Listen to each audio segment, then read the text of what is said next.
The Plymouth was 10 feet away when the Ford blocked his way. The driver pulled hard to the right, but could not avoid slamming into the rear fender of the Ford. Before Seamus or his 2 men in the Plymouth knew what was happening, Stone was out of his car, his .45 leveled at the 3 men inside. "Kill the motherfucker!" Seamus screamed, his voice so high it sounded like a wounded animal. Stone saw the passenger reach inside his coat. Without hesitating, he pulled the trigger on his pistol and watched in horror as the glass shattered. The black man's face disappeared in an orgy of blood and bone as the slug entered him just above the nose and between the eyes. Stone whirled and fired 1 second later at the driver. This time, the bullet entered the man's eye, and like an exploding red rose, blew out his eyeball and brains at the same moment. Dedicated to my mother, Myrtle Goines, who had confidence in my writing ability. Chapter 1. The late summer winds were blowing hard in Los Angeles. The sky was clear, but the streets and alleyways were clouded with dust and debris. In South Central Los Angeles, the population elected to stay indoors out of the blistering wind and heat. Compton Boulevard, Manchester Boulevard, the takeout chicken and taco stands, the old newsstand at the corner of Adams and Crenshaw, they were all dark and empty. The only sounds were those of the wind whistling eerily through the rotting buildings. Elliot Stone felt the wind bite at his face. He walked, head down, along Compton, clutching the small packet of film tightly beneath his leather coat. His 6'1" frame moved smoothly as he ducked one gust after another. In his days at the University of Southern California, the young black man had worked his way through tougher obstacles than the Santa Ana winds. As Stone passed the Pacific Club, he heard the mellow sounds of a Miles Davis record drifting out onto the street. The music lifted his spirits. The desolation of the streets was uncommon in Watts, and it was good to know that at least a few people were drinking and listening to the good sounds. The small white house at the corner of 51st Street and Compton beckoned to Stone with its clean exterior and the familiar sign above the door that read, "Office of Economic Opportunity, South Central Office." For 2 years, Stone had worked out of this office, helping his black brothers and sisters to achieve some kind of reasonable start in the community. As a former football star and student, the job had come easily to the well-mannered, soft-spoken black youth. The white bureaucracy liked their neighborhood representatives to be like Elliot Stone. It gave them the opportunity to bring the workers uptown to the Century Plaza Hotel or the Statler Hilton for conferences. In the old days, men like H. Rap Brown and Eldridge Cleaver frightened off the soft white businessmen from the Valley and Beverly Hills with their hate-filled rhetoric and powerful language. The days of poverty Mau were finished. No more were blacks intimidating the white man with their African garb and dark continent souls. It had worked for a number of years, but now the clean-cut, well-educated men like Elliot Stone were making the climb, and it was making life easier for the nervous white men who dealt with them. The light was on inside the small house. Stone knew that Jimmy Adams and Frank Robinson would be huddled inside the back office, sorting out files and poring over photographs. Stone used his key, opened the front door, and made his way through the main front offices to the rear of the building. What's happening, gentlemen? Stone said brightly, smiling at the two older blacks sitting at the huge wood table. Jimmy Adams, the older of the two men, sat beneath the naked white light, his bald head gleaming with perspiration, and smiled. You got the photos, Elliot? He asked. Stone pulled out the packet of pictures, 24 4x4 black and whites, and spread them out on the table. Yes, sir. We got something happening here. Frank Robinson, small, stocky, and with short hair, busied himself with the mass of paper and photographs remaining on the table. When he had scooped them all up into a pile, he turned his attention back to the series of snapshots that Stone had put before them. Elliot Stone placed each of the photos side by side, then stood back and admired the collection. Each picture showed a black man standing outside a local bar named the Black Oasis. With him was another black man, an older, better-dressed man who possessed all the markings of a pimp. Now, Stone began softly, his two friends peering intently at the pictures. We got them bastards together. The one on the right, as you know, is Wilbert Seamus. We got proof connecting him with the local ring at Manual Arts High School. Right, Jimmy? Adams nodded. You can dig we got his ass, Elliot. Beautiful. Now we got this other dude. This cat has been making the scene down at the Oasis for 3 weeks. Each of these shots was taken on a Tuesday afternoon over a period of 3 months. Pull my coat, Elliot, Frank said excitedly. Who is he? Elliot Stone smiled, revealing fine white teeth. Well, gentlemen, the dude is named Oscar Manning. There was a long silence. Jimmy Adams whistled through his teeth, then chuckled. Oscar Manning? Man, that dude is something else. Vegas, Frisco, right? You got it, Jimmy, Elliot replied. Oscar Manning, according to those cats who should know, is the biggest fucking runner of heroin this side of the damn Rocky Mountains. And we got him in black and white with Seamus. Frank Robinson moved back a step from the table. Written across his hard black face was worry. He had begun with Stone 6 months before, helping him collect and gather information on the local drug scene. At that time, he had expected maybe 1 or 2 small-time high school pushers. Oscar Manning and even Seamus were something a little heavier. You uptight, my man? Elliot glared at Robinson. He had not disliked the man, just failed to respect him. Shit, Robinson replied. You fucking around in dangerous waters, Elliot. That dude's a heavy motherfucker. Stone chuckled. And so are we, Robinson. What we gonna do now, Elliot? Adams asked quickly, as a means of breaking the tension. Stone continued to glare at Robinson for a moment longer before turning his attention back to the photographs. Yeah, the tall black man said slowly. We put this shit together and take it to Kenyatta. Robinson is right. This shit is too big for just us. We've been working with Kenyatta a long time, and now we got something to show him. The silence in the room was what Stone had anticipated. The name of Kenyatta brought that to the Black brothers quickly. The man was a legend, and men do not speak of legends without taking the time to consider what they are going to say. That was the way it was with Kenyatta. That night, Stone had sat alone inside his small office and thought deeply about what he was doing. His record in the office was a good one, but the situation around him was deteriorating quickly. The young people, all blacks, were being taken for a ride, a cruise on drugs from which they would not return. And the little white man who held the power had told him nothing more than any other bureaucratic slave would have. It had taken one phone call by Stone to arrange the meeting with the man they called Kenyatta. Stone had heard of him on the streets.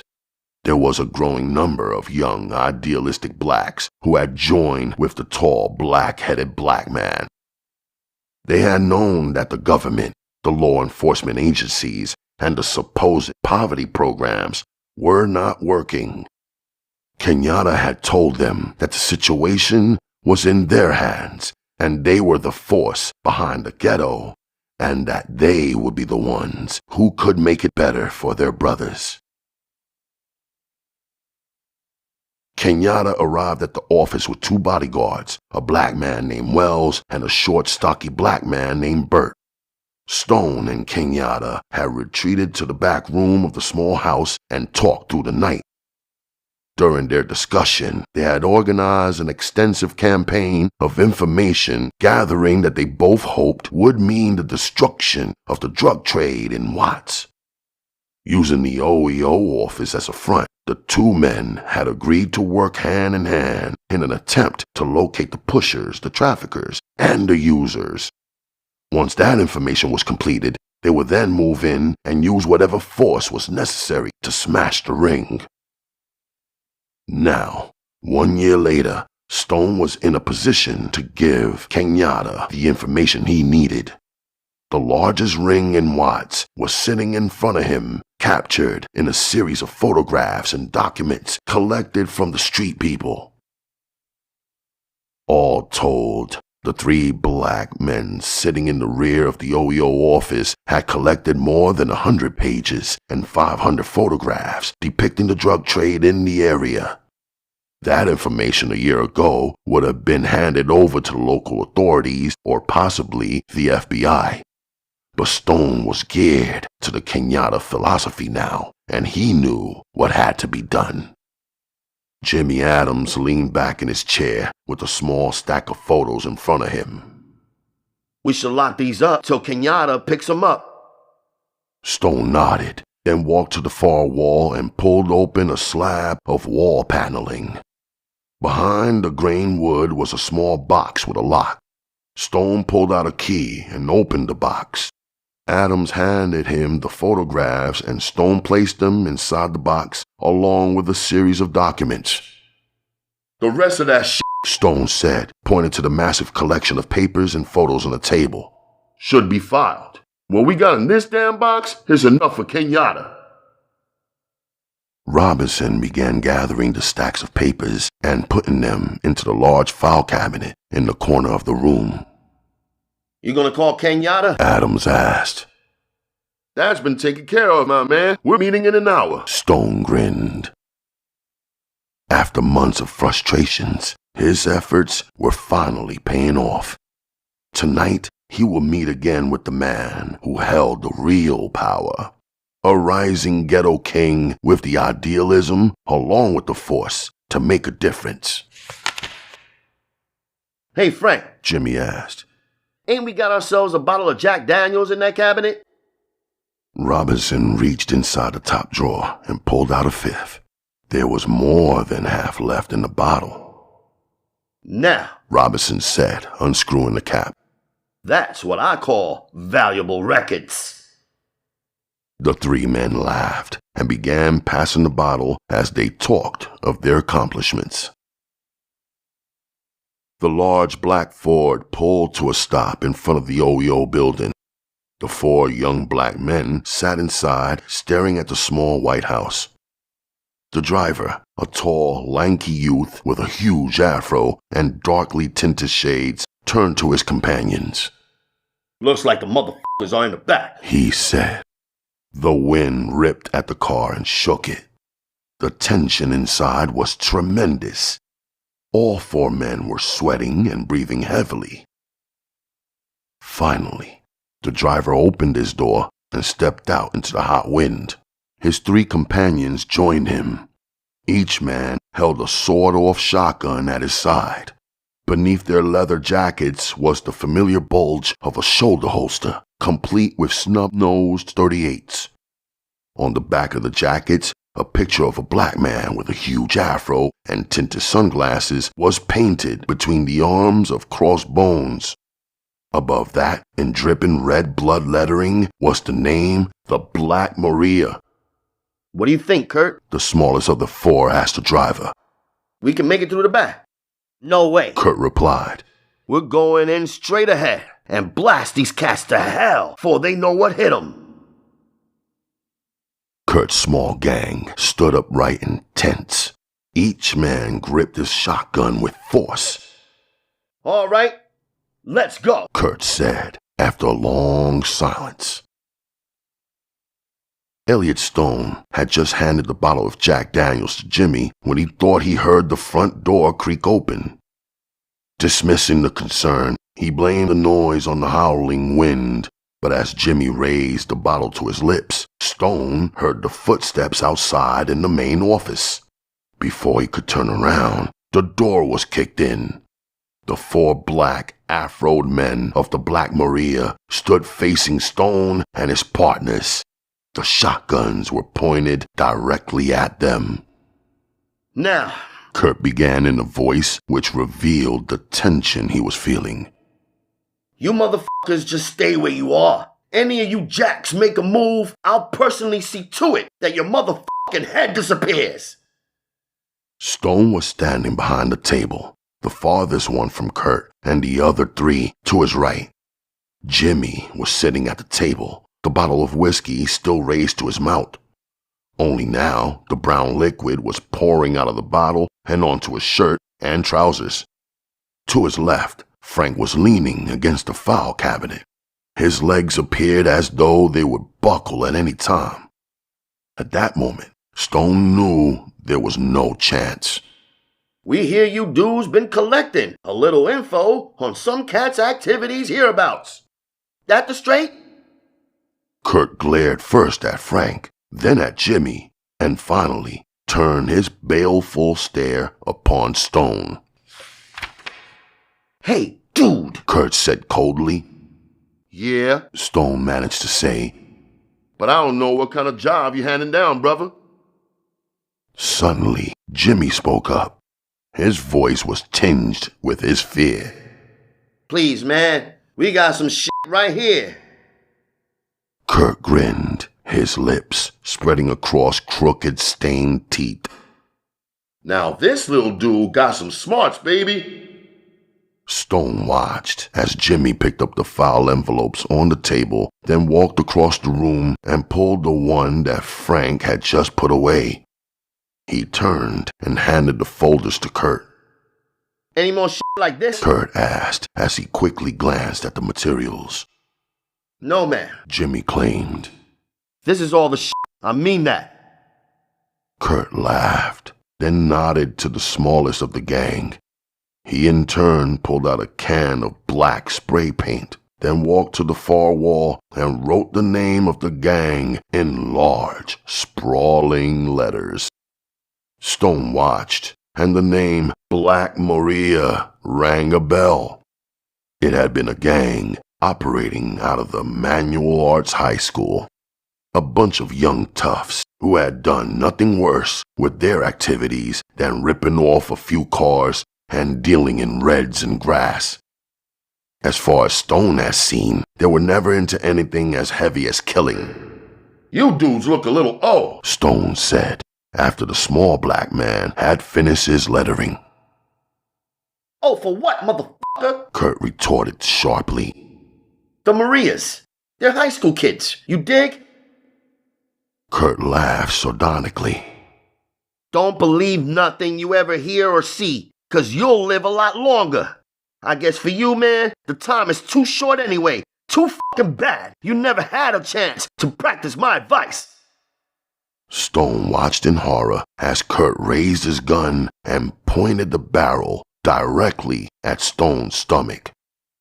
The former football star felt himself tighten involuntarily the same way he had done on the gridiron when he saw a 260-pound giant ready to take off his head.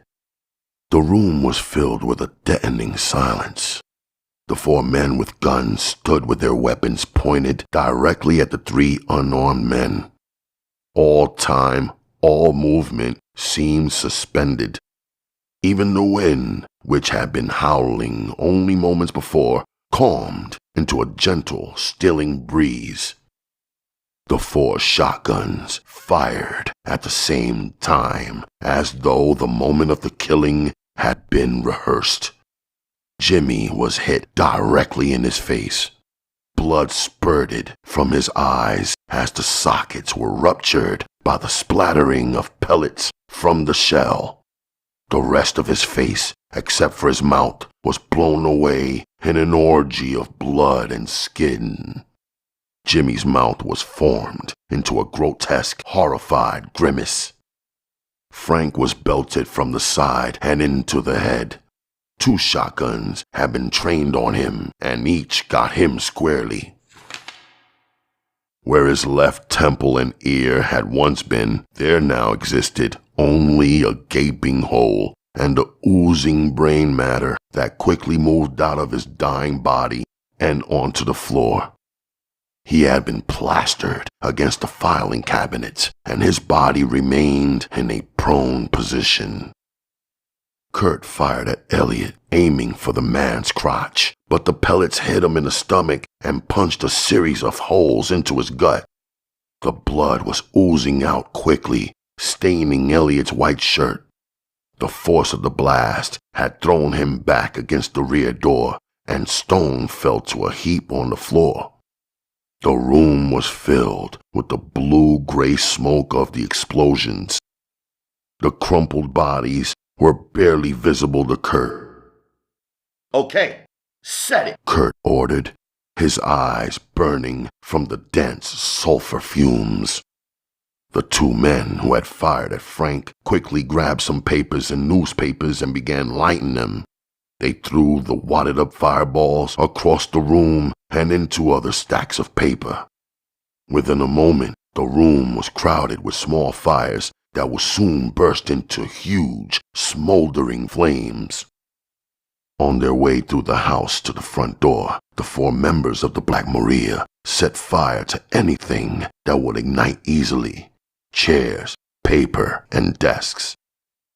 By the time they reached the door, the entire house behind them was quickly being engulfed in flames. At first, Elliot could not differentiate between the fire in his gut and fire all around him. The pain that engulfed him was more intense than any fire could be. Oh, God, Jesus, Stone cried. When he managed to clear the tears away from his eyes, he saw through the smoke and flames the butchered bodies of Jimmy and Frank. Then he felt the flames licking at the bottom of his pants. Instinct took over. Years of athletic training had geared his muscles into action without even being aware of it. Instantly, the young black man began crawling with all the strength he possessed toward the back door. It was only a distance of 5 feet, but it felt like an eternity. His survival instinct pushed him on, yet the pain, combined with the intense heat of the room, caused him to black out. When he regained consciousness, he pushed again, not knowing anymore why he was going or where. The door had been a reality only moments before, but now it was part of a nightmare. The flames were surrounding him on all sides. The bottom of his pants were burning, and the flames were moving up. Elliot Stone reached up and grabbed the door handle. He twisted it, but the heat of the fire had melted the metal, and the handle was jammed. He knew he had one last chance, one last effort to make, and then everything would be decided. damn! Stone cried as he staggered to his feet. Without looking or even being able to see, he moved back away from the door, then bent over and clutched his stomach. He was in the position of receiving a handoff from the quarterback. The autumn day was bright and cheerful. 100,000 crazed fans yelled as one in the Los Angeles Memorial Coliseum. Before him, the huge front line of Notre Dame moved together, darkening the skies and making it impossible to see the end zone. But at that moment, Elliot Stone bent down, clutched the football to his gut, and somehow managed to plow his way through the world's biggest college line and into the end zone. He was mobbed by his teammates and by the students who were pouring en masse out of the stands. In his entire life, the young black athlete had never felt so happy to be alive. There were no teammates mobbing Elliot Stone as he writhed in pain on the cool grass behind the inferno of the OYO building. Instead, he was alone with his pain and his wounds. The fire was out on his pants, and his hands could feel the blood oozing out of his belly, but at least he was still alive. Chapter 2. Kenyatta held the telephone tightly in his hand. His black brow was rippled with concern. His dark eyes turned cold and hard. "The OEO office has been hit," he said softly. The two other men in the living room stared at the floor. Neither was able to handle the rage that emanated from the big black man who sat on the couch. Both Edgar and Rufus had known Kenyatta long enough to know when words were worthless. "They were hit by a gang. The Black Marias. The name was painted across the outside of the f***ing house." Kenyatta replaced the receiver, raised his large frame off the couch, and walked quickly to the bar.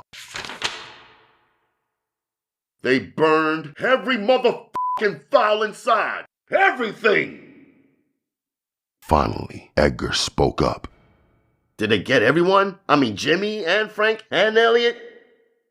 Kenyatta poured out 3 shots of Jack Daniels and handed a glass to each of his partners. The 2 men accepted the drinks gratefully. "Don't know, Edgar," Kenyatta began after taking a long swallow of the whiskey. "My man Steve out there laid it down to me. Ambulances, fire department, cops. He couldn't tell if any of the brothers survived." Rufus looked intently at Kenyatta. Already, the strong man's bald head was glistening with sweat. Rufus knew that Kenyatta did not sweat unless he was reaching the boiling point. "You all right, Kenyatta?" Rufus asked. Kenyatta shrugged, then poured another round.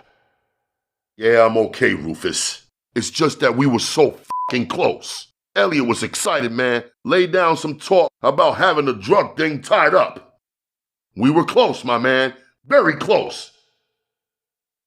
The 3 men drank in silence. Kenyatta's mind took him back to the first time he had met Elliot Stone. It had been at the same office of the OEO, and Kenyatta had gone there to try to straighten out some problems for his people. Stone had been the man to help him, and Kenyatta had been impressed with the young man's honesty and courage. Normally, whenever Kenyatta had hit a federal project, he was able to instill enough fear into the people that all his demands were met. But with Stone, Kenyatta had met a match. From that day on, Kenyatta had made a concerted effort at recruiting the ex-footballer into his rapidly growing organization. He had failed over and over again until that cold January night when Stone had called him. That had been the beginning. Since then, Kenyatta had worked closely with Stone, giving the younger man everything he knew in the way of experience and ability. With Stone's intelligence and youth, Kenyatta had envisioned the younger man as a son, someone who would carry on his fight after he was gone.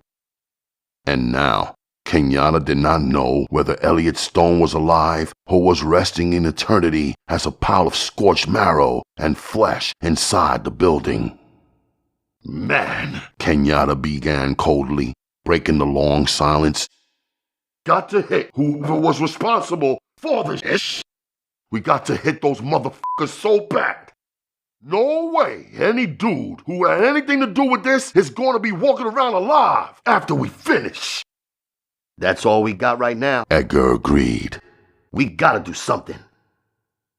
The drink, now a 3rd round, was raising the fire in their blood. Each man had lost something in the head. Besides their devotion to Kenyatta and his goal of cleaning out the community, both Edgar and Rufus had lost old friends. Jimmy and Frank had been with them for a long time. It was a difficult thing to let a friend die without making someone pay for it. And both men's minds were quickly being set in that direction. All right, Kenyatta began. I want to start this right now.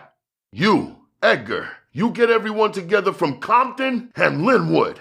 Rufus, you take care of all the members in Watson downtown. Rufus and Edgar nodded. And Kenyatta continued. any information you dudes connects on, you just bring it to me without telling no one. You dig? We'll keep it down, Kenyatta. Edgar replied, answering for both men as he normally did. Kenyatta moved from behind the mahogany bar and crossed the lush living room of his apartment. In the past, the rich wood furnishings and thickly carpeted floor gave the man much pleasure. His wall-to-wall stereo, his 25-inch color television, all of it had served to keep him mellow and happy. But now, none of these things mattered. All the big man could think about was Elliot Stone. General Hospital on a Saturday night in Los Angeles resembled something close to the battlefields of Europe during World War II. Stretchers lined the inner lobby. White-coated doctors rushed back and forth while nurses and orderlies rushed around madly. The only difference between the battlefields of Hitler's war and General Hospital was the color of the wounded. Every man, woman, and child awaiting treatment in the mammoth hospital on this windy Saturday night was black. Elliot Stone had been picked up, screaming and writhing on the lawn behind the OEO office by the Los Angeles Fire Department. After giving the seriously wounded man emergency medical care, they took him to County General. He was rushed into the emergency receiving ward, hand expanse of partitioned cubicles separated only by curtains. The cries of pain and fear emanating from each sector gave the low-ceiling room an aura of death. Stone was taken to cubicle number 19, a small sector at the far end of the room next to the plasma stands and the shelves that contained bottles of blood. Two interns quickly attended to the wounded black, ripping off his shirt and beginning what would become a long series of attempts to stop the bleeding. It was quickly decided by the attending doctor that an operation was needed immediately. The shotgun pellets had penetrating the lining of Stone's stomach and internal bleeding was at a dangerous level. Calling for an intern, the doctor moved downstairs where the operation would be conducted. Joe Collins moved quickly to the site of Elliot Stone's bed and began making preparations to transport him to the operating room. The young black intern was efficient and quick. He had learned his job well and did not have to stop and think as he attached the plasma line to the portable roller and made the entire system mobile. The black man lying on the bed with first-degree burns and a shattered belly was just one more in a continuing series of dark-skinned brothers Joe Collins had attended to that night. He was one more body on the verge of death, brought to the hospital from the battlefield of the ghettos. The bed was ready, and Joe Collins called for another intern to help move Stone across the floor and to the elevator. As the young intern waited, he looked down at the man on the bed for the first time. Recognition dawned on Collins quickly. Every man in Kenyatta's organization was required to memorize the names and faces of every other member. It was a condition that Kenyatta demanded from his people. The other intern arrived and helped Collins push the bed through the crowded, massive ward and into the elevator. Once inside, the orderly, a white youth, looked at Collins. "Here, friend? You look worried," he said.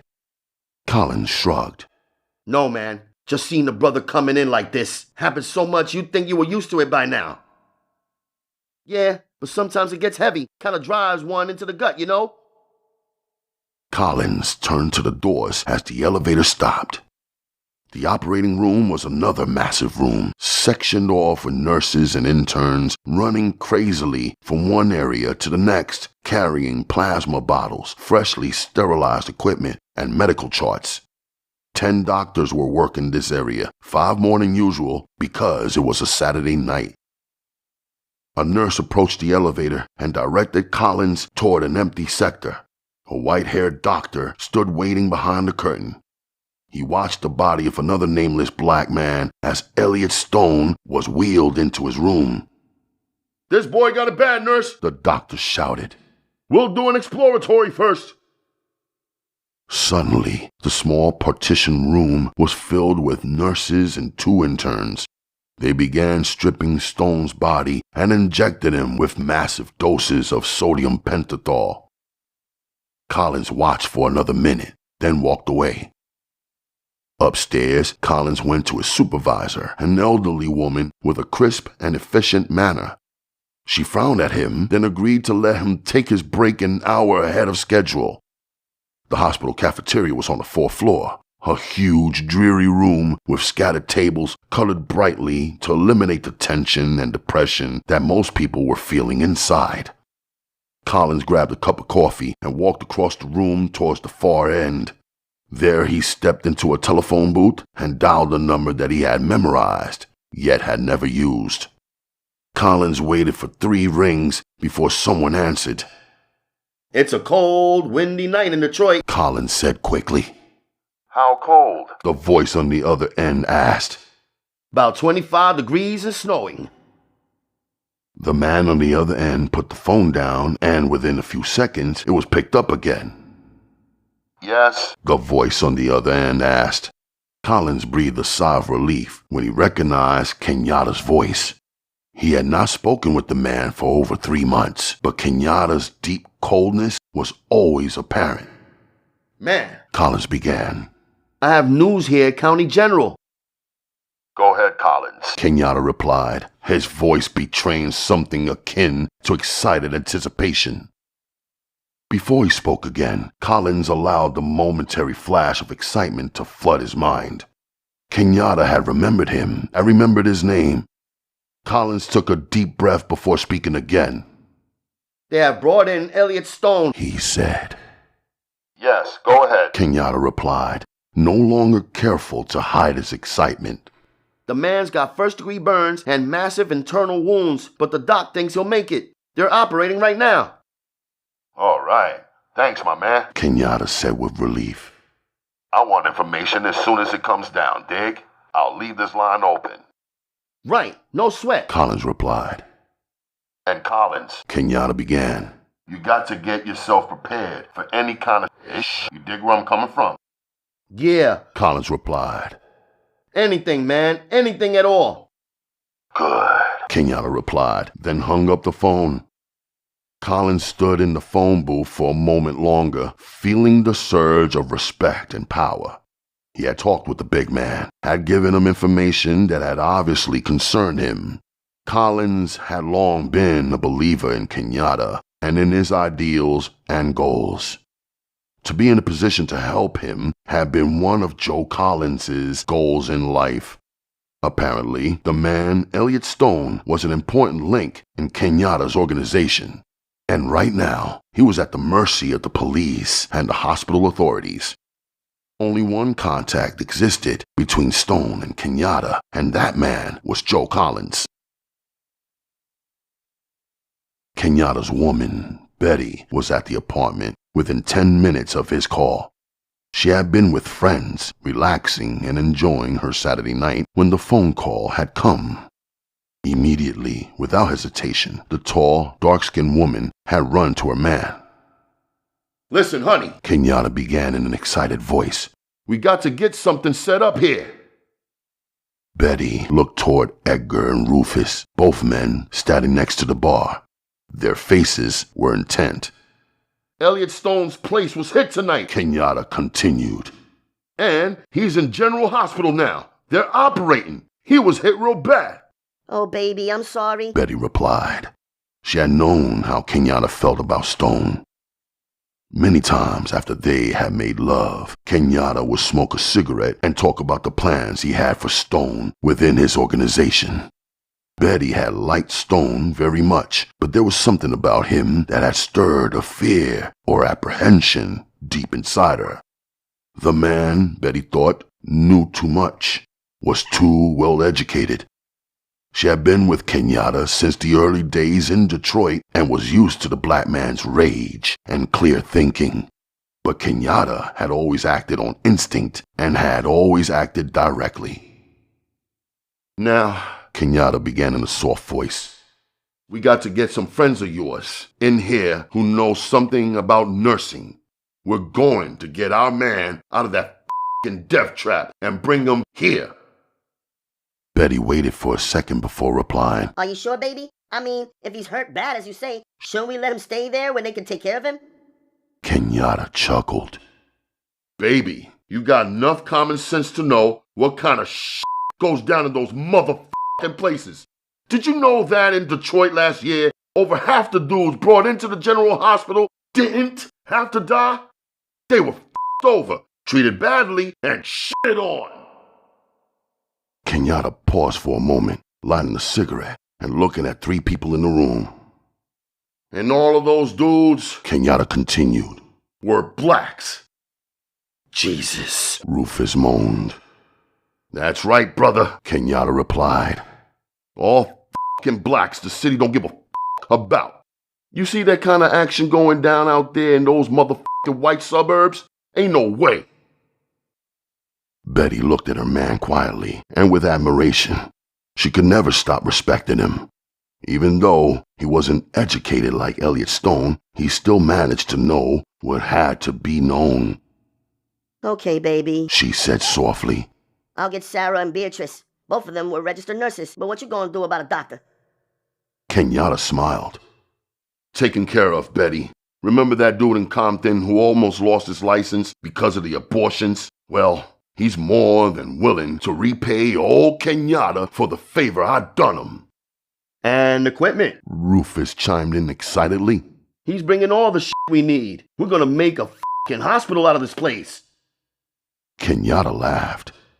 Man, if we let Stone sit around that death house for more than 12 hours, we'd be giving 3 different groups a chance to nail him. If the dudes who hit the house didn't, then the fucking police will be all over him. And if none of those 2 motherfuckers did him in, the fucking hospital will find a fucking way. Everyone in the room was silent for a moment. Betty continued to stare at her man with love in her eyes. Rufus and Edgar stared at their man with respect and determination. All right, Kenyatta said finally. let's get this shit started. We're gonna pull Elliot out of there soon as they finish patching him up. Rufus and Edgar smiled. Kenyatta was going to take every precaution, do everything necessary to see to it that Elliot Stone got back alive. The 2 Kenyatta men would devote themselves completely to carrying out the man's orders that night. They both knew that Kenyatta always worked this way and that sometime during their lifetime they might need the same kind of action. It was the kind of thing that made Kenyatta's band of men strongly united. It was the kind of thing that allowed Kenyatta to possess the kind of power that he had.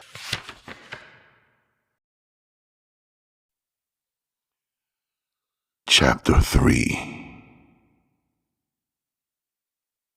It was a hot and muggy night in Detroit. The moisture poured off Lake St. Clair and mixing with the heat from the plains to the southwest, it created an almost unbearable kind of steam bath. Detectives Ed Benson and Jim Ryan cruised slowly down 51st Street, checking out the old, dilapidated storefronts and iron-gated liquor stores. We've been looking for this dude for 3 days. Ryan said to his black partner. Benson nodded, pulled out a cigarette, and peered across the steering wheel at a darkly shrouded storefront.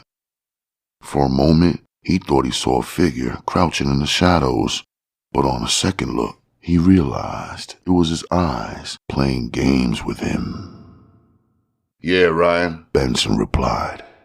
it's been a ass assignment. One lousy junkie terrorizing the whole damn South Side, and we gotta find him.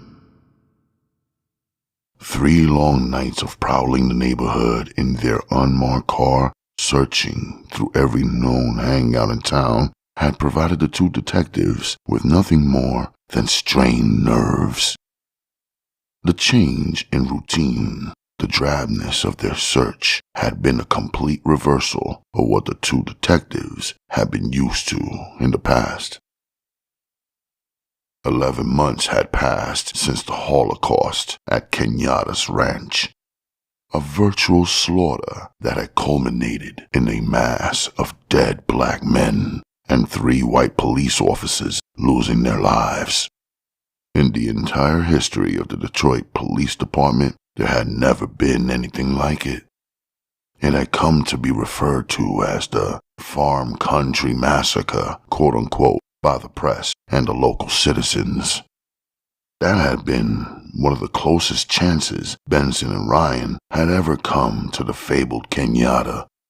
The elusive leader of blacks from the ghetto had somehow escaped, hijacked a plane, and crash-landed in the vast desert outside Las Vegas. From that moment on, he had virtually disappeared off the face of the earth. But then information started filtering in. Information that gave good reason to believe Kenyatta and the remains of his vengeful band had made it to Los Angeles. And Benson and Ryan, who had been on his tail virtually from the beginning, a beginning that had included 2 small-time killers named Billy and Jackie, and even the murderous drug pusher Kingfisher, were chosen to track him down. Who else, their captain had reasoned, knew more about the elusive Kenyatta than Benson and Ryan? And so they agreed to assist the FBI and the LAPD. Kenyatta, Betty, Eddie B., Jug, Jeannie, and the dying Red were headed for Watts in 2 separate cars when they had to stop for gas. A police cruiser pulled into the station, and Red, crazed in his near-death state, jumped from the car and started shooting. Benson and Ryan were already headed to the area, which in the meantime had turned into a hellish inferno of death when a stray bullet had struck a gas pump.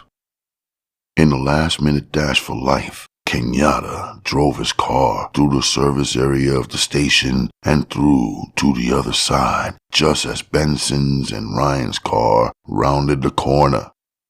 Too late, the black and white detective team realized that they had missed their best chance to nab the fabled Kenyatta. Then they were requested to return home. Benson and Ryan had pleaded with their captain for an assignment to track Kenyatta through the Southwest and West, but the request had been denied. The 2 men were sent back onto regular duty dealing with the pimps, the junkies, and the pushers. It seemed as though the man who had become an obsession to both detectives would never again phase their lives. Now Benson and Ryan drove through the empty streets of Detroit. In another 2 hours, the sun would rise and stifling heat would begin to curse the ghetto. The 2 detectives would leave their shift, grab a quick, greasy breakfast, and fall into bed for another attempt at 8 hours of sleep. Benson listened to the police radio as he smoked a cigarette. He reached for the phone when he heard his call letters and picked it up. Benson here, He said. The captain asks you to report to headquarters immediately. The girl on the other end said matter-of-factly. Yeah, be right in. Benson replaced the phone and looked at his partner. Wonder what the old bastard wants now. Probably got us a 15-year-old junkie who's turning in his brother as a pusher. There was no mistaking the bitterness in Ryan's voice. The police building was dark and depressing. The old brick structure had been standing for more than 50 years. The joke around the headquarters was that when the building celebrated its 50th year, they would condemn it. That never happened. The city was running low on funds because of the automobile shutdowns.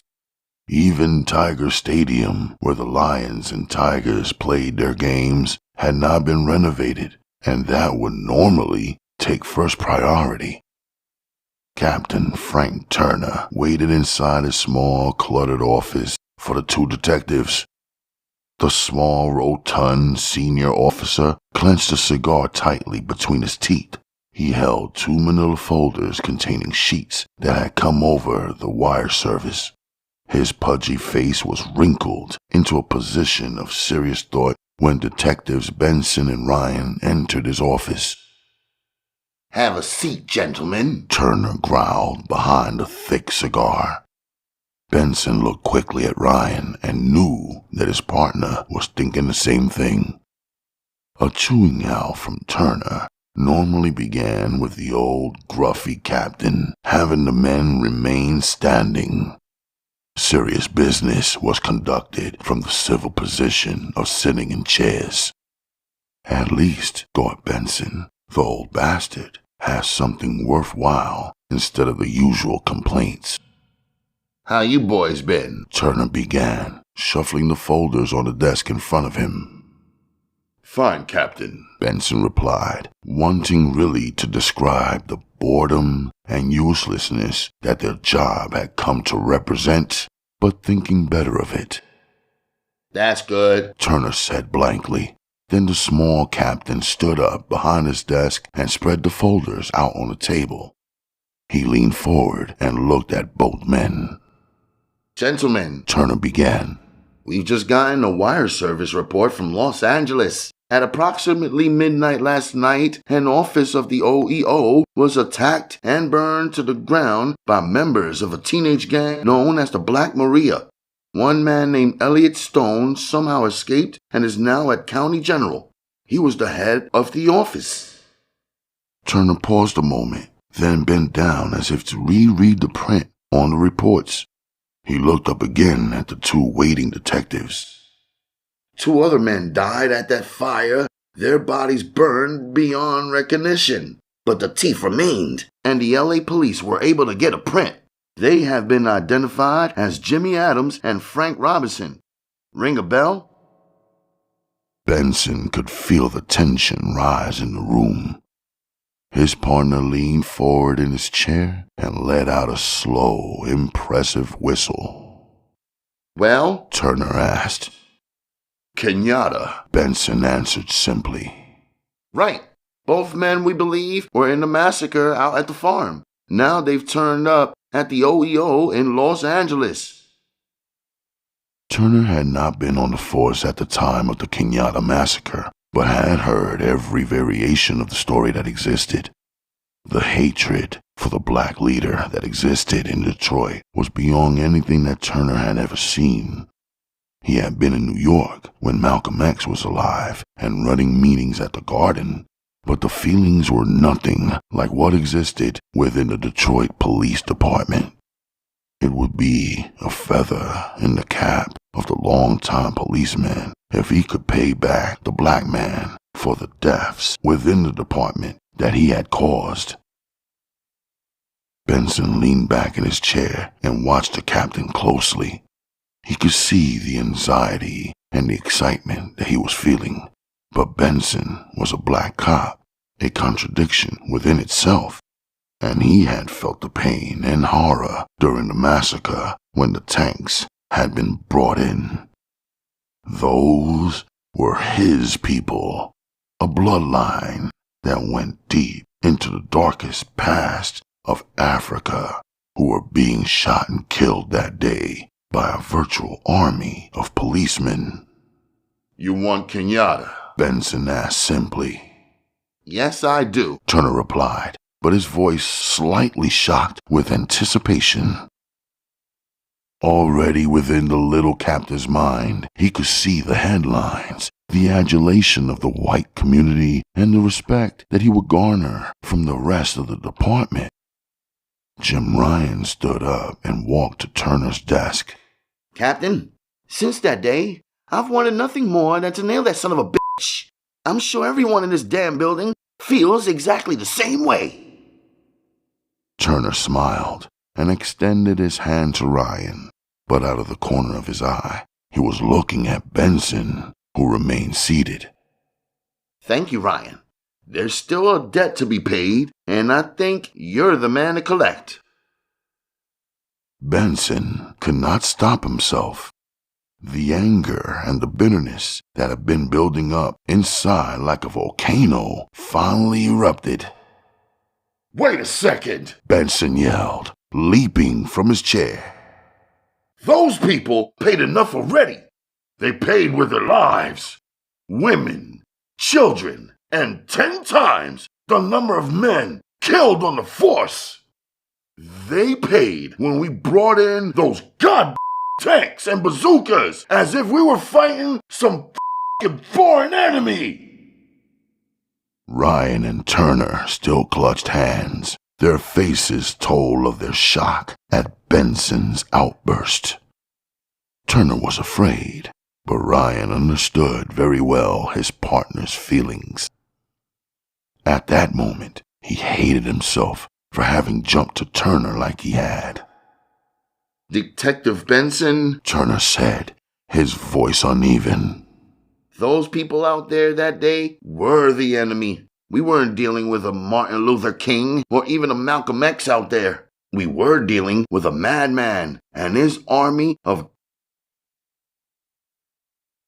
Turner stopped himself quickly. Negroes, Benson, who were trying to take over the damn city. Benson breathed deeply. There was nothing more he could say. Right now, his words could only be delivered through his fists, which rested clenched and threateningly next to his body. Listen, Ryan began in a soothing voice. We all know how you felt about what happened out there that day. A lot of other people felt the same way, but you know better than most people just how Kenyatta works. It wasn't a racial thing, man. It was a police action. Now you listen, my man, Benson began coldly.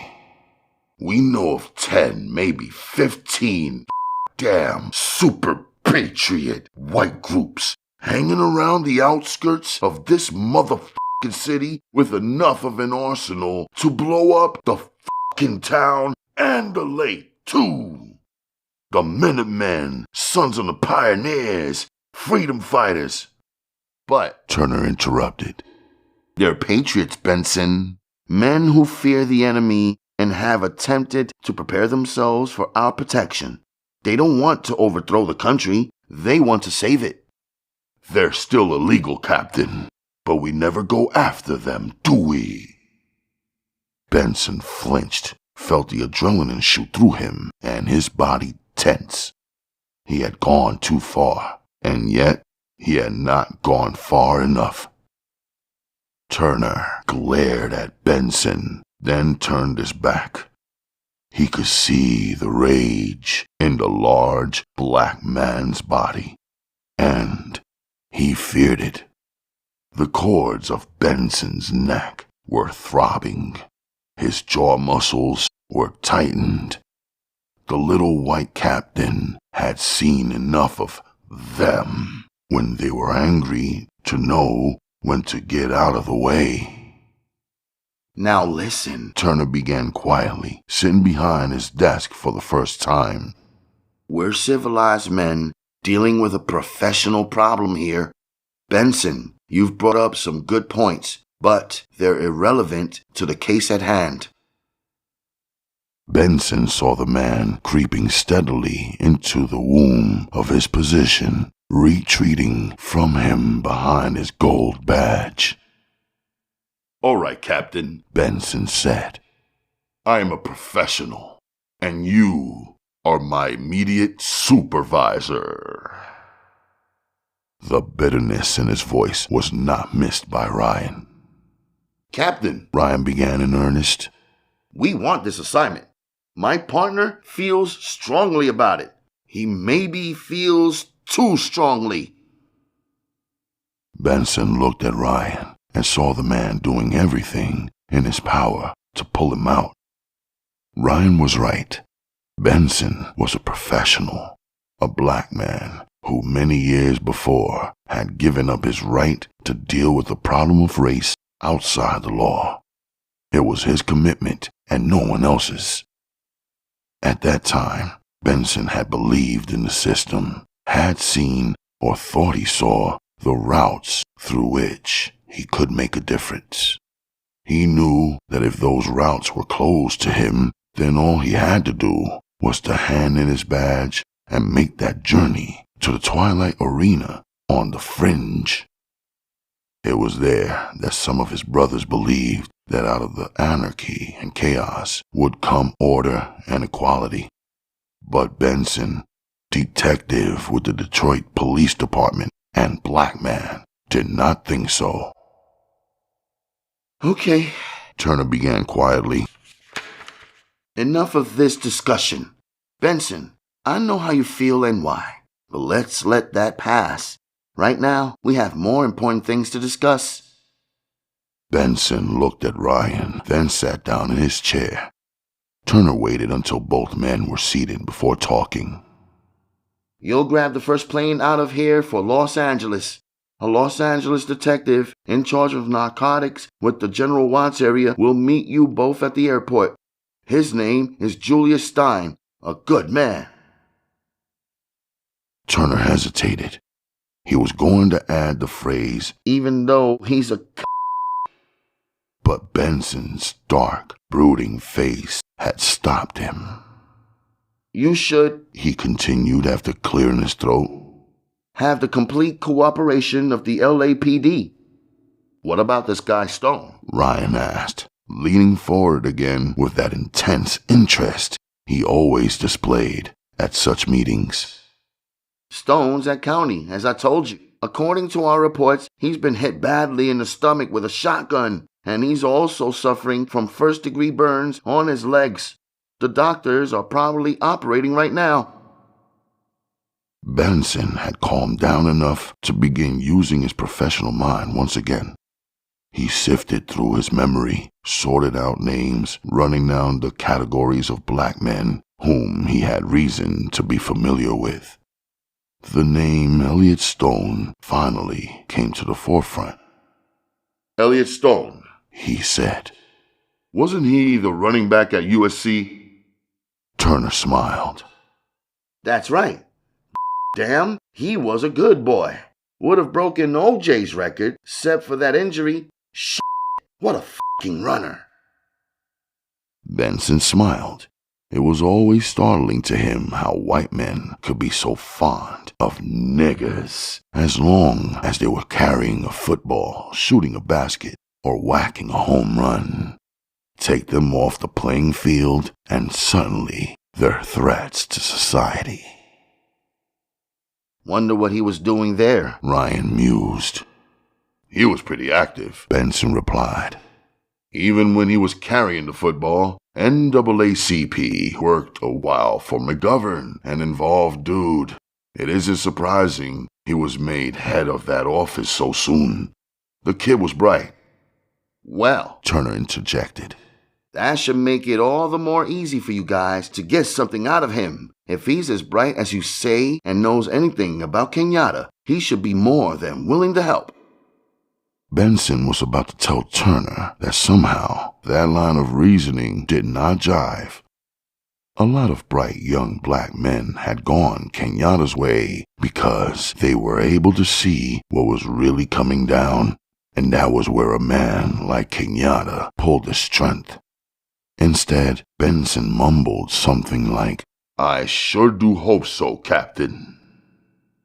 Turner nodded, then stood up and waddled around to the front of his desk.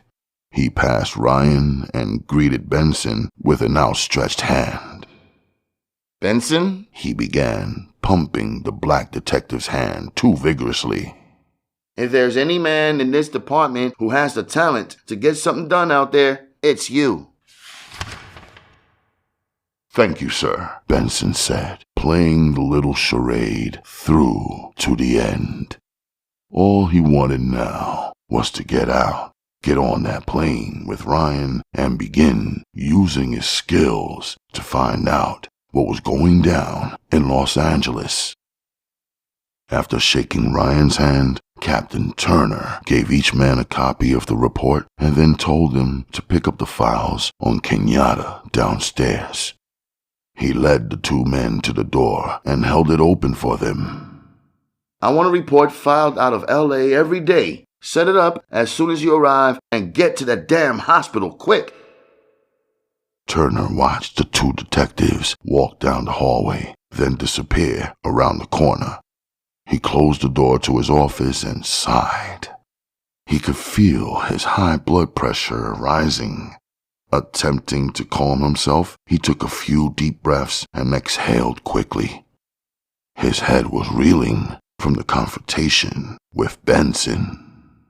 If the man hadn't been a f***ing he said to himself, I would have had his ass back on the streets.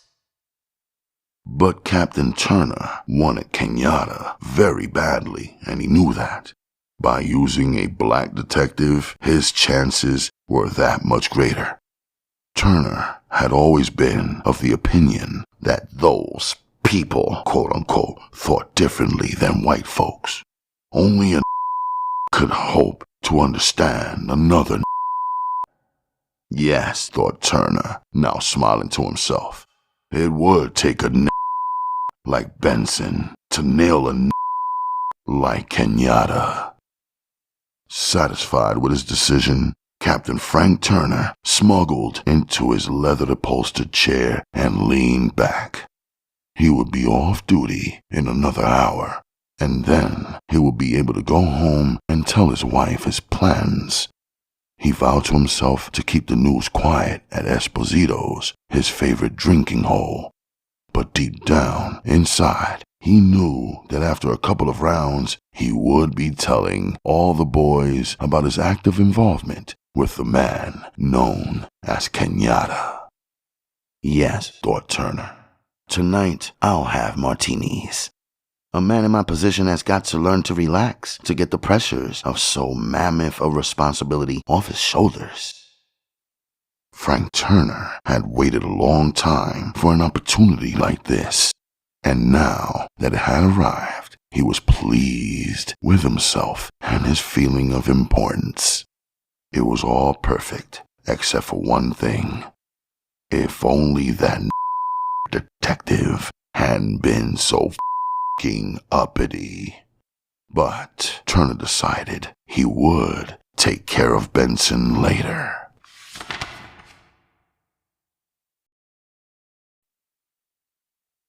Chapter 4. It was now 8 o'clock Sunday morning. Most of the maimed, wounded, and dead from the inner city had been brought in. The hot, windy Saturday night in Los Angeles had been an especially brutal one. 3 murders, 26 stabbings, and 32 serious wounds from gunshot. As usual, County General had been in a state of chaos throughout the entire night. The nurses, orderlies, interns, and doctors were about exhausted as the bright, clear morning broke out over Los Angeles. For Joe Collins, the night had been especially tiring. The excitement of speaking with Kenyatta, the presence of Elliot Stone, and the constant watch that the young black orderly attempted to maintain over the wounded OEO worker. After his conversation with Kenyatta, Collins had used every excuse his excited mind could create to get down to the operating room and check on the progress of Stone.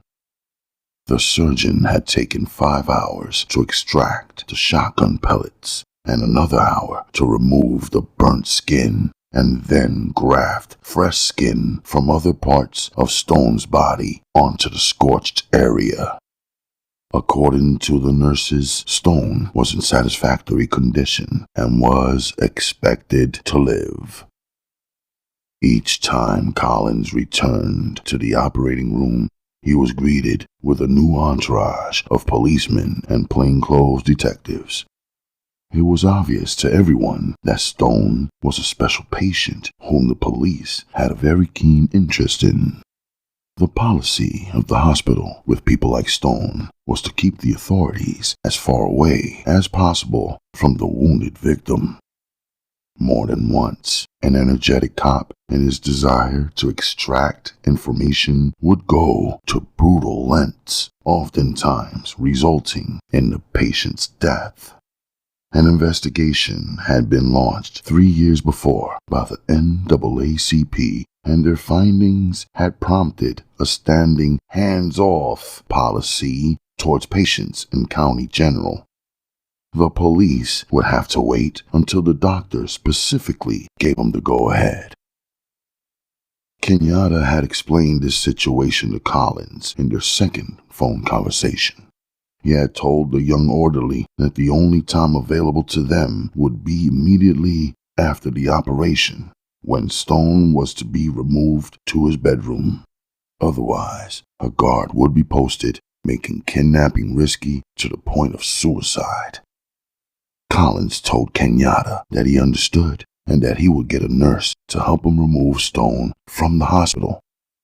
The fact that Collins had recruited a nurse seemed to impress Kenyatta. Everything was set. An ambulance with 2 of Kenyatta's men as attendants would be waiting in the garage beneath the hospital. All that was needed was for Collins to get the man down to the garage. Of course, Collins would have to sacrifice his job at the hospital, but Kenyatta had eased the young man's worries by telling him that he would be well taken care of. At 20 minutes past 8, Nurse Ellie Jenkins walked quickly out of the operating room and found Joe Collins leaning against the water fountain smoking a cigarette. Hey, Joe, you can talk to your friend. They're bringing him out now. You gonna take the stretcher, Ellie? Joe asked excitedly. Sure, I gotta go now.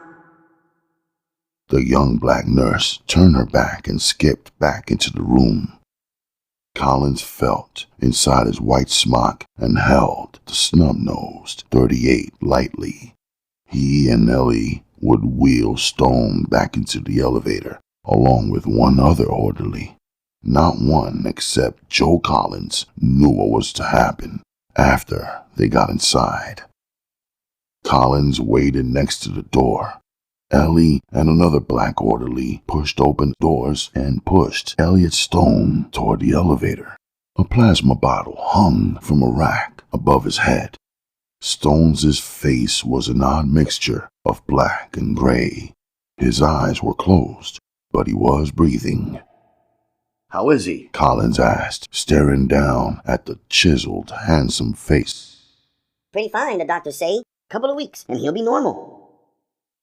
The elevator doors opened, and Ellie and the orderly pushed a stretcher inside the cubicle. Behind him, Collins could hear the approaching footsteps of the police officers. They had been in the coffee machine when Stone had been taken out of the room. Could I ride up with you, Ellie? Collins asked, his hand inside his smock where the .38 rested. Sure, Joe. Ellie replied, then turned to the other orderly. He's a friend, she said. The elevator doors began to close, but one of the police officers, a huge white man with a large belly, jammed his hand between them and caused the automatic opening device to function. I'll ride with you, the officer said in a low, gruff voice. Afraid not, sir, Collins replied. We're taking him to the 8th floor. You meet us there. The cop stared at Collins hard. Obviously, the little black would not move. The officer thought for a moment that he would be able through hospital policy, but it was apparent that Collins knew the rules. Okay, 8th floor, the officer said angrily. Inside the elevator, Collins waited for the doors to close before he pushed a button for the basement. What you doing, Joe? Ellie asked. The orderly stood across from Collins. He was a large black man, slow and ponderous, but huge. Collins could feel the man's eyes on him, could feel him beginning to move in his direction. Without bothering to answer Ellie, Collins pulled the pistol from inside his smock. Now listen, both of you. He began quickly. I don't want no kind of jive, dig? Just stay cool and everything'll be alright. The look on Ellie's face was one of shock and horror. She had known Joe Collins for a long time, and yet had never seen him like this. They rode in silence down the 3 floors to the basement. Finally, the elevator came to a crunching halt. The doors opened and revealed the huge concrete garage. An ambulance was waiting off to the right, just where Kenyatta said it would be. Okay now, Collins said. let's move him out of here. He held the gun on the orderly as the larger man pushed a stretcher out into the garage. Ellie waited until the elevator was empty, then moved out herself.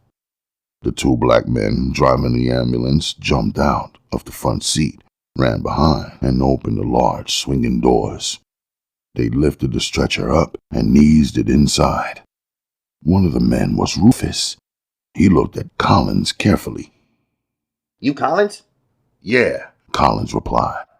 Very cool, Rufus said, in the way of a compliment.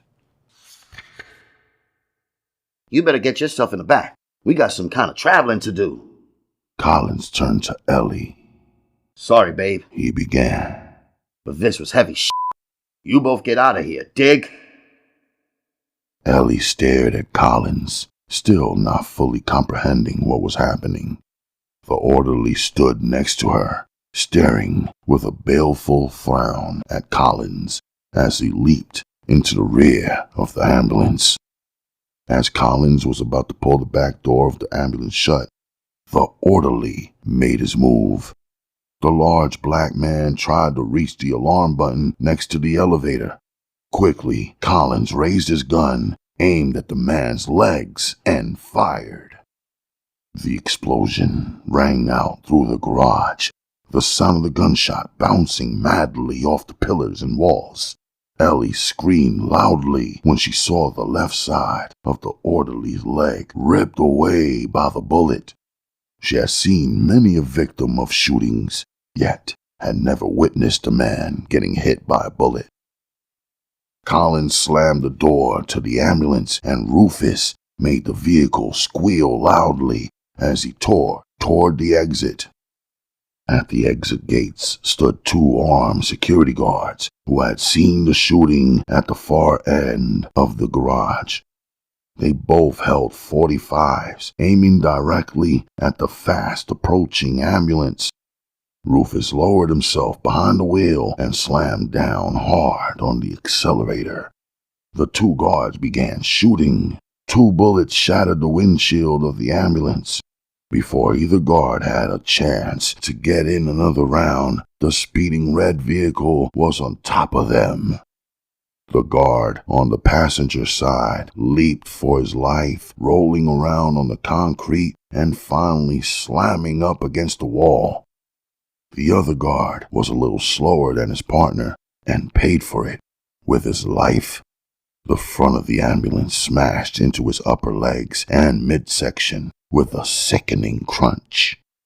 The white man doubled up, rested for a moment on the hood, then flew off to the side crazily. His body flew 20 feet through the air like a rag doll before smashing up against a pillar. The guard was wrapped around the post, almost as though he had been stuck there with glue. Then slowly, he began sliding downward toward the floor. When he hit bottom, His body twisted into a gruesome distortion of what it once had been. His arms were thrown out of their sockets, twisted completely behind his back. One leg was resting against his side at an upward angle, having been torn completely from its socket.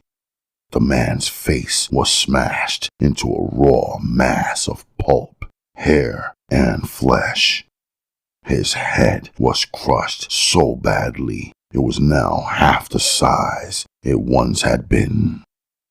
Joe Collins peered out the back window of the ambulance in time to see the man crumpled on the floor. A wave of extreme nausea hit him hard. Rufus drove like a madman through the empty Sunday morning streets of Los Angeles. He knew it would take at least 5 minutes, maybe more, before the hospital was aware of what had happened. The only witness left alive were the girl and the black orderly.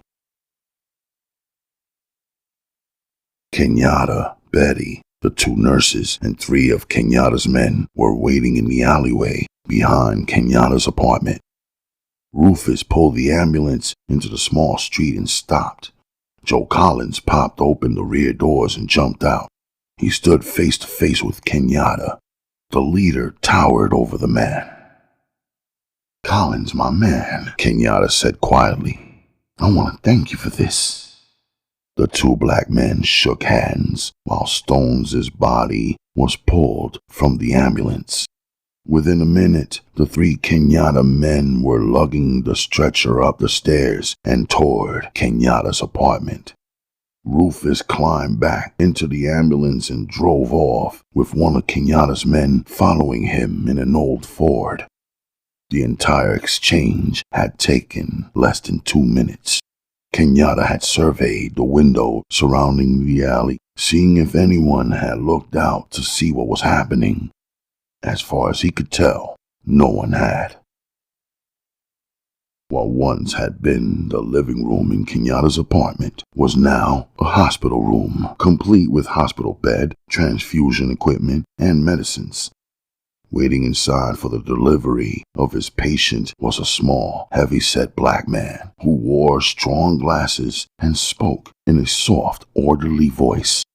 When Stone was brought into the room by the 2 nurses, Dr. Lucius Davis immediately set to work examining the wounded man.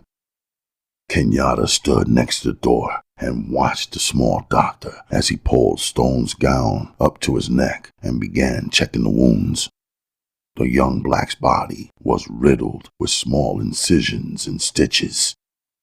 His legs were gnarled and covered with grafted pieces of skin. How does he look? Kenyatta asked anxiously as Davis replaced Stone's gown.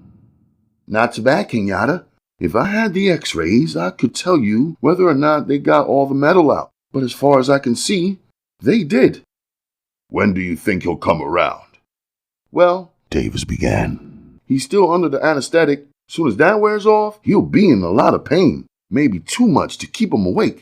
Might have to give him something. Kenyatta felt a twinge inside him. He wanted to question Stone to get an identification of the men who had hit the house.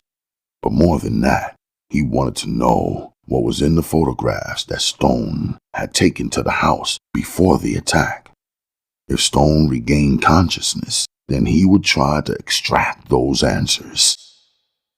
Let me know when he comes around, Kenyatta said.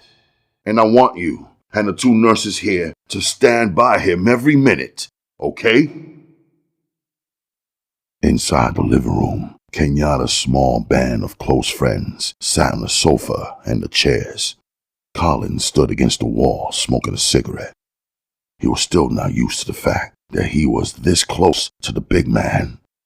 Everything to him was exciting, a complete change in his life that he had been anticipating for some time. As soon as Rufus and Edgar get back, Kenyatta said to the group, we'll have it wrapped. Everyone here dig their gigs well, especially Joe Collins. Then Kenyatta proceeded to introduce young Collins to everyone in the room. What'll we do now? Allen, one of Kenyatta's closest men, asked after the introductions. We wait, Kenyatta replied.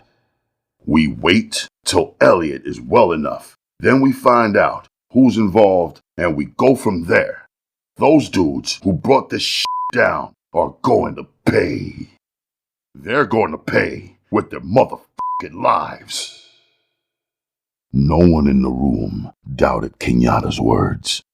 They had all heard them before, except for Collins, and even for the young black man who had just entered the domain of Kenyatta. The words sent a chill down his spine. No way in the world would he trade places with the men responsible for what had happened at the OEO office. Kenyatta's words were not a warning, nor were they a threat. Simply put, they were a promise. Within the hour, Rufus and Edgar returned. The ambulance had been hidden inside the small warehouse. No one had seen them, and the entire operation had come off without a hitch. The small group of black men sat down to a large breakfast prepared by Betty and began discussing their plans for the future. By the time they had finished breakfast, a general plan was formulated. Collins had sat back in his chair, drinking coffee and watching Kenyatta and his men as they conversed. It was not difficult to believe that this small group of well-trained black men would bring havoc upon the men responsible. It was not difficult to believe that, because of what had happened, many men somewhere in Los Angeles would be dead before the week was out. Chapter 5.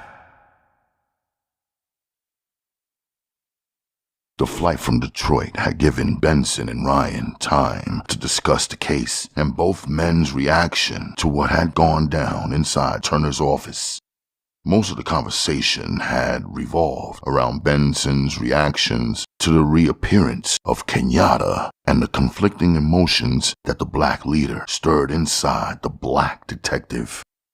Ryan had tried to calm his partner, insisting that both men were professionals and needed to act accordingly.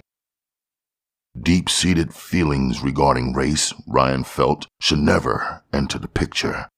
Benson had argued the point, but deep down inside, the black detective knew that his points were irrelevant. After all, he was still a cop. And once again, it came down to the question of turning in his badge or remaining within the structure. So as the 747 touched down at Los Angeles International Airport, Detective Benson was resolved within himself to crack the Kenyatta case. He would pursue the matter to its fullest and not compromise because he happened to be a black man. Ryan had accepted his partner's pledge with a troubled smile. He knew Benson too well to believe that the man would be able to turn off all emotions and insight.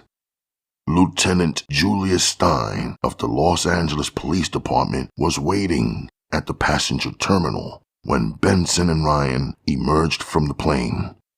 The tall, bald police officer wore a gray flannel suit and an expression of extreme worry. Benson? Ryan? Stein said when he greeted the partners. I'm Julius Stein. Call me Jules. Welcome to L.A.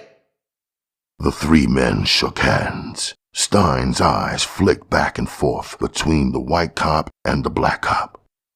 He hadn't expected a Negro police officer, and the sight of Benson had obviously caused him some shock.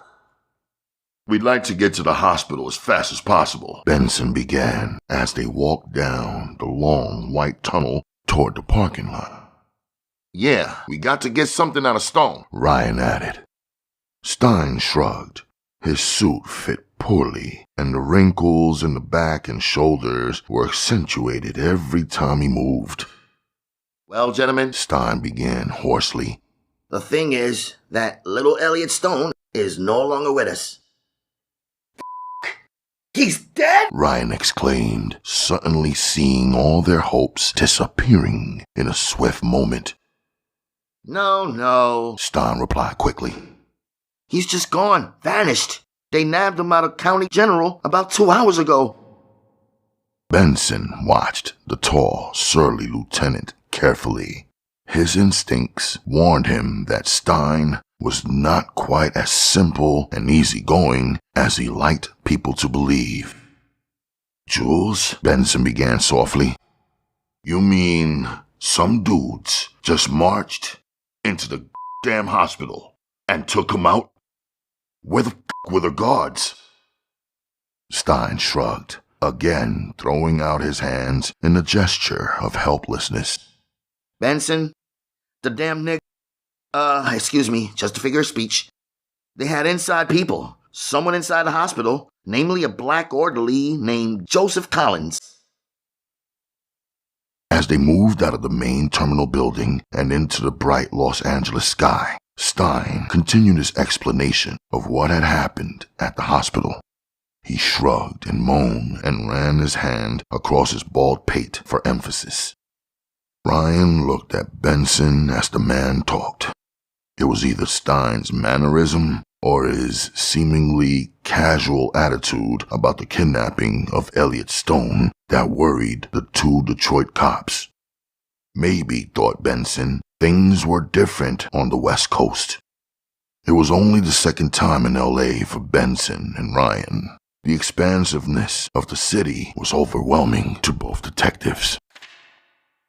Stein took the San Diego freeway up to the Santa Monica, then followed that across the huge basin and into central Los Angeles. Benson and Ryan rode in silence until they reached the city center, with its massive steel and glass towers resting easily in a vision that just as easily could have come out of a science fiction book as well as an architect's drawings. How do you guys keep it patrolled, for Christ's sake? Benson asked as they turned off the freeway and headed through the main street toward County General. Helicopters, mobile units, the whole bit. Stein explained. This is a city on wheels, Benson. Cars, and more cars. It's so f***ing spread out that patrol units just don't do the job. How many choppers do you guys have? Ryan asked. Right now, only 12. Pennies. They always want to save pennies. Stein shrugged again. Benson was growing irritated with the man's gestures. Listen, Benson began, his rising impatience showing in his voice. Let's get this over the county. We can discuss the department later. Okay, just relax. No need to get, how do you guys say it, uptight. Benson chuckled. Yeah, uptight. That's how we gotta say it.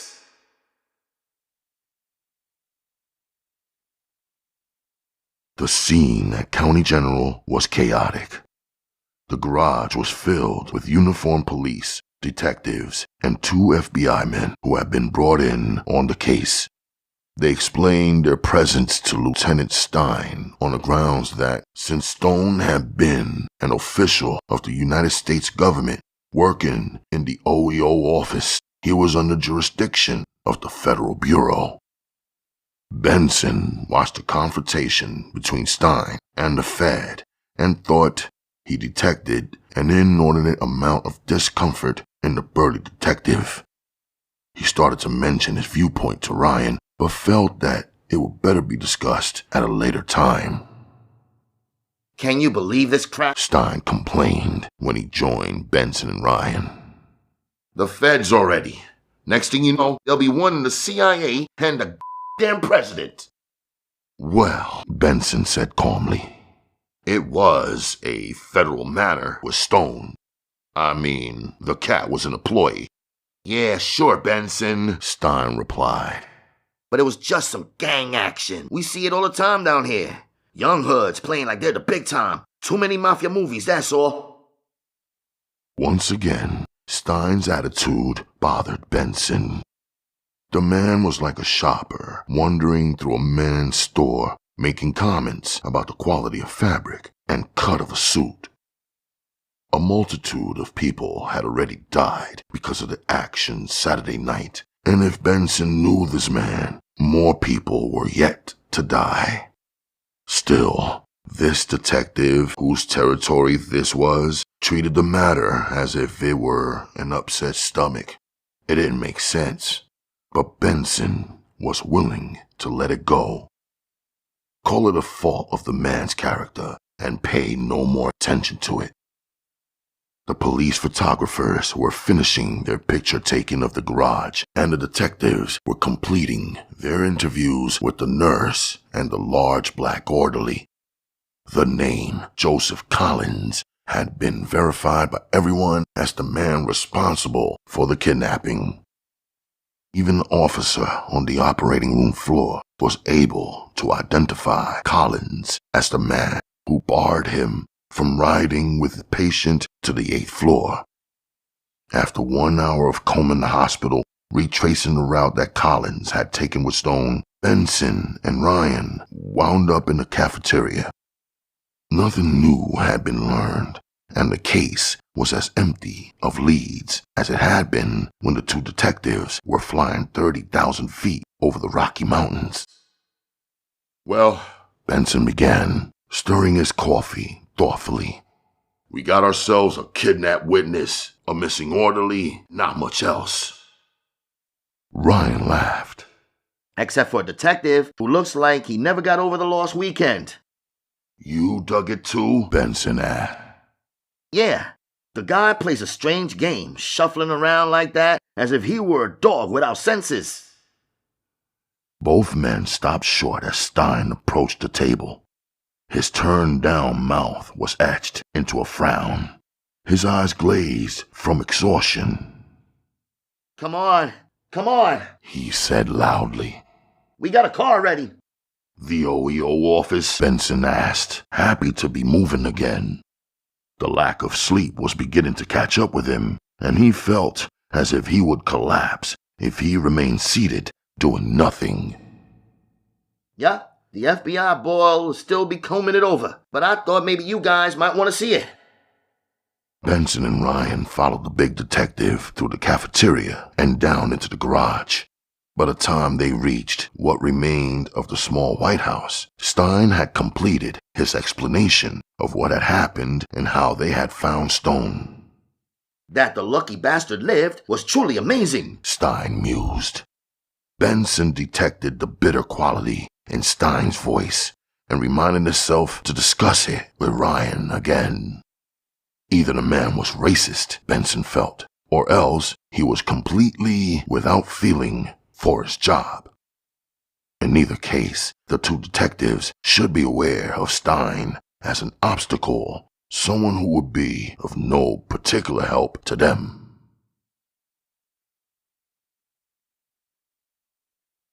Well, Stein said glumly. There it is.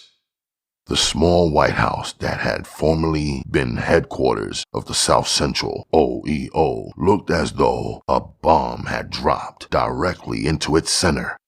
Only the four corner beams remained standing, as well as a slight expanse of charred concrete wall. On that wall was written the name Black Maria. Other than that, not much was left. Even what once were metal filing cabinets and desks had been melted down into grotesque, twisted shapes. not much here. Ryan said as they approached the house. Told you. Stein replied. Those gangs play rough. Two uniformed policemen stood guard near the front of the burnt house, while behind them, four men wearing khakis and boots sifted through the ashes. Stein gestured toward the men and explained that they were federal agents assigned to the investigation. Benson and Ryan waited for Stein to direct them to the federal men, but instead, Stein just stood on the sidewalk, pulled out a cigar, and lit it. Benson looked toward Ryan, then back at Stein. We'd like to talk to the federal agents. Benson said directly. Oh, Sure, if you think it'll help. Can't hurt, Stein, Benson replied, his voice dropping into a familiar, cold pattern. Stein glanced at the tall black detective coldly. His watery blue eyes were almost void of any feeling. They seemed instead to reflect what was around him. Benson had been trying for hours to see the man, but realized that Stein was not to be seen by anyone. 3 of the federal men were white and 1 was black. Stein walked directly up to the black agent and spoke with him for a moment, gesturing back at Benson and Ryan. The agent nodded, then put down his sifting pan and notepad and walked carefully across the ashes to where Ryan and Benson waited. I'm Agent Comstock, The black man said, holding out his hand to Benson. Detective Benson and my partner Ryan. Comstock shook Ryan's hand quickly, then turned back to Benson. Well, you boys all the way out from Detroit? Comstock asked. Yes, we feel there may be a tie-in here to a man named Kenyatta. Ah, yes, Comstock said. the famed Detroit massacre. We were in on the thing after the Vegas crash, but no one knew where the dude went. Can you believe that? Ryan spoke up for the first time. We've been dealing with Kenyatta for a long time. Nothing that f***er does surprises us anymore. Comstock laughed and was joined by Stein. Benson stared at the federal agent, noticing for the first time how light the man's skin was. The usual heavy features of the black man were absent. Instead, Comstock displayed a soft, almost feminine countenance. Ryan noticed the troubled look on his partner's face and spoke again, this time loud enough to stop what he felt was forced laughter. What have you guys found? Comstock turned to Ryan, his smile evaporating. Nothing much. This is routine, the usual shit. Get a place like this going in the ghetto, and you're bound to get yourself burned to the ground sooner or later. Couple blacks get turned down for aid, anything'll do it. Benson could see that nothing was going to come of this visit with Comstock. The man was cynical and almost white in his whole attitude. Okay, brother, Benson said, emphasizing the friendly greeting. If you do happen on something, you can reach us through Stein's office at headquarters. Yeah, fine, but I doubt it. Comstock nodded to Benson and Ryan, then turned and started to move back towards the house. Benson noticed that the federal man did not nod to Stein. Okay, you boys look like a little sleep would do you some good. I'll drive you to your hotel. Stein seemed jovial as he slid in behind the steering wheel and started up the car. How long you guys plan to spend out here? He asked as he pulled onto Compton Boulevard and headed back toward the central city. It all depends, Stein, Benson replied. All depends. The worried look that Stein gave Benson did not escape the black man's eyes. Instead, it served to fuel something inside Benson that was beginning to plague him. Stein had gotten Benson and Ryan a room at the Biltmore Hotel in downtown Los Angeles. The old hotel, located across from Pershing Square, was an anachronism of what once was downtown Los Angeles. Its plush carpeting and elegant chandeliers had deteriorated with age, and old men, tired of the darkness of the streets, inhabited the lobby. Well, gentlemen, Stein said as he prepared to leave the 2 detectives. it's not much, but with prices today, Stein shrugged and closed the door behind him. Benson sat down on the bed and lit a cigarette.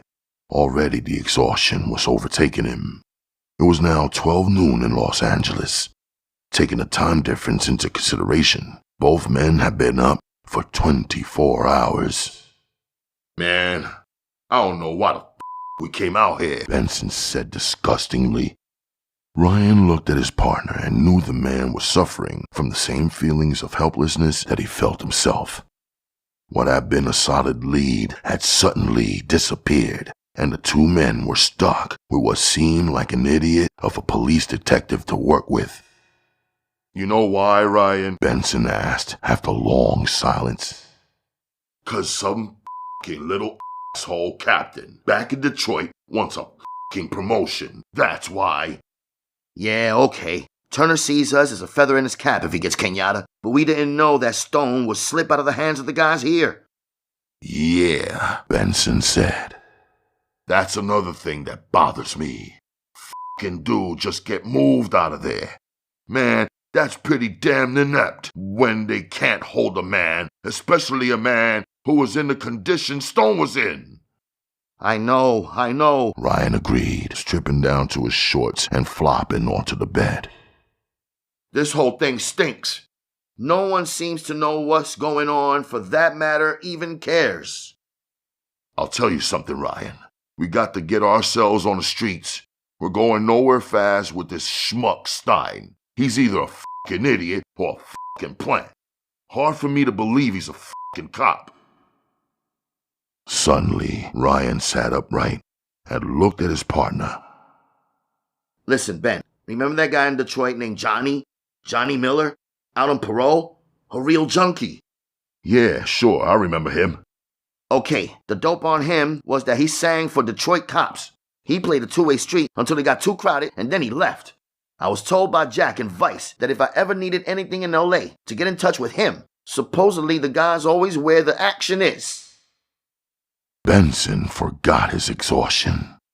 Ryan had made a worthwhile suggestion. Working together with men on the streets, junkies, pimps, and winos had always brought faster results to the detectives. For some reason, as soon as either of them stepped inside a city hall or an official building, they ran into roadblocks. Street people were always easier. What do you say, Ben? Ryan asked. Yeah, get your tail into gear and let's talk to this dude. I mean, if there's some Kenyatta action going down in this town, the cat'll know, not to mention gang violence. Benson laughed bitterly. Ryan was on the phone in a second, talking to the man named Jack, who worked the Vice detail in the Motor City. With satisfaction, Benson watched as his partner wrote down Johnny Miller's street address and phone number. We got him, Ryan said happily as he slammed the phone down. 2 o'clock this afternoon on the pier at Santa Monica. This dude's really willing, isn't he? Yup, been making it all his life, singing songs for the cops. No reason for him to stop now. Ryan lit a cigarette and was just about to relax on the bed when the telephone rang. He picked it up, listened for a moment, then said, Okay, be right down. Ryan turned to Benson. They've just arrested the leader of the Black Maria. Benson eyed his partner for a moment, then slowly reached over the table and drew out a cigarette. It was the last one, and Benson crumpled the empty pack slowly, then tossed a perfect shot into the wastebasket. You ever get the feeling, partner, that we're on a downhill train without brakes? He said. Ryan began dressing. No brakes, Ben, Ryan replied. but a whole lot of power. Benson stared straight ahead and smirked. Suddenly, he bolted off the bed, getting to his feet in one swift motion. Well, He began in mock enthusiasm. let's go see Stein and his man, shut the case down, and get back on that plane this afternoon. I'd imagine the dude already has tickets for us, being thoughtful as he is. Both men laughed as they dressed, but underneath was the very real suspicion that they were being railroaded. Lucius Davis sat alone in the small interrogation room inside the Los Angeles Police Headquarters. The 18-year-old black man smoked a cigarette, staring sullenly at the table in front of him with his huge afro, his tall, lanky frame, and the cold, distant look in his eye. He gave the impression of a snake, coiled and ready to strike at any time. There's the suspect. Stein said proudly as he and the two detectives from Detroit stood behind the one-way mirror looking in on Davis. We took the bastard's jacket, the one with the Maria seal. You can see that later. Benson nodded. Can we talk to him? He asked. Sure. Stein bubbled. No problem. It's not every day we get such an open and shut case, Benson. No, this is one of the better scenes in my lifetime. Stein led Benson and Ryan into the room. The all-white, low-ceiling cubicle with its acoustical tile and low-hanging fluorescent lights was entirely different from the interrogation rooms back in Detroit. It was modern and clean, no cigarette burns on the floor or table, no rotting woodwork, and no smell of decay. Yet, in its own distinctive way, the room was just as oppressive and confining. Gentlemen, Stein began when they entered the room. Lucius Davis, president of the gang, known as the Black Maria. The tall black youth looked quickly to Ryan, then to Benson. Beneath the shock of hair, the black's eyes were cold and hard, yet they seemed to soften when he saw Benson's. Both men were black, and both knew that, no matter what anyone said, they were set apart, distinctive, if only by the color of their skin. Well, Benson began. You got yourself a heavy rap, Davis. Davis continued to look directly at Benson. I'm innocent, man. Innocent, he said. Yeah. Stein injected loudly. Innocent. You know what we found on him? Smack, gentlemen. A packet of smack. And a kit. Innocent, my The smack was something new. Stein hadn't mentioned it before, and the sudden presence of this element surprised Benson. Heroin, eh? He began, now looking down at Davis. You shoot? He asked. Davis shrugged. No, man. We don't shoot no stuff. We're all clean. How many times you hear that pitch? Stein interrupted loudly. This time, Benson had had enough of the lieutenant's interruptions and brash comments. He turned and faced the large, paunchy man and stared at him coldly. Listen, Stein, Benson began in a voice that rattled the white acoustical tiles. Would you mind just shutting the up for one damn minute? Ever since we got here, you've been shooting off your asinine mouth, telling me and my partner what we ought to think and what we ought not to think. Man, we didn't come out here just to listen to someone like you. Stein turned red. His breathing grew heavy, and his eyes seemed to water. He took a small step backward, then tried to smile. Sorry, he began very softly. But I've seen it before. All of it. I just thought... I know what you just thought, Benson interrupted. But that's not the way we work.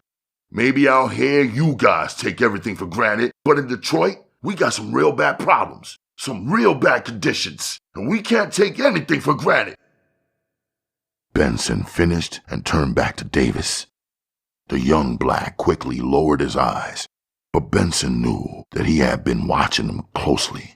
He hoped that he had done two things: put Stein into a defensive position and instilled some amount of trust in Davis.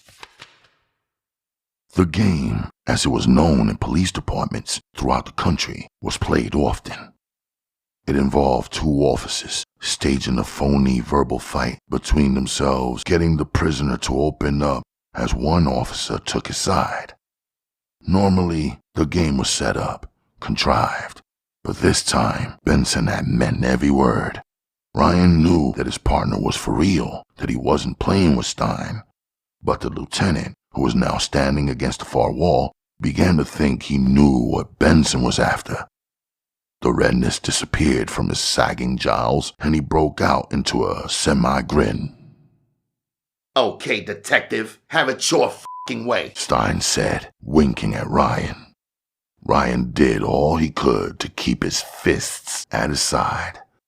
Either Stein was the biggest idiot he had ever seen, or else he was just an asshole. Ryan knew when his partner was really angry, and any man in his right mind would have been able to tell also. He couldn't believe that Stein was unable to distinguish the real from the phony. Yes, Ryan thought heatedly, the man is a supreme idiot. Benson glanced up at his partner. He could tell what Ryan was thinking. He turned away and took a seat opposite Davis. "Listen, Davis," Benson began quietly. "Would you mind rolling up your sleeves?"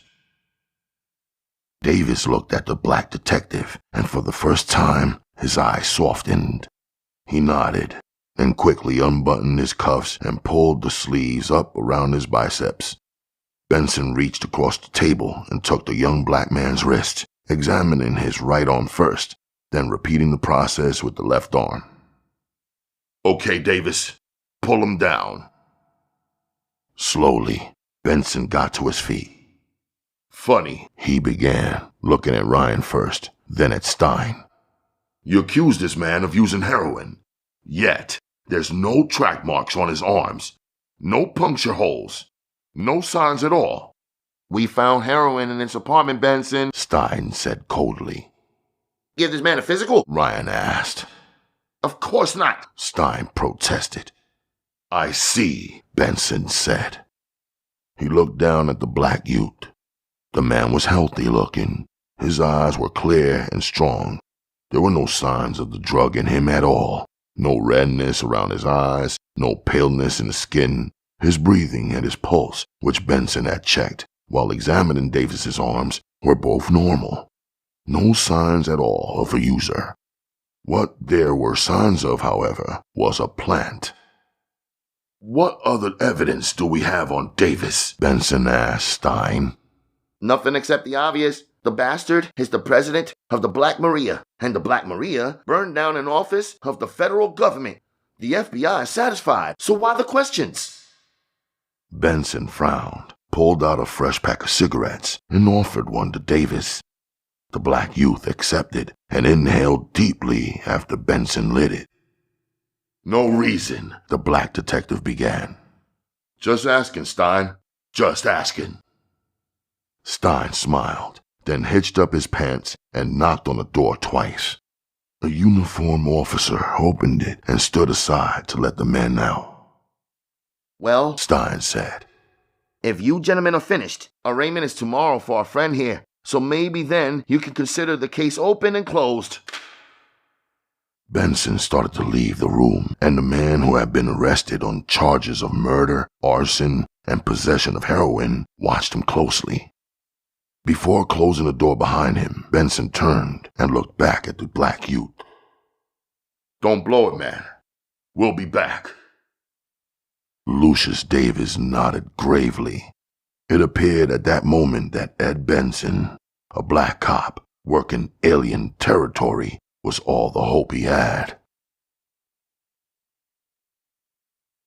The pier Santa Monica was crowded. Young couples, mostly blacks and Chicanos, strolled the decaying structure, stopping at the arcade to play the pinball machines and games of chance.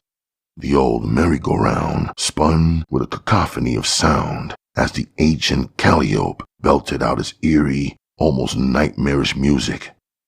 The day was cool, much cooler than it should have been for this time of year, and a low bank of fog sat only yards off the coast.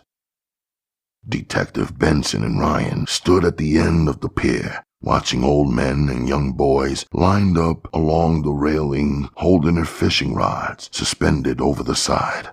Ryan kept turning back and searching out the expanse of pier, looking for the man from Detroit. Finally, he spotted the small, slim figure of Johnny Miller ambling casually toward them as though he were a tourist taking in the sights. "There he is," Ryan said. "Ish, he's really gotten thin." Benson turned and glanced at the little dude. Miller was dressed with the hearty air of a black pimp, small continental hat pushed back, tight-fitting shark-skin pants, open velour shirt, and a tight-fitting plaid jacket. He approached the two detectives slowly, taking one last look behind him before committing himself to the corner of the pier where Benson and Ryan waited. Hey, my man. Miller said in a staccato, strained voice. What's happening? The thin black man, his eyes bulging like a lizard's, constantly watching and waiting for his prey, gripped Ryan's hand with the full clasp, then turned to Benson and performed the three-way, thumb hook to fingertip to full grasp handshake. Benson performed the shake well and noticed how tight the unnatural Miller seemed to carry it out. You dudes, a long, long way from home, William stated, leaning against the railing and inserting a cigarette into a gold-plated holder. Hey, shh, this ain't no Detroit, dig? Ryan laughed. Yeah, you didn't have a gold-plated holder in Detroit? Miller grunted a low-key moan. No, action out here's pretty groovy, if you dig where I'm coming from. Real casual-like and hip, not too much jive. Benson watched Miller, thinking how he had seen so many guys like him before, blacks without the brawn or the brain to really make it in the underworld, but dudes who considered themselves too hip to go straight, marry and raise children with no place to go. They made their living using their ears and their eyes, listening to the action on the streets, making some bread off of cops, or off the gang lords, depending on who wanted the information and how much they were willing to pay. Sometimes they would even deal a little shit just to keep themselves rolling in the white powder. But the real name of the game was singing, playing the world's oldest tune for a price. So what's happening? Miller asked, after inquiring about the situation in Detroit. Ryan cleared his throat, then turned to lean against the rail and stare out to the ocean. What do you know about the Black Maria? He asked. Miller shrugged his shoulders, took a long drag, and looked at Ryan. I know a lot of shit, man. But then again, I'm into a special gig with my information. You dig it? I mean, man's got to live, and I kind of dig my style. Benson pulled out a $20 bill from his jacket pocket and handed it to Miller. Miller slipped the bill into his pants pocket and leaned back against the rail. Well, he began slowly. The Black Maria. Hey, yeesh. What could you dudes want with a bunch of cats like them? Just answer the questions, Miller, Benson stated. All right, man, no need to get uptight. Okay, they're small time, dig? Work out of Compton and Manchester area. Like, most of the dudes are high school or just out, know what I mean? From what I hear, they got a philosophy. You know, like having them philosophies these days. What kind of philosophies? Benson asked quickly. Well, you know, clean shit, the straight ahead thing. No dope, no crime, black is beautiful and all that crap. Benson and Ryan exchanged glances. This was not what they had expected. Although Benson had had a hint of it down at the police station, it was still a surprise to hear the facts from Miller. Go on, my man, Benson urged, now beginning to feel an affinity for the little black dude, not because of the man himself, but because of what the man was telling him. Well, that's about all the shit. They just a bunch of phony toughs, dig, who like to come down heavy on us dudes out in the streets. That's about it, my man. Miller looked down from Benson to Ryan, then down at the ground. Obviously, there was still something left inside of him that detested telling the authorities everything he knew. You ever hear of a man named Kenyatta? Benson asked after a silence. He watched Miller's face closely, trying to pick up some clue to the man's reaction. Kenyatta? Yeesh, everyone's heard of him. No, Benson said. Not in Detroit. Out here. I mean in Watts, Compton, Englewood, anything coming down the tube about him. Miller pulled the cigarette holder from between his lips. The name Kenyatta had kindled responses in every black man who ever had anything to do with Detroit. Either he was a feared and hated black man, or he was a savior. Yeesh. Miller exclaimed, also whistling the words out.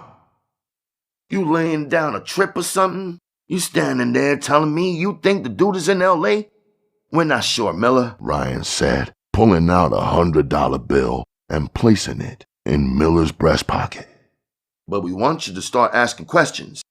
An OEO office was hit last night, supposedly by the Maria gang. 2 of the men inside were former Kenyatta men from Detroit. We think there's a connection someplace. You know what Kenyatta's thoughts were about dope, so we think maybe the cats who hit him were the big runners here, you see? Benson watched the small man's reactions.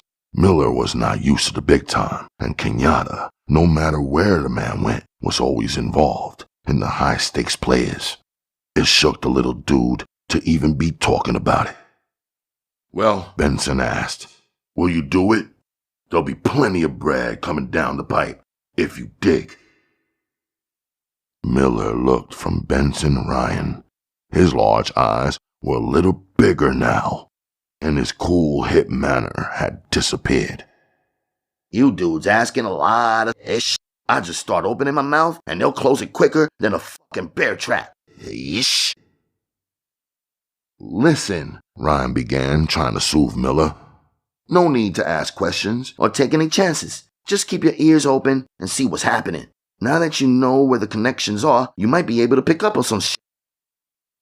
Miller was still shaking, but when Benson slipped him another $20 bill and said, I told you, man, there's bread to be made. Miller seemed to relax. Okay, The dude said finally. I'll keep it open. See what's coming down. Can't promise you nothing, though. Benson laughed. Miller, he began, you got yourself one hell of a rep around police headquarters. Let's see if it's all true, shall we? Some rep. Yeesh. Better I was a fucking pimp. Don't know, Benson joked. those fucking broads can get pretty mean sometimes.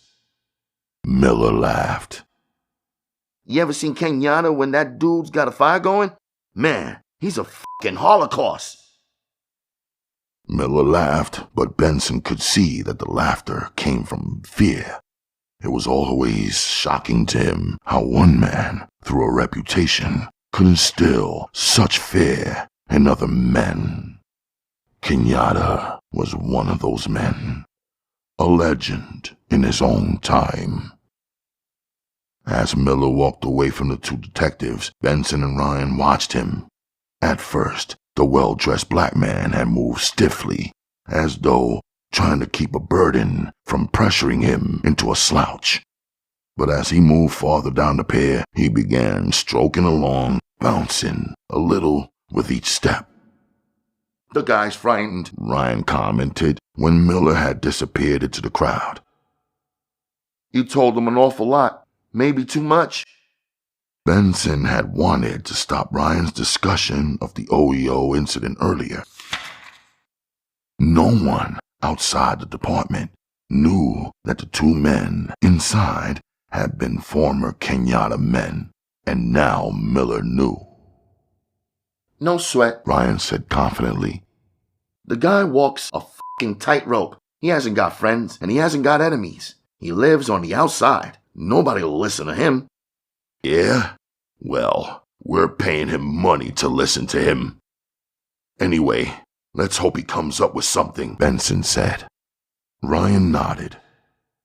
Yeah, he will. He's got to. We're being pushed pretty damn hard from inside on this one. Not just us, Benson replied. They're going to fry that kid Davis, and we ain't got much fucking time. Chapter 6. The determination and the anger was building inside Benson again, and Ryan knew it.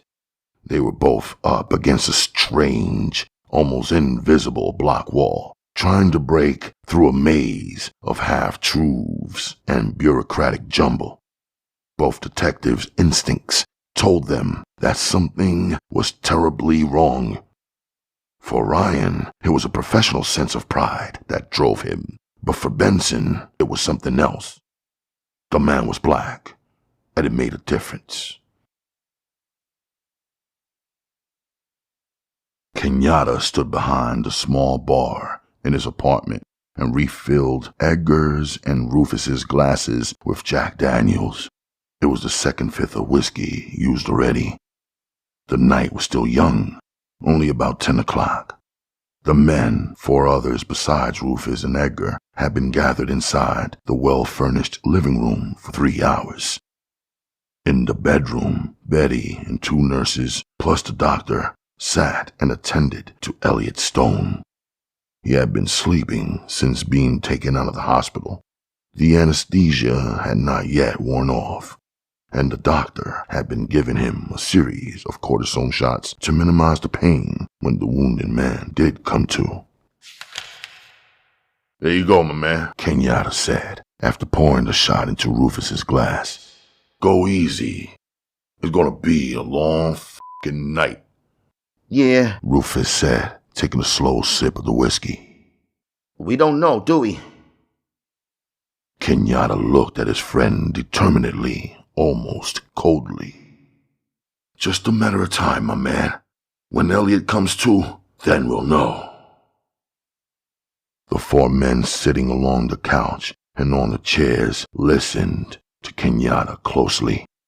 They were all black men, all dressed in business suits, and all well-trained Kenyatta men. Almost all of the men had shaved heads, and none wore mustaches or long sideburns. There was Duke Sims from the Valley, Amos Courtner from West Los Angeles, Little Mike Allen from East Los Angeles, and finally Stonewall Manfred from Compton. Each man representing over 500 Kenyatta recruits had been called into the meeting by the man himself. None of them had been aware of Elliot Stone and his operation at the OEO office. Kenyatta had managed his growing organization with the idea that no one section knew the operation of another. That way, in the case of a massive raid, he will be able to control the leakage of information and ensure the survival of other sectors. Kenyatta had learned well from the failures of the Black Panthers in the East. He had studied their operation and had learned where they had made their mistakes. Basically, they had been too well organized for their own good, and the government, seeking to destroy their threatening existence, had been able to strike quick and hard at the leaders, thus dismantling the entire operation with a swift, powerful stroke. Kenyatta would not allow the same thing to happen to his people. Stonewall Manfred leaned forward and stared down at the glass of Jack Daniels he held in his hands. "Listen, Kenyatta," he began in a baritone voice. "We gotta find out who hit the f***ing OEO before we make our move." Kenyatta listened as Manfred spoke at length about the possibilities of an all-out gang war in the ghettos, a war that would destroy every organized section of blacks in the city. Finally, Stonewall finished and sat back. "You're right, Stonewall," Kenyatta said. "But once we do know where it's coming from, we got to get it ourselves. We got to move in there and blow the whole f***ing operation." Amos Courtner, considered by all to be the coolest head in the group, listened intently to Kenyatta's words.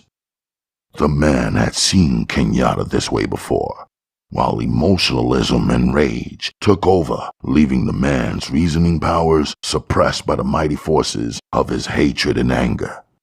He decided to speak up now, knowing that Kenyatta was still in the throes of his own anger. "Listen, Kenyatta," Courtner began. "We all dig where you're coming from. We know it. And we all feel the same about those bastards. But we got to keep something else in mind, too." Kenyatta put his drink down on the bar and leaned forward. He admired Courtner and respected his opinion. "Okay, Amos, I'm listening." "Well, like Stonewall said, we don't want to start no f***ing gang war. Not because we couldn't wipe their motherfucking his, but because it wouldn't do us any good. When Stone wakes up and lays it on us, we'll be in a position to do one of two things.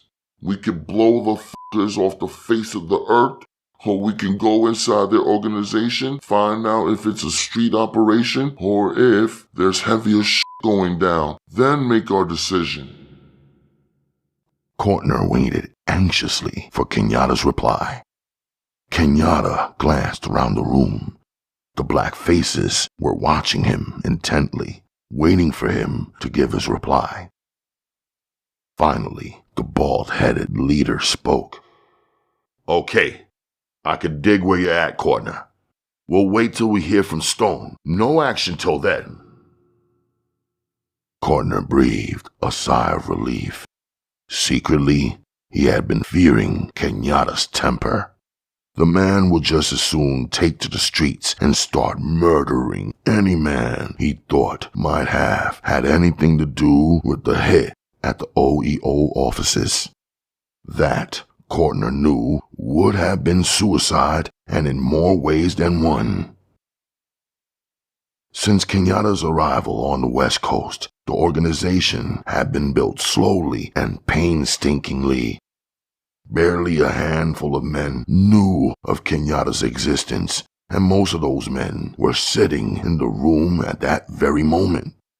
The element of secrecy was maintained as a safeguard and also as a means of securing the most information possible. Every man sitting in that room believed firmly that a huge organization existed outside Watts that supplied the junkies, the high school kids, and the young black girls of that ghetto with heroin. Each man had witnessed, in his own way, the breakdown of life around him as more and more of the white powder flowed into their communities. And each man had made a commitment to someday get to the root of the operation and destroy it. That goal could not be put into jeopardy by hitting some small-time junkie somewhere who they thought was responsible for 2 deaths and Stone's injury. The decision to wait had been made. The men settled themselves down for a long night. Betty made sandwiches and passed them around. The 4 section leaders played poker. Kenyatta and his 2 closest men, Rufus and Edgar, stood around the bar drinking Jack Daniels and talking softly among themselves. At 10:30 that same evening, young Joe Collins was walking along 53rd Street toward Compton Avenue. The small, young black man carried a suitcase and a jacket draped across one shoulder. His movements were purposeful, and he walked quickly because he was heading back toward Kenyatta's apartment. That evening, after Elliot Stone had been secured in the bedroom with the doctor and nurses, Kenyatta had told Collins that he wanted the young man to stay with him in his apartment. We can't risk having you on the streets, Kenyatta had said, warning Collins not only about the police, but also about the same people who had hit Stone's office. Collins had insisted on going back to his mother's small house alone and telling her himself that he would not see her for a couple of days, maybe weeks, and possibly even months. Hurriedly, Collins had run home. His mother, now into her 60s, sat in the living room, watching the television set that Collins had bought for her the previous Christmas. She was an old woman. Her body was shriveled, and little hope or joy remained in her dark, sagging eyes. Only when she saw her one surviving son did she express a glint, a glimmer of happiness. Joe Collins had once had 2 older brothers, but both men had been called up by the Army after the Tet Offensive in the late 60s. They were both killed within a week of each other in frontline action. Collins had read the reports and had heard rumors saying that black men were virtual guinea pigs in the jungle war. Collins had believed what he had read. Now he stood in front of his mother, a woman who had lost 2 sons already, and tried to explain to her why he was leaving. Her eyes were sometimes cold, sometimes blank, as her youngest son stammered through his explanation. The old neat house was dark except for the light of the television, but Collins could see the hurt he was causing inside the old woman. I'm sorry, Mom, He said softly. but it's something I got to do. I'll be back. Don't worry about that. The old woman nodded. She reached out and took her son's hand and squeezed it. Joe knew at that moment that she understood. "Thank you," he whispered into her ear. The woman nodded again, then took his other hand and placed it on hers. She held him like that for a moment longer, then let him go. Joe stood up and went into his bedroom and began packing a suitcase. He could hear the inane canned laughter of a television comedy show, then listened as the show broke for a commercial. Two black people, a man and a woman, were glowing idiotically over the merits of a soap detergent. Joe listened for a moment longer and knew that what he was doing was right. The young black crossed Compton Boulevard near the lines of bars and nightclubs. They were fairly quiet on this Sunday evening, and only a few ravaged-looking hookers stood on the sidewalk outside. Turning the corner and walking down Manchester, Joe Collins found himself on the dark part of the street. He began walking faster. It was at this point he realized that there was a car behind him, pacing him step for step and about 60 feet away. The young black man's heart began pumping. He heard again in his mind the warning from Kenyatta, but then he reasoned possibly it was Kenyatta himself. No, he thought, Kenyatta would have stopped and picked him up. Collins realized at this moment that he was a sitting duck for whoever was in that car. There was nothing to do but try to escape. A small, dark alley stood about 50 feet ahead of him. Without missing a beat, the young orderly broke into a frantic run toward the alley. The blood was rushing through his brain, and only vaguely did he hear the car accelerate behind him. His feet slipped on the pavement as he tried to make the right turn into the alleyway without losing a step. Trash cans tumbled about him. He got to his feet again and could see the reflection of the car's headlights on the opposite wall. The alley was nothing more than a loading driveway for the warehouse at the far end. There, a loading dock stood, its platform 6 feet off the ground. Behind that was a corrugated metal door. There was no exit from the dark cavern. All the passages were sealed by brick walls and the loading dock itself.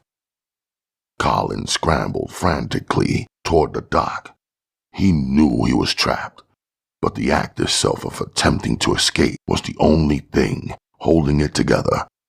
His heart beating wildly, he jumped onto the small ledge and in front of the metal door. The car turned into the alley and moved slowly toward where Collins stood. He was blinded by the headlights and could not see how many men were inside. The car stopped 10 feet in front of the dock.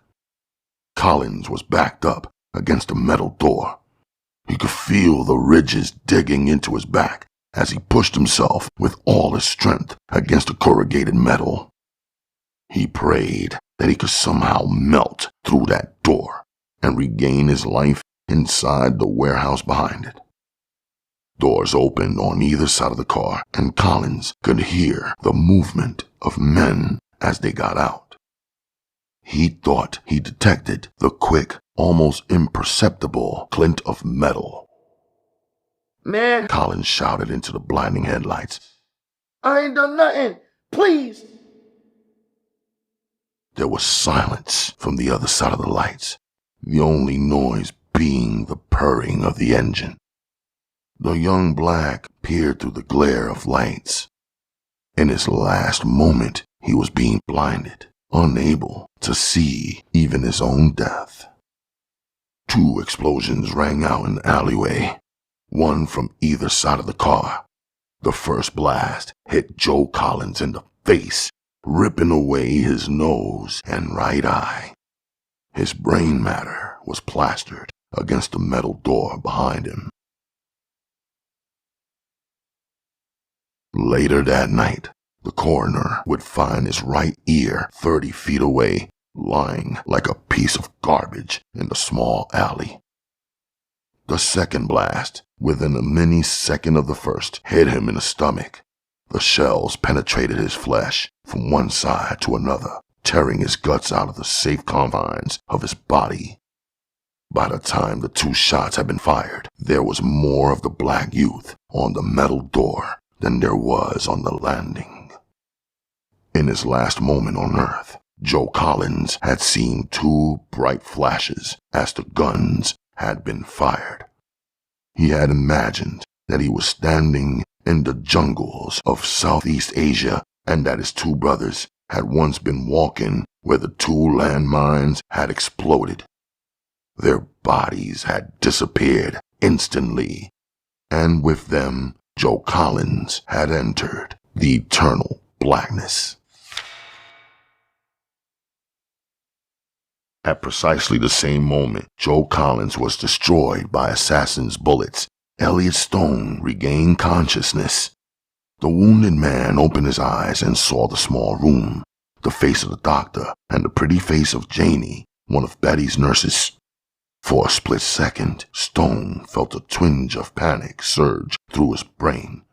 He knew he wasn't in the hospital, but other than that, he had no idea what was happening to him. Through the cloud of his growing awareness, he heard the doctor yell the name, Kenyatta. Relief flooded through Stone instantly as he realized he was under the care of the only man he could trust. When Kenyatta entered the room, he found Elliot Stone smiling. "Hey, my man," Kenyatta said happily. "Kenyatta," Stone whispered. "I can't believe this shit, man. What the fuck is happening?" Kenyatta grinned and rested his hand on Stone's shoulder. "Man, we got you out of that fucking hospital. Couldn't let you hang around there, my man. No fucking way." "How?" Stone asked. "We had a man inside, a kid named Joe Collins. He'll be here soon. A good fucking man, that kid." Stone felt himself lighten immediately. It was good to hear Kenyatta speak of his men, especially with the kind of pride and care he used when they had done something well. Obviously, this kid Collins had done well. "What about the others in the house?" Stone asked after a brief silence. Kenyatta shook his head. "Man, those fuckers did it in. Ain't no way Jimmy or Frank could have made it through." "Shh," Stone said. The night was coming back to him as he talked with Kenyatta. The nightmare standing there, knowing the men who held the shotguns were going to pull the trigger. The flash, then the pain, then the fire. He remembered his fantasy of driving through the Notre Dame line and into the end zone and chuckled. "What's so damn funny, Elliot?" Kenyatta asked, grateful to see Stone laughing. "Just thinking about what we went through my head when I was getting out the fucking house. Man, I thought I was playing football again. The Notre Dame game." Kenyatta laughed. "My man, you did about as well as you did in that game. No shit." The 2 black men reminisced about the game for a few minutes. Kenyatta had not been there, but Stone had been able to obtain the films. At a party earlier that spring, Stone had proudly shown Kenyatta and a number of friends his moment of glory captured on film. The ex-football player was not conceited. The way he explained it was by saying that very few men have a moment like that in their lifetimes, and he was simply damn proud of his. It was really as simple as that with Stone. He knew the CEO and their motherfucking system would try to take everything away from him and his people. But this That moment on a Saturday afternoon was something that no one would ever be able to take. Finally, the conversation turned to the previous night. Kenyatta had asked Stone what he had been carrying in the film when they were hit. It took a moment before Stone could reconstruct everything in his mind. The film, he remembered that, and the phone call, and then the discussion with Frank and Jimmy. Yes, they had made a link, had discovered something in the operations of the dope ring in Watts. Stone thought hard, and suddenly the picture returned, and the pieces fell into place. "Okay," Stone said softly. "I've got the shit together." Okay, Elliot, lay it on me, my man. Kenyatta leaned forward and listened intently. Stone took a deep breath and began speaking.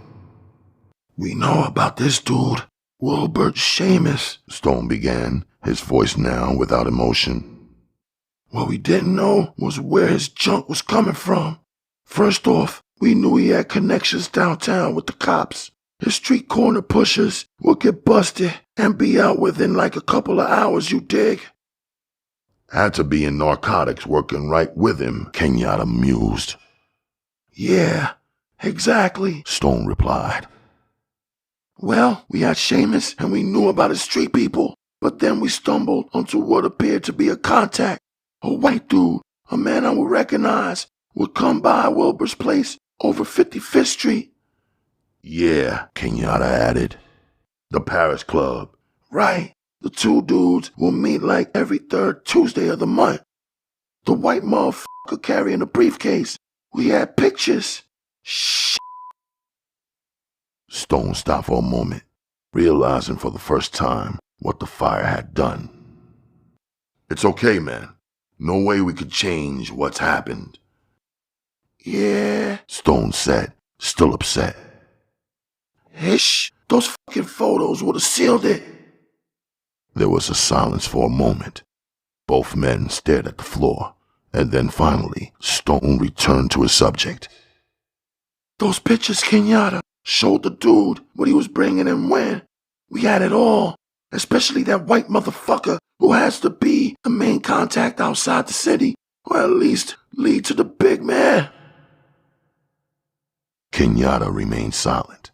He had heard of Wilbur Seamus, but had thought nothing more of him than a street corner hustler. Within a week, Stone had unraveled a complex organization that had involved Seamus, a white pusher, and a network of street pushers. There was no doubt that Seamus was the man they were hitting Watts. We're going to hit Seamus, Elliot, Kenyatta stated coldly. Stone looked at his man, then frowned. No, man, he began. We got bigger fish to fry than that We got to find out who that whitey is. You dig where I'm coming from, man? I mean, all of us know ain't just out there on the streets peddling that shit. We know there's some pretty powerful white motherfuckers behind that whole thing, and now we got ourselves a chance to nail them. Kenyatta listened to Stone.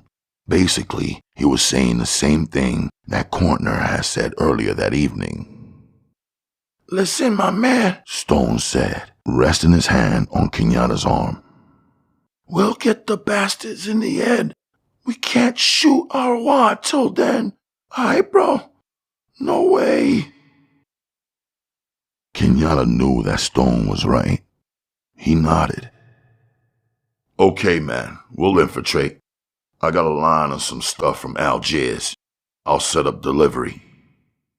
Stone smiled. At least now, after all his efforts, there will still be some kind of payoff. You're going in the dope business, man? I never thought I'd see the fucking day. Kenyatta laughed along with Stone. Deep down inside, though, both men knew just how serious the situation was.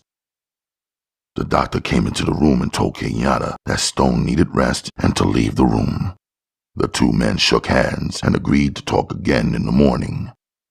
Kenyatta watched as the doctor gave Stone his injection of cortisone. See you tomorrow, brother, Kenyatta said as he left the room. Yeah, tomorrow, man, Stone said sleepily.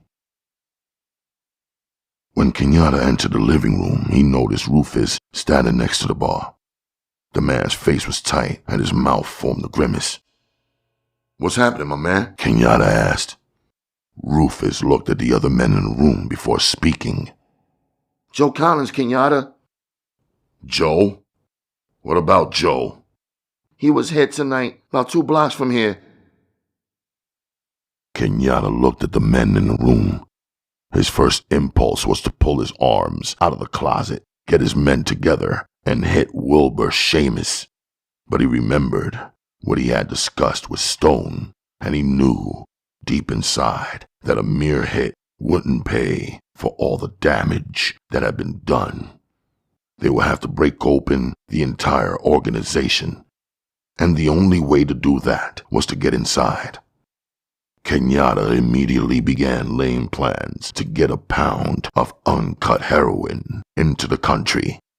With that amount of white powder and his virtual lack of identity, Kenyatta figured that he would be able to crack any organization, no matter how large. At that moment, on that windy Saturday night in South Central Los Angeles, no man could have imagined just how large and powerful an organization they were going to infiltrate. Had they probably would have satisfied themselves with the murder of Wilbur Seamus.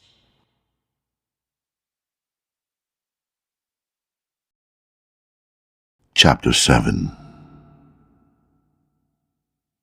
For any other man to score a pound of uncut heroin, it would have taken a lifetime of securing connections.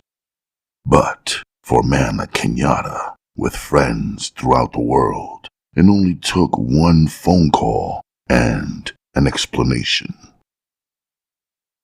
Jackson Matthews, exiled black leader, political radical, and considered an enemy of the American people, had been a true believer, a man who had seen the winds of change coming long before others even knew there was a storm.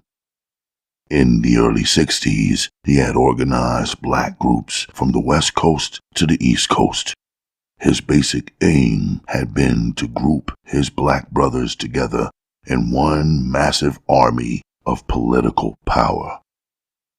He had known that the liberal sensitivity of the American government would not bring about the changes. He had also known that the only way to effect real change was through raw, brutal power. Only a handful of men in the United States knew of Matthews' whereabouts, and even fewer had possession of a phone number which they could reach him. Kenyatta was one of those men. Quickly, Kenyatta explained to Matthews in a coded jive language what he needed.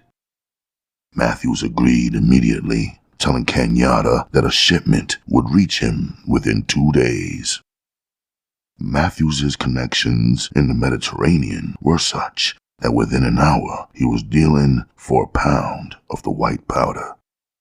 Because of his reputation amongst the crime syndicates of the European marketplace, the black leader had to set up the score through a front man, a black who was considered one of the top drug men in the world, but who secretly worked for Matthews and supplied him with information.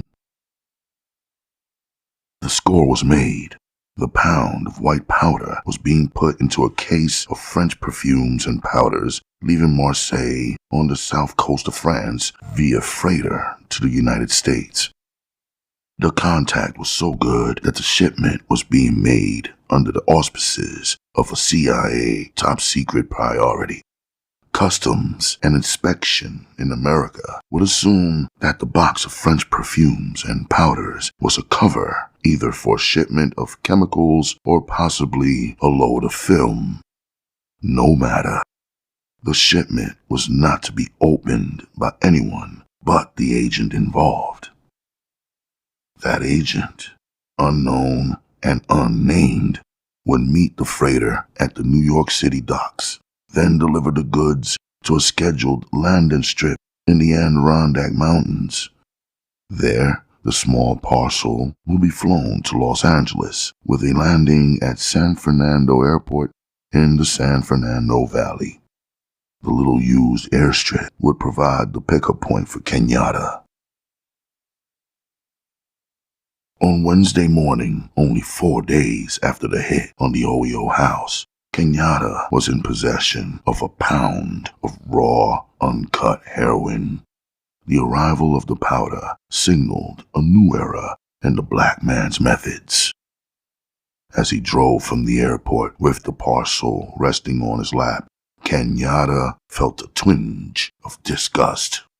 His hatred of the stuff was something that had driven him through the years, motivating him to strengthen his army, to blast away at the pushers and junkies in the ghettos who were quickly destroying the hope of the black people. Now, the quote-unquote white devil powder was in his grasp, over $1 million street value. Kenyatta chuckled as he realized for the first time the significance of the color of heroin powder.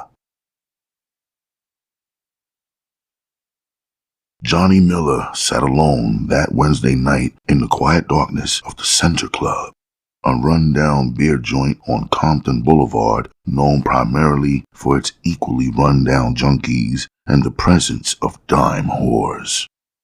The little black dude sat at the bar nursing a cheap whiskey and listening to the sounds of Sweets Edison on the juke.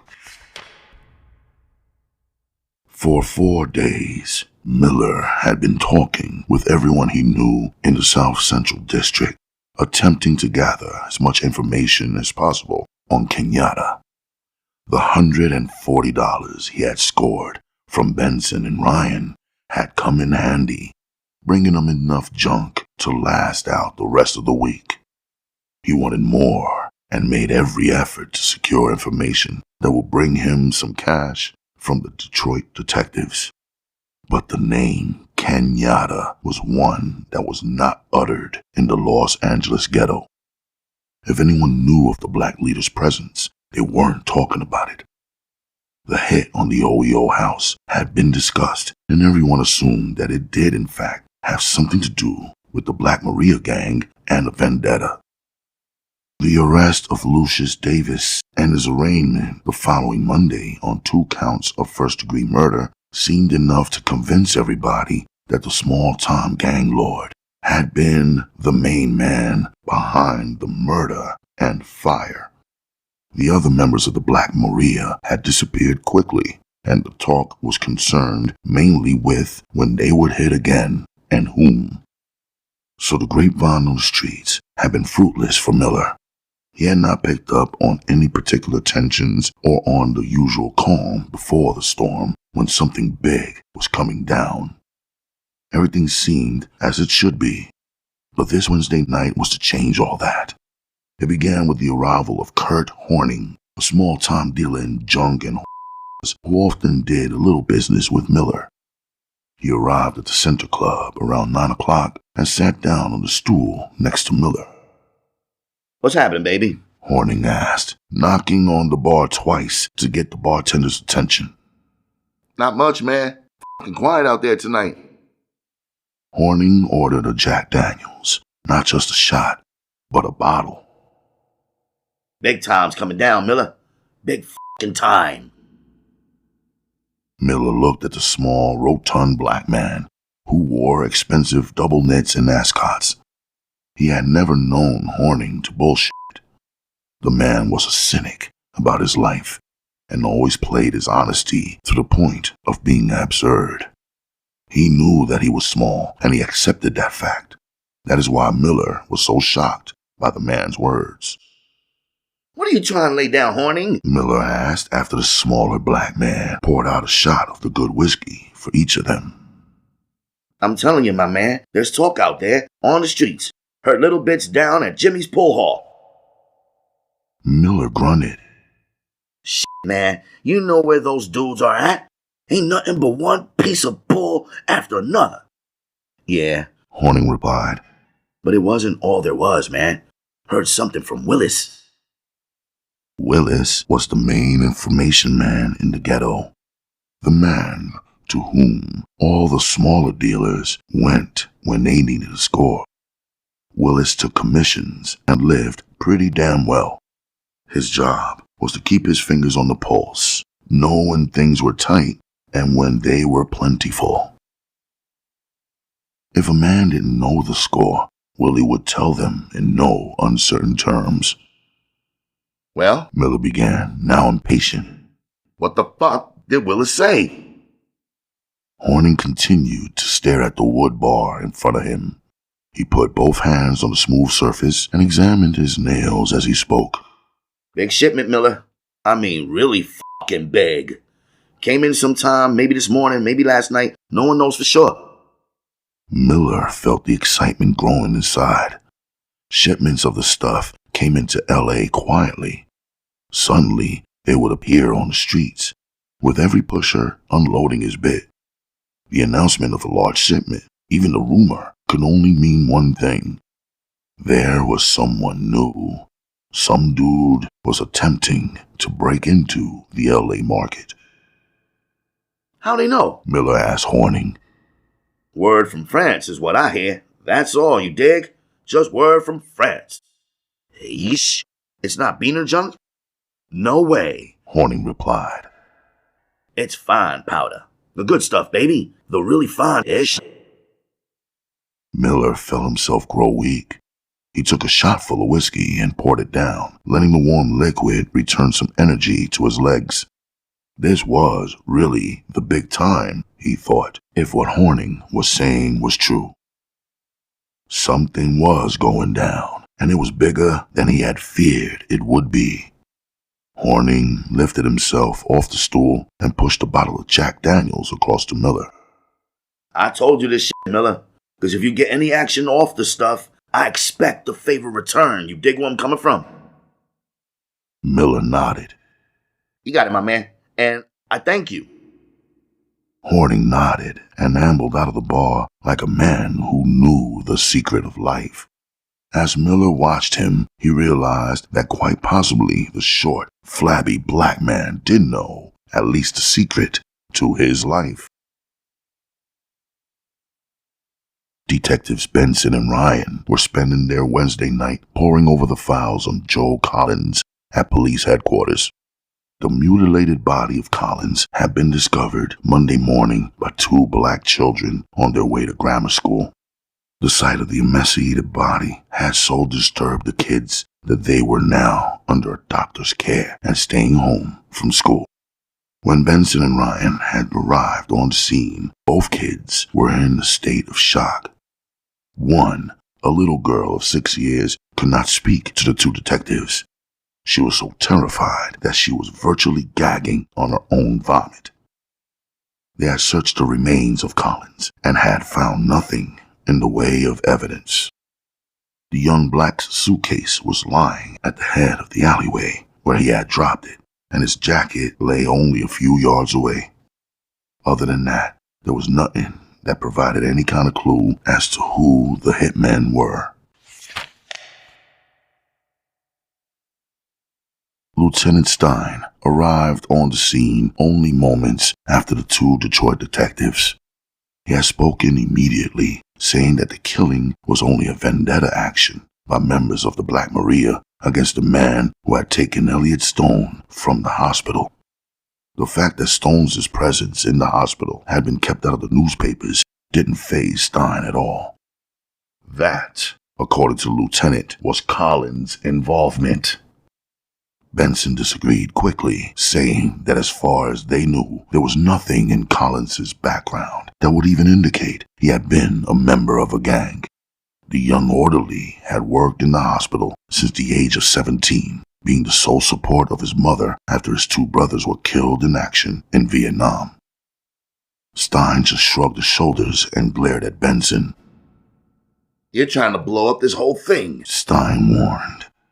Then you and your partner will go back to Detroit, leaving me with a city full of murdering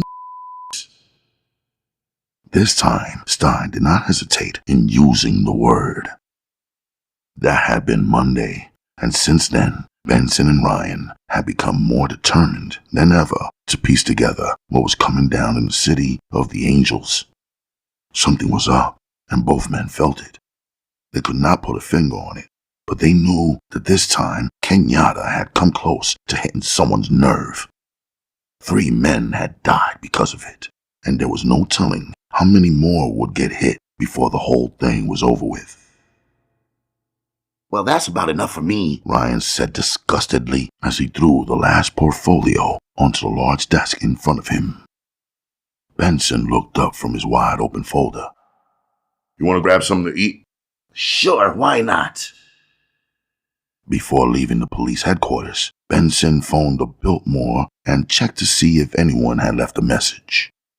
His heart began pumping wildly when he heard the name Miller. Our man Johnny, Benson said excitedly to Ryan. He wants to meet. Ryan contacted Miller, and they planned a meeting in the garage beneath Pershing Square. 1 hour later, the 3 men were sitting in a remote section of the garage inside a detective's unmarked sedan. Miller sat in the rear, nervously puffing on his gold-plated cigarette holder. All right, Miller, what's happening? Ryan began. Miller took a deep drag on a cigarette, then leaned back in his seat. Something big is coming down, gentlemen, He said simply. What do you mean, something big? Benson demanded. What I mean, man, is that someone is bringing in a score of junk that's already blowing everyone's mind. That's what I mean. How big? Ryan asked. Don't know, but from the sound of things, it's bigger than anything. Any dude ever sank into L.A. Take a guess, Miller. Quarter, half, what? Least a half, man. At least. Benson glanced at Ryan quickly. They both knew what their next question would be. And who's bringing it in, Miller? Ryan finally asked. That's the part that's got all the dudes on wrap. We usually got a source down there, dig? I mean, one dude who keeps the junk on the streets had it together for 2, maybe 3 years now. And it ain't that dude who's bringing it, man. It's someone else. Benson smiled at Ryan. They knew who that dude was and why he was bringing it in. They had discussed the possibility during the last adventure with Kenyatta, wondering when the man would actually get into the marketplace himself. It seemed only a matter of time before Kenyatta would go underground and infiltrate.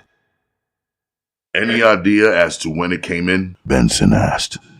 People out there suspecting within the last 24, but no one's got a handle on it. Miller looked from Ryan to Benson. Obviously, he had made some sort of hit. That's all you know? Ryan was already fishing into his pocket for a $100 bill. Yeah, that's the scam. I mean, it appears as though the dude who's had it wired is in for a little competition, if you dig where I'm coming from. No idea who he is. The main man down there? Benson asked the question casually. Man, Miller replied. ain't no one knows who the cat really is. That dude has it so well put together, he probably don't even think he's doing it himself. Miller laughed at his humor, then reached and took the bill from Ryan. If I hear anything more, we'll talk again. And with that, the little dapper hustler jumped out of the car and walked quickly toward his late model Ford parked across the way. Hish, Benson said. It's got to be Kenyatta. Uh-huh. You think he's in it for the money? Nope. If I know Kenyatta as well as I think I do, the man's a little pissed at whoever knocked over his operation. He's not going to hit. He's going to go inside and infiltrate, blow it to pieces from the inside. Ryan looked at Benson before speaking. You mean whoever hit his OEO house didn't know what they were hitting? I really don't think anyone knows that Kenyatta's here. I think the cats who made the hit were hitting it for the right reason, only they had no idea who ran it. Probably thought it was a local police operation, undercover or something like that. Ish, Ryan exclaimed. It would be a fucking blessing if we could find out what was going on inside that house. Elliot Stone limped from the bedroom into the living room. Kenyatta, Rufus, and Edgar were sitting on the floor dividing up a half a pound of heroin into small waterproof bags. Each small bag contained 1 ounce of the stuff, enough to last a high-shooting junkie for weeks. Kenyatta, Stone began, leaning against the bar. I never thought I'd see that. Kenyatta laughed as he tied one small bag and placed it on a stack with the others. My man, you ain't see jack-ish. No way. You got a hold of Horning yet? Stone asked. Yeah, the fucker's setting up something for tomorrow night with no other than Seamus. Ish, we're moving in fast. Kenyatta held the bag in front of him and turned the small packet over and over in his hands. Man, He began softly. with this kind of shit flowing around, no way them dudes gonna take their time, especially a dude like Seamus. Stone poured himself a shot of Jack Daniels and sat easily on one of the stools in front of the bar. His recuperation had amazed everyone, including the doctor. It had only been a few days, and the man was almost whole again. But deep inside, Stone was hurting. He knew Kenyatta was moving into the biggest game he had ever played, and Stone desperately wanted a piece of the action. The stakes were higher now than they had ever been, but Stone had been known and seen. He would have to sit on the sidelines and watch. It was the first time in his young life that he had ever been made to view the game from the bench. You go easy on that whiskey, my man. Kenyatta advised as he joined Stone at the bar. It helps. Stone said simply. Elliot, you got shit for your pain. Enough fucking drugs to start your own operation. Stone shook his head. It ain't just the pain, Kenyatta. You're moving in like you are, and I'm fucking sitting here like some kind of wounded man. I just can't dig it. Kenyatta put his hand on the younger man's shoulder and smiled at him. Listen, I dig where you're coming from, baby. I know how you feel, what your gut is telling you. Stone nodded. thanks, my man, but it still doesn't come off, dig? I mean, we're sitting on the biggest motherfucker since we've been together. One fucking action, one hit, and we clean out the entire community. That's right, Kenyatta agreed. And that's why it's so important that we keep it cool till we know for sure what's coming down, you dig? And then what? Stone asked, looking at Kenyatta with questioning eyes. Kenyatta returned Stone's gaze directly and cleanly. You want in on the big hit, don't you? That's where I'm coming from, Kenyatta. The tall, bald black man shrugged his massive shoulders, set his glass of whiskey down on the bar, and stared at the pile of heroin sitting in the midst of the living room. Okay, He began softly. when we decide to go ahead, you're in. Won't make any difference then anyway. Stone smiled. Thanks, my man. Ain't no one better than you, Elliot. No one. Kenyatta spoke softly and with conviction. Stone knew that he meant every word of it. Chapter 8. Wilbur Seamus, age 38, was a veteran of the Korean War, a former resident of New York City, and now a veteran of the Los Angeles area. He was a black man, a former street hustler, and a pimp, making the big score and rising to the top, now the overseer of 20 separate drug rings in the South Central District of LA. Drug rings that served the junior high school crowd up to the serious lifetime junkies. The man, Wilbur Seamus, better known to his friends as Slim, stood 6 feet 2 inches tall and weighed barely 150 pounds. He wore his hair short and sported a finely manicured goatee. His dress habits were perfect, stylized double knits, leather jackets, and a vast array of expensive hats. He smoked the best Havana cigars and always sported a beautiful black woman wherever he went. To a great many young people in the depressing neighborhoods of Watts, Wilbur Seamus was a man to be admired. On the Saturday night following the hit of the Oyo house, Seamus met with two of his biggest drug traffickers in his office above the Paris Club, which he owned. The two men were Junior Willis and Elmo Zachary, black kingpins in their own right. Wilbur had called the two men to his office because he had been approached through Horning about the possibility of buying a large amount of heroin. Horning had come to Seamus after being approached himself by Rufus.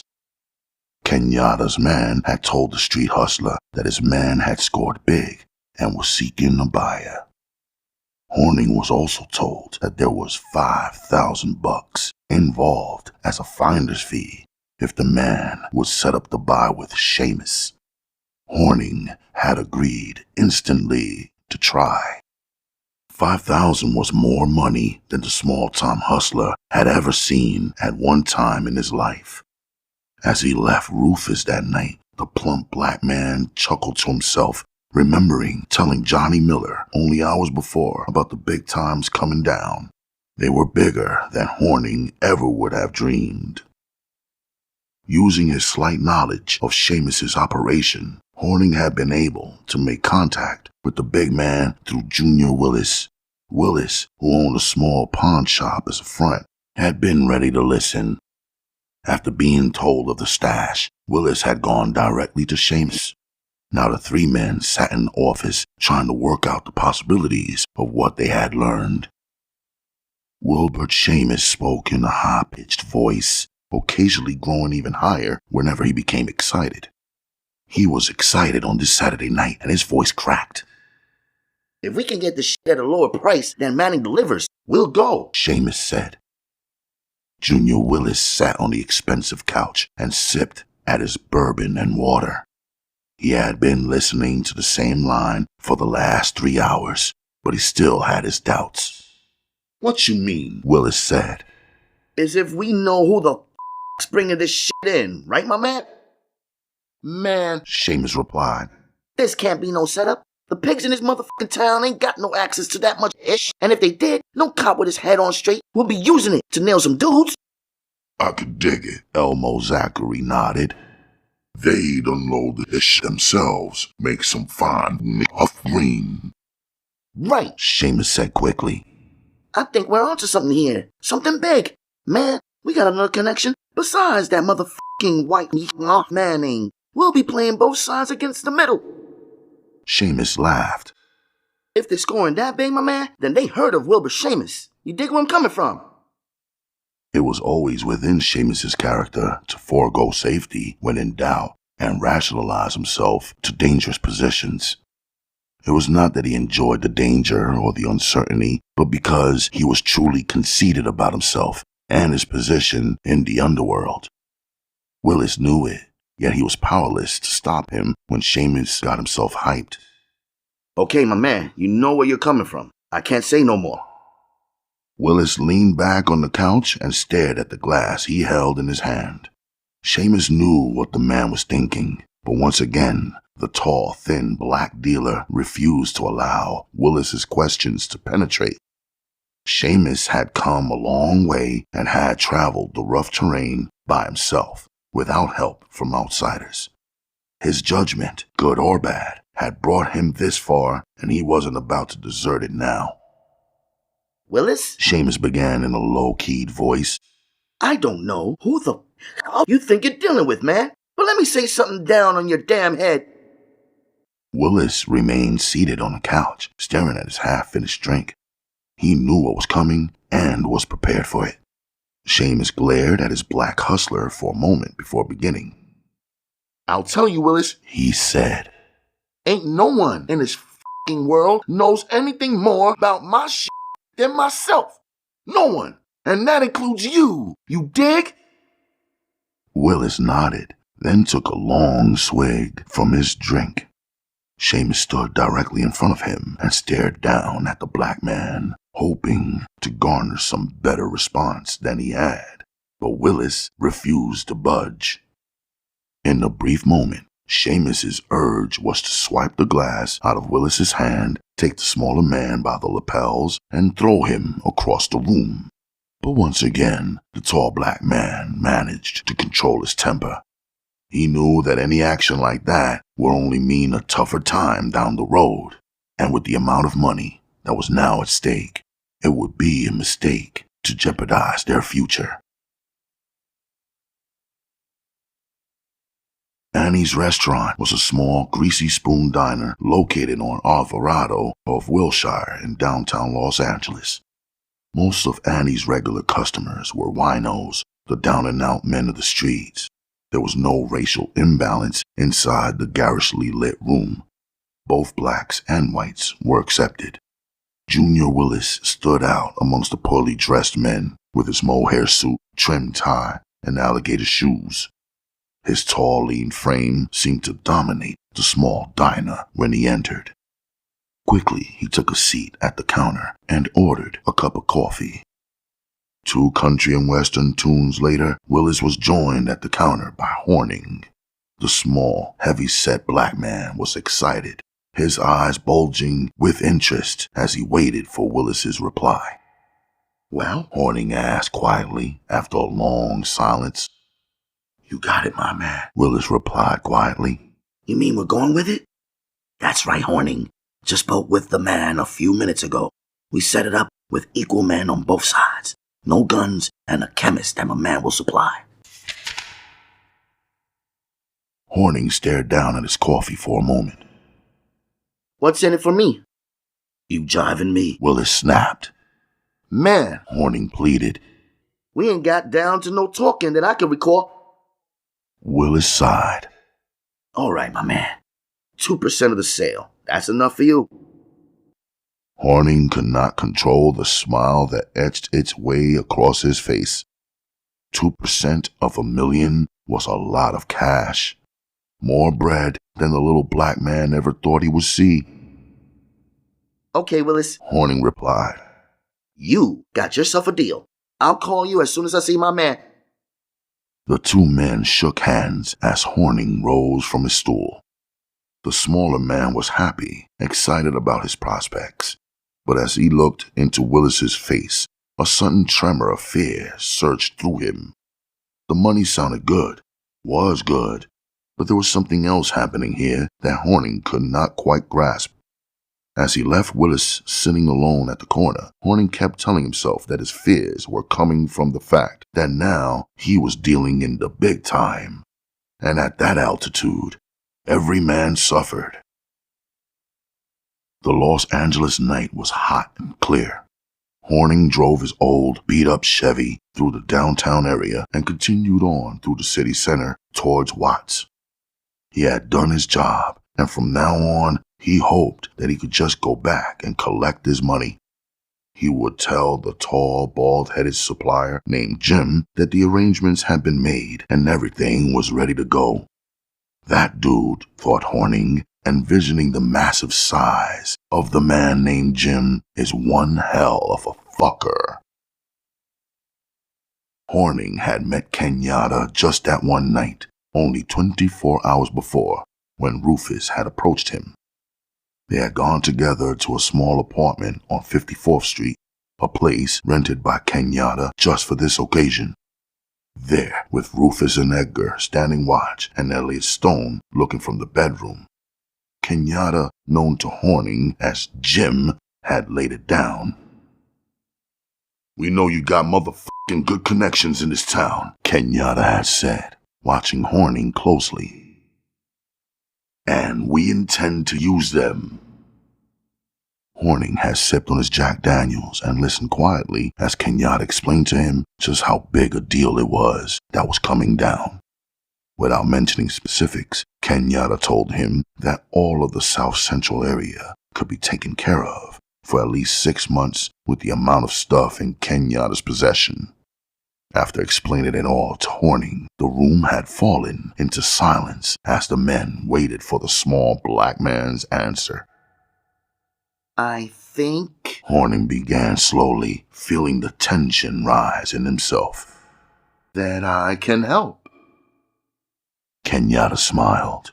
His organization had known about Horning for a long time, had seen him work the streets and sometimes make a big score with one of the larger dealers. They had known that he had an inside track to Seamus. Now they were taking a chance that the little man's sources were as good as they believed. "Who is the dude?" Kenyatta asked after pouring another round. Horning laughed nervously. "Oh man, you know I can't lay that jive down on you." "Sure, man. Okay, just set it up and we'll meet." They spoke for another hour and finally agreed to a 1% cut of the selling price. It was an unwritten law among the big dealers that the middleman got a cut from each side without divulging his take to anyone. Now, Horning was in on 3%, a healthy cut. Horning turned slowly onto 54th Street and pulled to a stop in front of the modern-looking apartment house.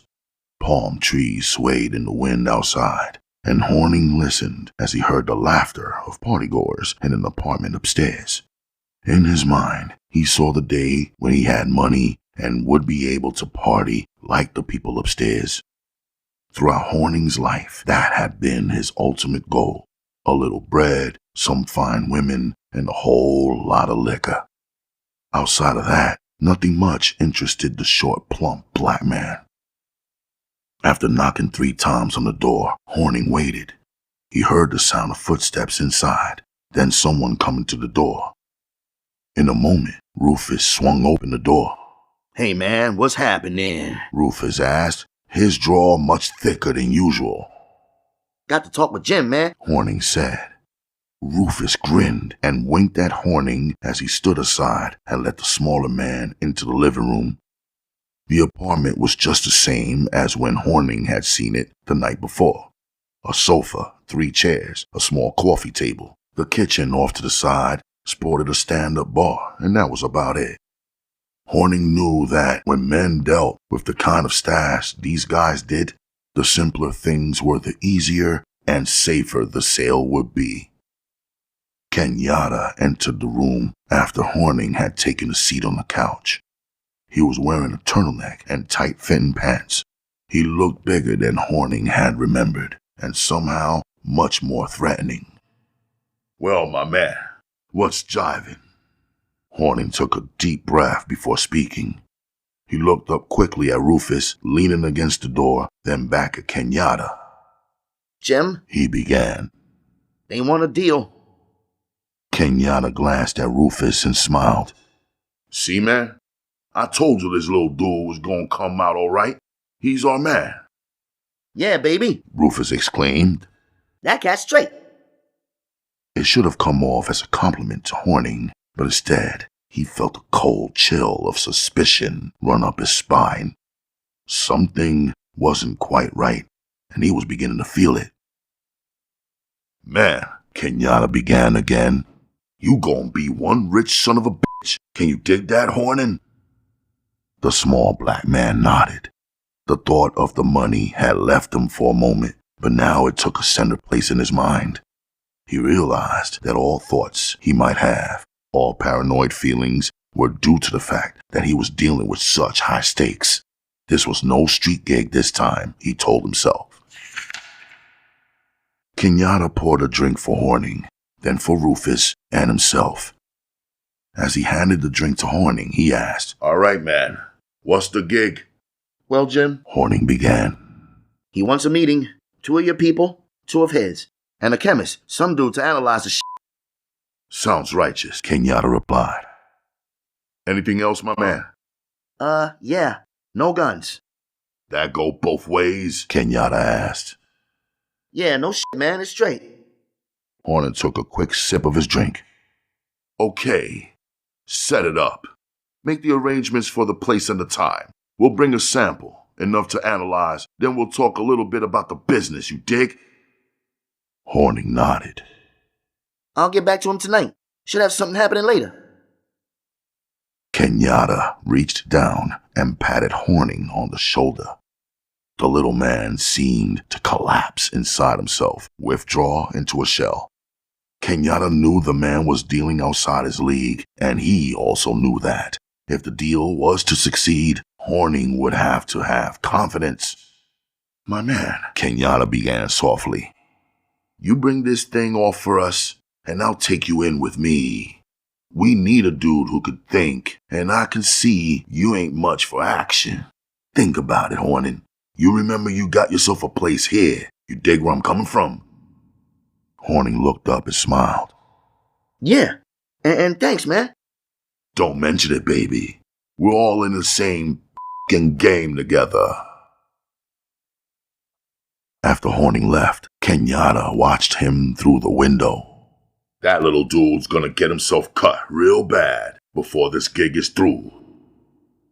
Elliot Stone entered the room, looking now as though he had done nothing more than fall down the porch step. He was moving well, and his old agility seemed to have returned. It's going down, huh? He asked. Kenyatta turned from the window. That's right. Once we get through that Horning, we're going right to the top. They're interested, and if Seamus feels that way, then the dudes he's been dealing with are gonna feel the same f***ing way. Stone leaned against the bar and lit a cigarette. How you gonna get through Seamus? I mean, he's a big, mean cat with lots of local connections. Dig where it's at? Yeah, I dig, Elliot. The way I see it, though, we got ourselves a couple of ways to go with this thing. A little muscle in the right place, or we tell him we got in our possession one little f***ing file. Enough to rip apart his entire organization if it was to get into the wrong hands. Man, Stone replied. I don't know about that. I mean, you're putting yourself awfully close to me. You know that? Sure, man, Kenyatta said. But I don't think we'll have to worry about that. Rufus here and Edgar, they both handle themselves pretty f***ing well. I think in that meeting, we'll just need a muscle, not much else. Stone nodded. He hoped that Kenyatta was right. But then again, if Seamus knew that Kenyatta had the file, Stone would be able to surface again and get in on the action himself. But that was only wishful thinking, and Stone knew it. 1 hour passed, and finally the phone call came from Horning. At 6 o'clock that morning, they were to meet with the man at Weldon's warehouse, a broken-down building on Adams Boulevard near Crenshaw. In a nervous voice, Horning explained how the signals were to work and what they were to do when they arrived. When he finished, Kenyatta complimented him on his efficiency, and Horning responded with a crisp, Thanks.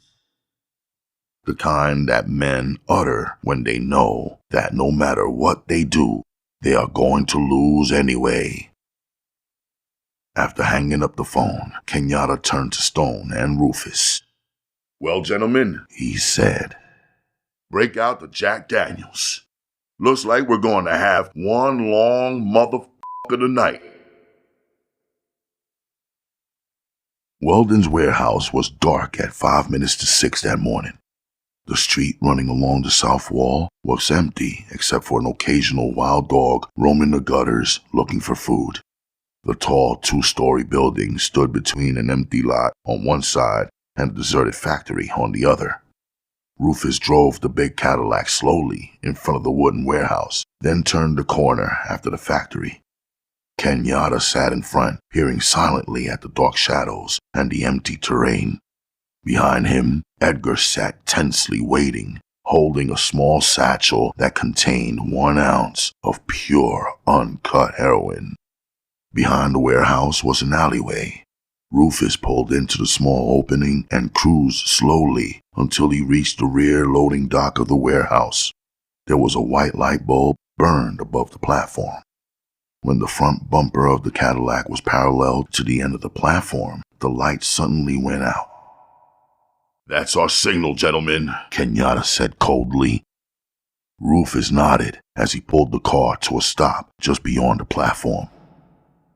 Well, let's make it in and have our visit, He said.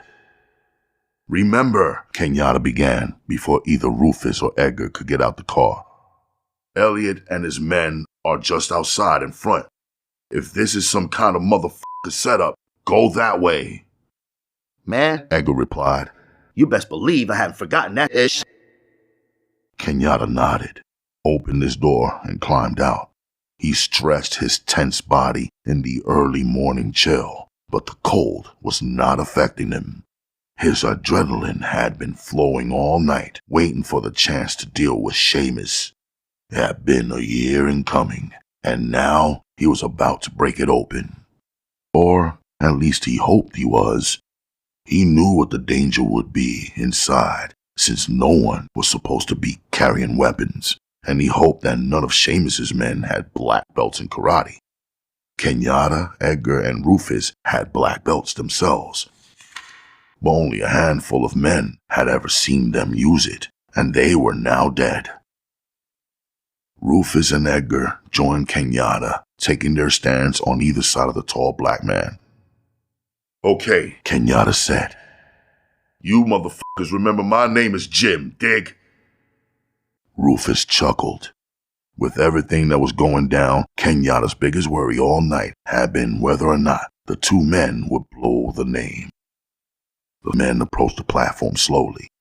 Suddenly, out of the shadows, appeared a tall, heavy-set black man wearing an old army jacket. It ain't dawn yet, He said. Yeah, Kenyatta replied, but it's cool. The man nodded and waited as Kenyatta and his two men climbed the stairs and joined him on the dock. Without speaking, the heavy-set black opened a small door to the warehouse and stood aside as Kenyatta and his men walked through. Inside of the building was cold and damp. The smell of rotting wood permeated everything. Kenyatta stood in the hallway, lit only by one naked bulb, and waited. Rufus and Edgar were right behind him. Finally, at the other end, a medium-sized black man wearing a business suit and a huge fur coat over that approached the trio. This way. He said simply. Kenyatta and his men followed the black down the hallway to the end, where they turned the corner and entered through the first door on the right. Gentlemen, The black said. welcome. Inside the small office sat Wilbur Seamus, wearing a huge coat and a felt hat. To either side of him stood the largest black men Kenyatta had ever seen. Both men wore turtlenecks and light windbreakers. Kenyatta knew instantly that they were dressed for action. The large table in the center of the room provided the neutral ground for the meeting. Seamus gestured to the chair opposite him, and Kenyatta took a seat. How's it going, my man? Seamus asked lightly, looking directly at Kenyatta. everything seems to be cooking, my man. That's cool. Seamus replied softly. Hard times we got happening, roundabouts. Kenyatta smiled, a crooked, effortless grin that had brought fear to many a man. You look like you're doing all right, though. Seamus laughed, a high-pitched giggle that sounded more nervous than humorous. That's right, Jim. A man learns who his friends are, and he makes things happen. You dig where I'm coming from? Kenyatta nodded. The two men sat facing each other for a moment longer. Seamus was attempting to size up the strange black man who had come into Los Angeles with a pound of heroin and a willingness to deal. He realized that there were many questions still not answered, but he also realized what kind of money was at stake here. He would answer those questions later. For now, the huge bald black man sitting opposite him was his key to a fortune. And Kenyatta stared into the face of Wilbur Seamus. The man seemed etched in time and place, as though he had never been a child and has always looked the way he did now. His bony face and cold eyes gave away nothing, Kenyatta decided. Nothing at all. The only way to tell if something was coming down with the man was through his voice. Kenyatta decided that he had better listen intently to the tone of Seamus's voice. It was the only way to read the man. You want to get your hish? Seamus asked after a brief silence. Edgar pulled out the small baggie of white powder from the satchel and passed behind Kenyatta with it. As he gave the heroin to Stewart, he felt all eyes in the room on him. Kenyatta watched the men across the table from him intensely. He had heard of the magic of the powder, but had never seen its effects this close at hand. Like a magical metal, the men were drawn to the stuff, worshipful of it even. Kenyatta looked from Seamus to his bodyguards and back to Seamus again. He wished that he could kill all three on the spot, but he knew that he must wait. Stewart took the small bag full of smack and walked back into the room with it. Kenyatta watched him close the door behind him, then turned back to Seamus. I know, Kenyatta said, that the little white friend in there ain't gonna do nothing stupid. Ain't worth but a couple thou on the street. You dig where I'm coming from? Seamus frowned at Kenyatta. Man, I am the main man in Los Angeles. No way I pull anything like snatching your little bit of stash, you dig? I mean, you deal with me, baby, and you dealing with the biggest. Right on, Kenyatta replied, amazed at the man's ego. It wasn't everyone, he thought, who would come out and admit something like that to a total stranger. Buying was one thing, but letting a dude in on your game was another. They waited for 15 minutes while the chemist tested the purity of the heroin inside the other room. Kenyatta smoked a cigarette, and Seamus busied himself with a cigar. Finally, Stewart emerged from the room. He was smiling. Kenyatta could see that the little white man never enjoyed disappointing people. Okay, Stewart, what's happening? Seamus asked, his voice high-pitched. Well, Stewart began. the stuff is the best I've ever seen, Mr. Seamus. The very best. Seamus looked at Stewart for a moment longer, then glanced quickly at Kenyatta. He seems to dig your smack, Jim, baby. Ain't no reason he shouldn't, my man, Kenyatta replied. This stuff is as good as it comes. Seamus smiled quickly. He told Stewart to leave, and the white man hurried out of the office quickly. Kenyatta wondered where little white men like Stewart went when they were finished serving black men like Seamus. Probably some little room with flowers and a television set, Kenyatta thought. Okay, my man. Seamus began in earnest. We know the stuff is fine, but we ain't sure which batch this shit is from. So when we deal and make the exchange, we bring Stewart along again just to keep things honest, you dig? Yeah, only one thing we ain't got to yet, Seamus, Kenyatta said. We ain't talked about why we're both in this motherfucking cold warehouse when we should be home in bed with a foxy lady. Man, we ain't talked money, you dig that? Seamus laughed. Oh man, what I'm gonna offer you ain't gonna do nothing but make your head swim. Kenyatta grinned at Seamus. Okay, my man, I'm waiting. Seamus leaned back in his chair and puffed smoothly on his cigar. The game was his, or so he thought, and no one was going to stop him now. Jim, my man, you deliver me a pound of that ish as righteous as the shit we seen here this morning, and I'm prepared to grease your palm with a cool $1 million in cash, small bills, and none marked. Can you dig that? Kenyatta stared at Seamus coldly. The other man's eyes began to grow hazy. He had expected a little more than just a leveled stare. What is it with you, my man? Seamus demanded. $1 million, eh? That's right. Kenyatta pulled out a cigarette and lit it slowly. He took a long drag and blew the smoke across the table and into Seamus's face. Both of the black dealer's bodyguards took a threatening step forward. My man, Kenyatta began slowly. You tell me, you the big man down here, the main man. Well, a dude who can score as big as I do. Well, he knows a few things. Seamus listened in silence, now leaning forward. See, my man, Kenyatta continued. I happen to know you score outside the city and with people capable of handling what I could deliver.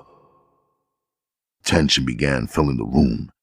As Seamus ground out his cigar on the table, his anger was rising quickly. Now, Kenyatta said, since I don't know the dudes personally and you do, maybe we can work something out. You dig where I'm coming from? Seamus took a deep breath. When he spoke, his voice was pitched very high. Man, you got to be something else. You think I... Kenyatta cut him off. Listen, my man, you offer a mill for this shit. Those boys you deal with, they'll go 2, maybe 3. Now, man, think. A finder's fee? That's 10%. Man, that's 200,000-300,000. And for nothing. Nothing? Seamus screamed. I offer you a good deal, and now you want something else? Kenyatta watched the man as he carried on. He knew that all Seamus was worried about was the $5-6 million profit he could make out on the streets. It was driving him crazy to think it might be slipping through his fingers. Finally, Seamus made his offer once again, this time raising the figure by $500,000. Kenyatta just laughed. Man, I don't need your motherfucking money, but I do need your contacts, and I'm willing to pay for them. Seamus stared at Kenyatta as though unable to believe what he was hearing. Finally, he sighed, then leaned back in his chair. His voice had dropped, and Kenyatta realized the man was up to something when he said, Okay, man, let me think on it for some time. Got to talk to some people, you dig? Sure, man, sure. I could dig something like this taking a little time, but not too much time, you dig? Kenyatta smiled at Seamus. Yeah, I dig it, Jim. Seamus said. He stood up and extended his hand. Sorry, man, but I didn't see what you were driving at, you know? Sometimes a man gets a little hard in the head. The sudden reversal was too obvious. Kenyatta shook the man's hand and wondered when the truth was going to strike. Kenyatta, Rufus, and Edgar walked out of the small office. Seamus and his 2 bodyguards were standing behind the wooden table, watching them closely. The long hallway was empty. The men who were present when Kenyatta had entered the warehouse were now gone. Kenyatta stopped midway down the hall and turned to Rufus and Edgar. You guys in the mood for a little action? He asked. Both men nodded. I think we're going to get a little outside. Kenyatta led the way. When he reached the door leading out onto the platform, he opened it slowly. The Cadillac was still where he had left it, and the alley was empty. Okay, be ready, Kenyatta said as he stepped out onto the platform. The 3 men walked down the steps and headed toward the caddy. When they were 15 feet from the car, the 2 bodyguards who had been inside the office, along with the 2 men who had greeted Kenyatta earlier, popped up from behind the car. What's happening? Kenyatta asked. The 4 black men approached Kenyatta, Rufus, and Edgar slowly. They were unarmed, but wore faces that seemed etched with the approaching violence. Kenyatta stopped in his tracks. He turned quickly back toward the platform and to Seamus standing above him, leaning against the wall. Well, some kind of shit, man, Kenyatta said. Seamus laughed. My man, I am just trying to convince you that you should deal with me. Business tactics, you might say. Kenyatta laughed in return. The 4 men facing his group, their fists clenched at their sides. By their stance, Kenyatta could tell that they were not martial arts fighters, but straight-ahead street punchers. As far as he was concerned, the fight was over before it began. His only problem now would be to get it over with quick enough so that he could land Seamus. He had to get the man himself. Okay, have it your way, Kenyatta said. At that moment, the bald-headed black man backed into a 3-point stance, stepped quickly between the 2 bodyguards, and took both men out with a chop and a kick. The closed fist chop struck the man to Kenyatta's left in the neck, and the sickening sound of bones being broken filled the early morning air. The man crumpled to the ground, screaming for his life. The kick got the other man directly in the balls. Kenyatta knew he had broken the man's pelvis as he felt the bone splinter beneath the heel of his boot. The man doubled over, grabbed his destroyed and rolled forward. His groans were muffled, and the black bile that formed at the corners of his mouth drooled down his chin. The moment Kenyatta had struck, Rufus and Edgar had also moved into action. Rufus took his man with a quick kick to the hip and a left-handed karate chop to the man's ribs. Later, the man would count 6 broken ribs and a dislocated hip. His services were lost the moment Rufus struck. Edgar's man had been more difficult. He had seen Kenyatta strike and had flung out at Edgar with a right, catching the thin black man across the lower jaw. Falling onto his back, Edgar raised his legs and waited for the Black Hood to jump him. The man came straight at him, and Edgar grabbed his neck between his ankles and flung him over onto his side. Jumping to his feet, Edgar took his foot and placed it on the man's Adam's apple and exerted pressure. The black man died instantly as Edgar pushed his Adam's apple to the back of his throat. As the man died, he pissed in his pants and excreted. Bile flew from his mouth like vomit, and his eyes rolled back into his head. Edgar leaned over the man's face and let go himself, allowing a flow of murky vomit to cascade down the black man's contorted face. It was a sickening sight. Kenyatta allowed the feeling of pride to swell inside his chest. As he surveyed the scene, 1 man dead, 3 crippled for life. The black leader had taught his followers well, and it was at times like these that those hours of practice paid off. The sound of the warehouse door slamming quickly brought Kenyatta out of his thoughts. Seamus! He cried, pointing to the closed door. Rufus? Edgar? Come on! The 2 men hurried up the steps. The back door to the building had been locked by the fleeing dope pusher. Kenyatta took a step back from the door, set himself, then snapped his foot out at the rotting wood with blinding speed. The door splintered into 1,000,000 pieces, leaving a gaping hole. Kenyatta reached inside, grabbed the knob, and opened the door. He can't make it too far! Kenyatta exclaimed as he and Edgar raced down the hallway. Stone's out front! Elliot Stone sat low in the front seat of the Ford, directly across the street from the warehouse. He watched the large front of the building closely, his eyes riveted mainly on the door. When he arrived 3 minutes after Kenyatta, Stone had seen the old Plymouth pull to a stop down the street and around the corner from him. The huge fins of the automobile stuck out just enough so that he knew the car was still parked. As far as he could tell, there were only 2 men inside. The order from Kenyatta was for Stone to remain parked in front of the warehouse until he saw Kenyatta's Cadillac leave. But that had been over a half hour ago that he had arrived, and the black athlete was getting fidgety. Inside the warehouse, Kenyatta and Edgar walked quietly through the darkened aisles, straining to hear some sound from the fleeing man, but they heard nothing. The old building was dark, and the only light came through the slats at the top of the building.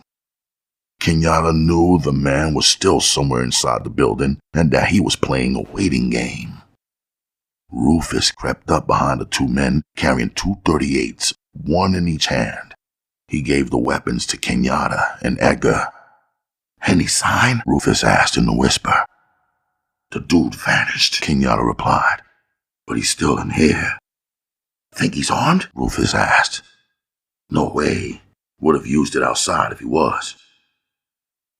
The 3 men stood in the center of the huge building, each man facing a different direction. They listened and they waited. Outside, Elliot Stone peered intently at the building. He felt inside that something was wrong. Suddenly, a small door near the end of the building began to open slowly. Stone reached inside the glove compartment and pulled out his .45.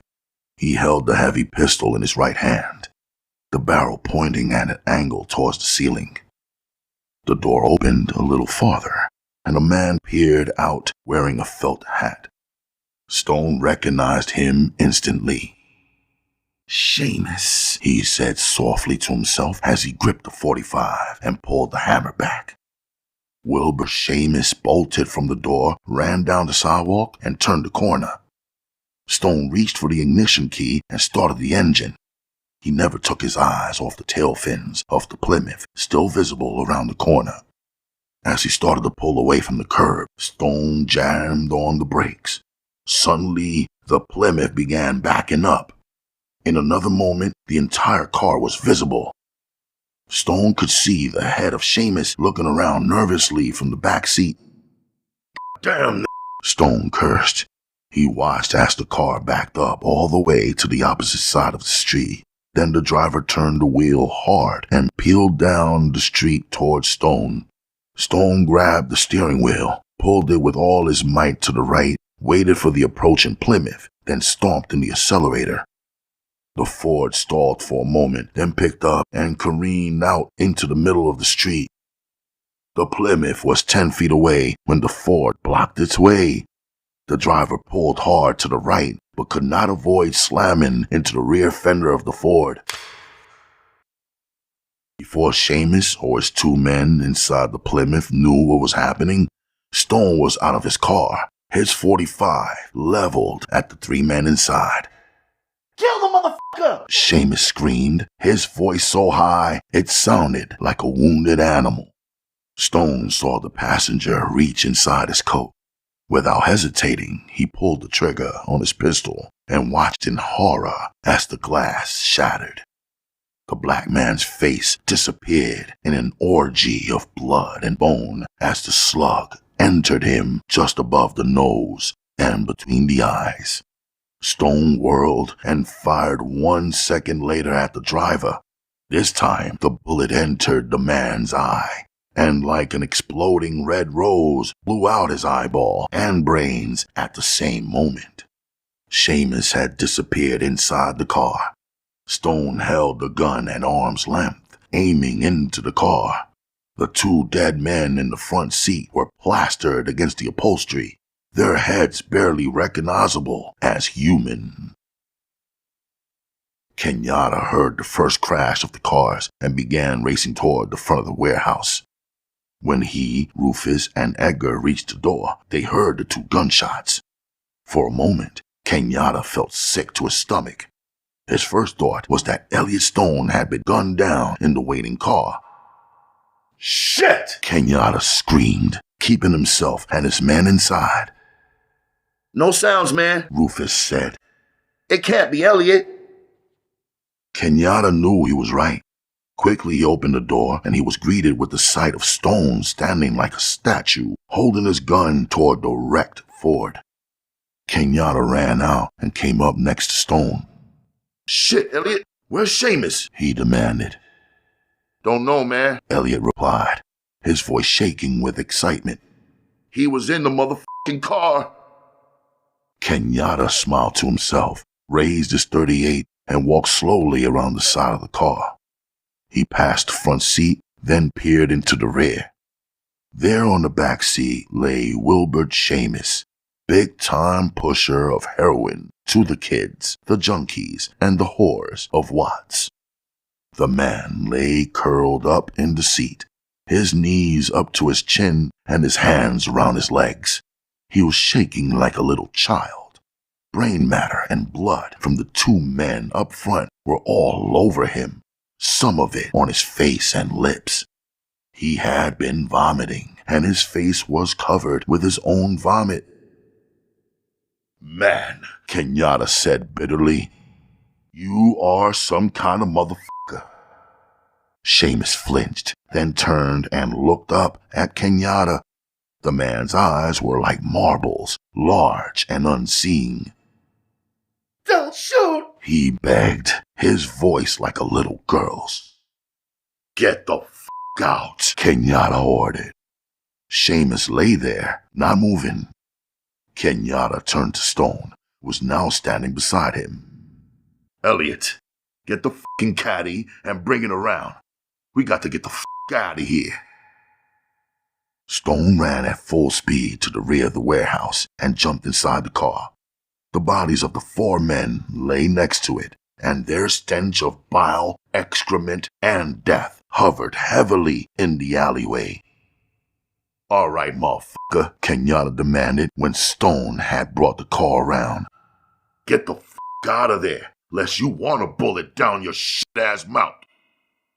Seamus rolled off the seat, then crawled along the floor and fell out onto the pavement. Rufus and Edgar each grabbed an arm and threw the terrified man into the back seat of the Cadillac.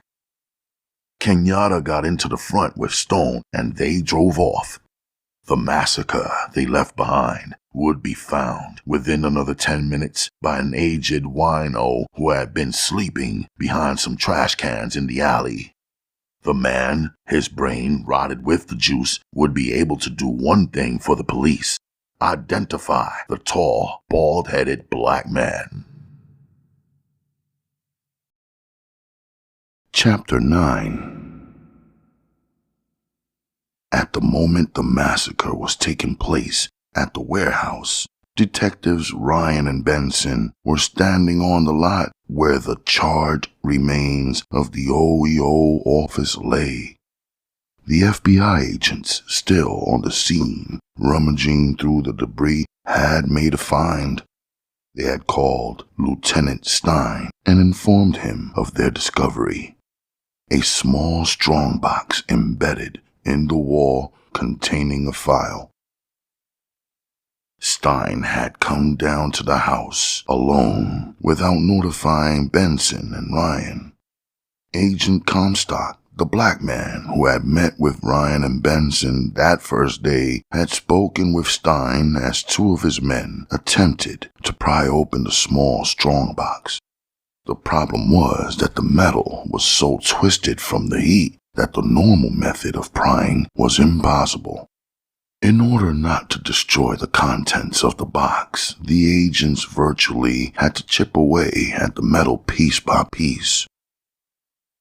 As Stein watched the operation with Comstock and his brow furrowed, Comstock noticed this and asked the lieutenant if anything was wrong.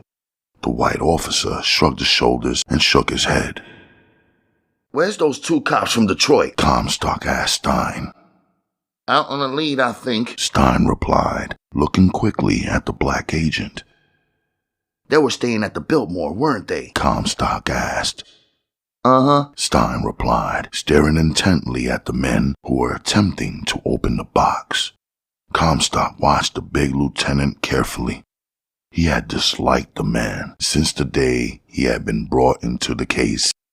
There was something unprofessional about him, something that did not jibe with a police officer.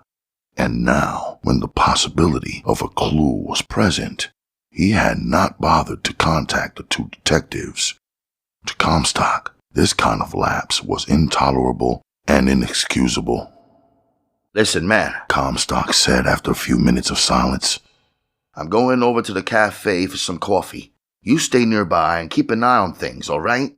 "Sure, Comstock," Stein agreed immediately. Comstock left the scene, jogging across the street and around the corner to the small cafe. Inside, he went directly to the phone booth and got the number of the Biltmore Hotel from the information operator.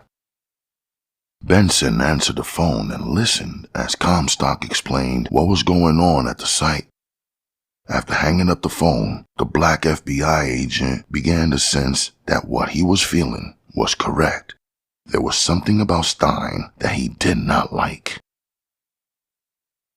Detectives Benson and Ryan arrived at the site 10 minutes after Comstock's call. They lied to Lieutenant Stein, telling him that they had checked in with headquarters and discovered the call that Comstock had made an hour before. I had Sergeant Collins ring you guys at the hotel, Stein complained. "But he wasn't able to get in touch." Benson nodded. Yeah, well, can never tell about those desk boys. Their heads are always somewhere else. The two detectives stood for a moment looking into the burnt frame of the house. Comstock ran up to them the moment he saw them, and the two black men confronted each other directly. "Glad you're here, gentlemen," Comstock said. "We're about ready to break it open. Don't have any idea what's inside, but it might help." Benson nodded to the agent. Thanks. Sure it's worth a short ride anyway. The three men walked through the debris and toward the rear of the burnt house. There, two agents were kneeling over a small metal strongbox. One man held the box while the other jammed a screwdriver into the small opening between the lid and the case. With a grunt, the agent pulled on the screwdriver, and the top of the box snapped open.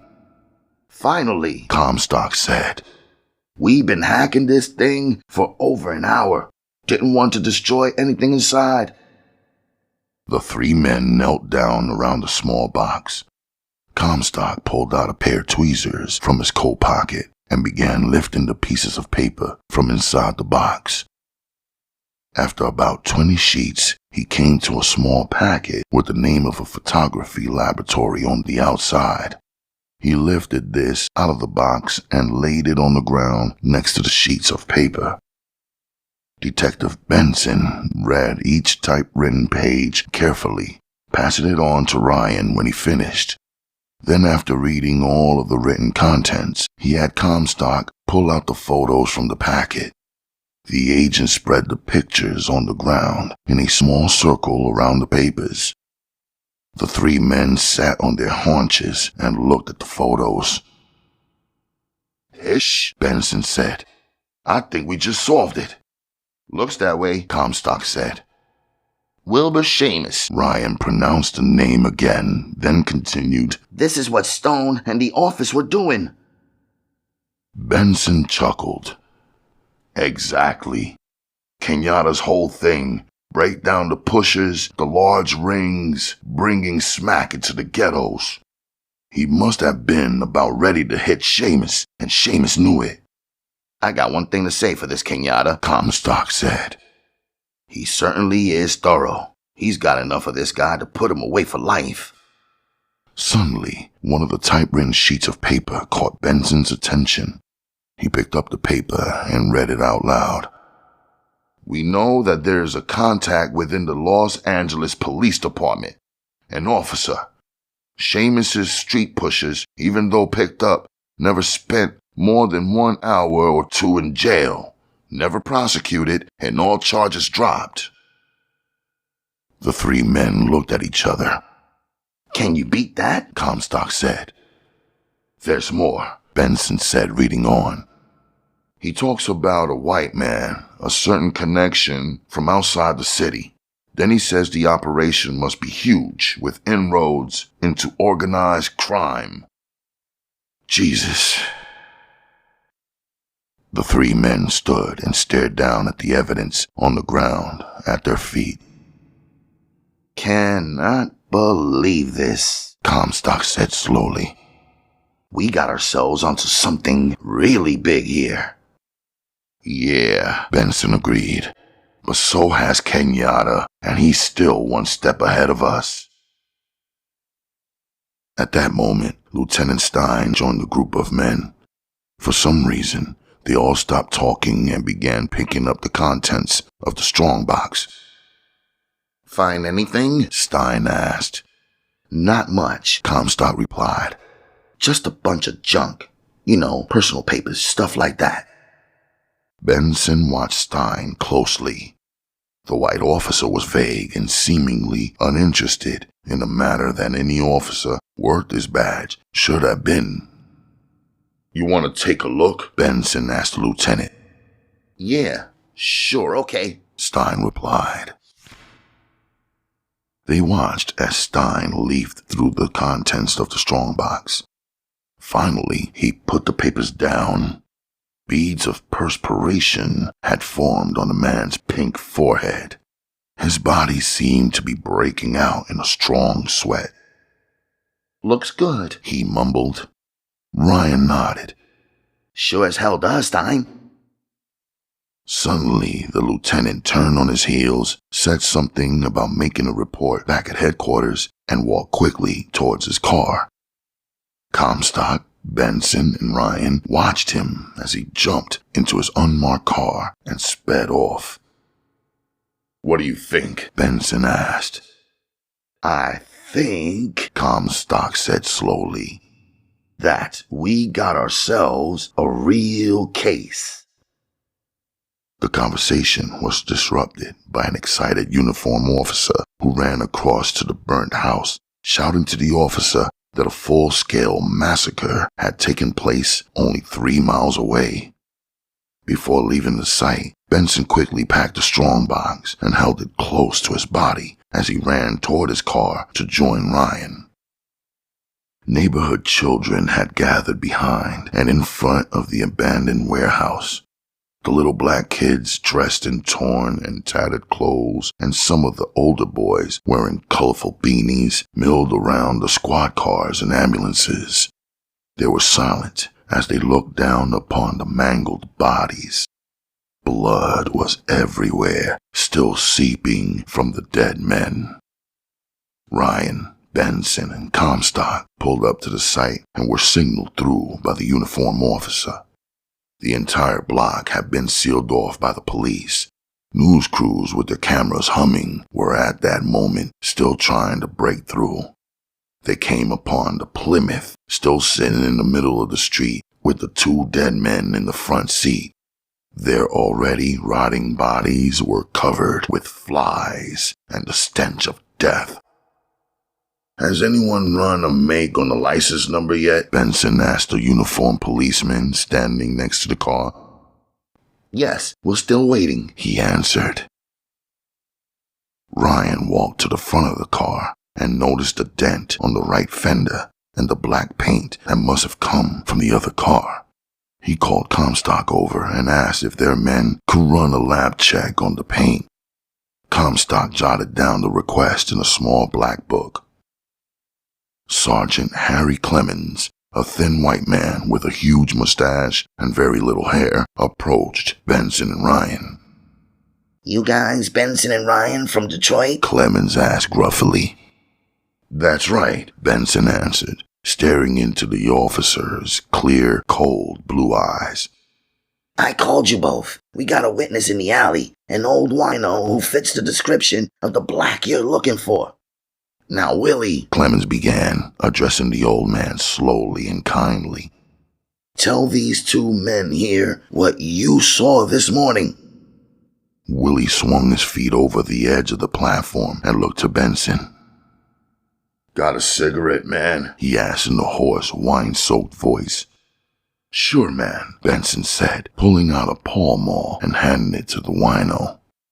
Willie shook as he placed the cigarette between his lips and used both hands to keep the cigarette steady while Benson lit it for him. Now, Willie, my man, Benson began, dropping his voice into street slang. Tell us what you saw. It's very important. Willie drew heavily on his cigarette, then spoke. Well, I was sleeping behind them trash cans. I hear a car pull up and stop, you know. Couple of dudes get out. What color were they, Willie? Benson interrupted. Jeez, man. What other color come down here but black? Those men were man. Willie seemed to glare at the black detective as though the man was incapable of understanding something that was very simple. Now, Benson began. Could you describe the man? Sure, man, Willie replied. He was the biggest f***ing I've ever seen. I mean huge. And he was bald. Completely bald. He was mean, man. Really mean. Benson and Ryan exchanged glances. Let's get Miller over here, Ryan, Benson said. Sergeant, Ryan began, turning to Clemens. could you keep the bodies here for, say, 10 minutes? No, he can't. All 3 men turned quickly and faced Lieutenant Stein. The large man was standing with his back to the sun. His face was completely shadowed. Let's clear this area, Clemens, and get this fucking investigation underway. The man's voice was shaking. Benson heard the fear and the horror in it. He wondered if Stein was that inexperienced or if he was getting old. Clemens shook his head at Ryan. We'll take them all down to the morgue. I'll wait there till you bring your man. Thanks, Clemens, Ryan said. Ryan called Miller, and the contact agreed to meet the detectives at the county morgue. When Ryan returned to Benson, the two men began walking through the warehouse looking for something that might truly link Kenyatta with the massacre. But all they found was the ever-present shadow of Lieutenant Stein, who followed them step for step. Johnny Miller arrived at the county coroner's office a half hour after Ryan had made the call. The thin black man was dressed up as usual, but his mannerisms were shaky and nervous. Benson and Ryan greeted him outside the morgue itself. What's up? Miller asked, trying to sound light. It's these dead men, Johnny. We figured you might be able to identify a few, Benson replied. Oh man, what a drag. Miller followed the two detectives into the morgue room, where they were greeted by a small white man wearing a smock. In the corner of the room, Lieutenant Stein leaned against the wall, watching the trio very carefully. The attendant pulled out the 6 drawers with the sheet-covered bodies lying side by side on slabs. Benson and Ryan stood behind Miller as he walked along the row, looking down at each face. Finally, he came to the end and turned to Benson. Wilbert Seamus. They're his dudes. You sure of that? Benson asked. No doubt, man. Those cats had it wired down there in Watts. Seen them all over the fucking place. Benson smiled to himself. With the discovery of the strongbox and now the massacre, the operation was coming together. The links between Seamus and Kenyatta were being made. The only problem now was to find out why it had happened, why the men had clashed at the warehouse. Johnny, Benson began after a moment. Who laid it down to you about the big shipment? Miller frowned, then turned his back to the corpses lying on the slabs. Man, I don't know. Listen, Johnny, we got to know, Benson urged. Okay, but let me out of this hish. I'll tell you the dude's name, and you forget it. You dig where I'm coming from. I mean, too many dudes been dying around here. All right, Miller, tell us the name and we'll call it even. Miller looked from Benson to Ryan, and then quickly at Stein. His name's Horning. Small fat dude. Haven't seen him since that night he laid down that shit to me. The name did not ring a bell. Neither man had heard it before. When Benson turned to ask Stein if he had ever heard the name, he discovered the lieutenant had left the room. Shit, man, Miller said quickly. Get me a fucking ticket out of this town. There's some real heavy shit going down. Real heavy. Benson looked quickly at Ryan, and the two men communicated in silence. Finally, Ryan fished out $100 bill and put it into Miller's hand. He told the man to be careful and led him to the door. After Miller had gone, he returned to Benson. Where did Stein go? Ryan asked. Damned if I know, but I'll tell you one thing. This thing is big. Bigger than anything Kenyatta's gotten himself into before. No doubt, Ben, Ryan replied. But where do we go now? Benson led the way out of the sterile room, thanked the attendant, then turned to Ryan after they were outside in the hallway. We got to find Horning. He's our main man right now. We'll call Comstock and see if the feds have anything on him, all right? Ryan nodded. Yeah, but I have a feeling we better move fast. This thing looks like it's gonna blow. Man, Benson chuckled sardonically. With Kenyatta, the fuse is always lit.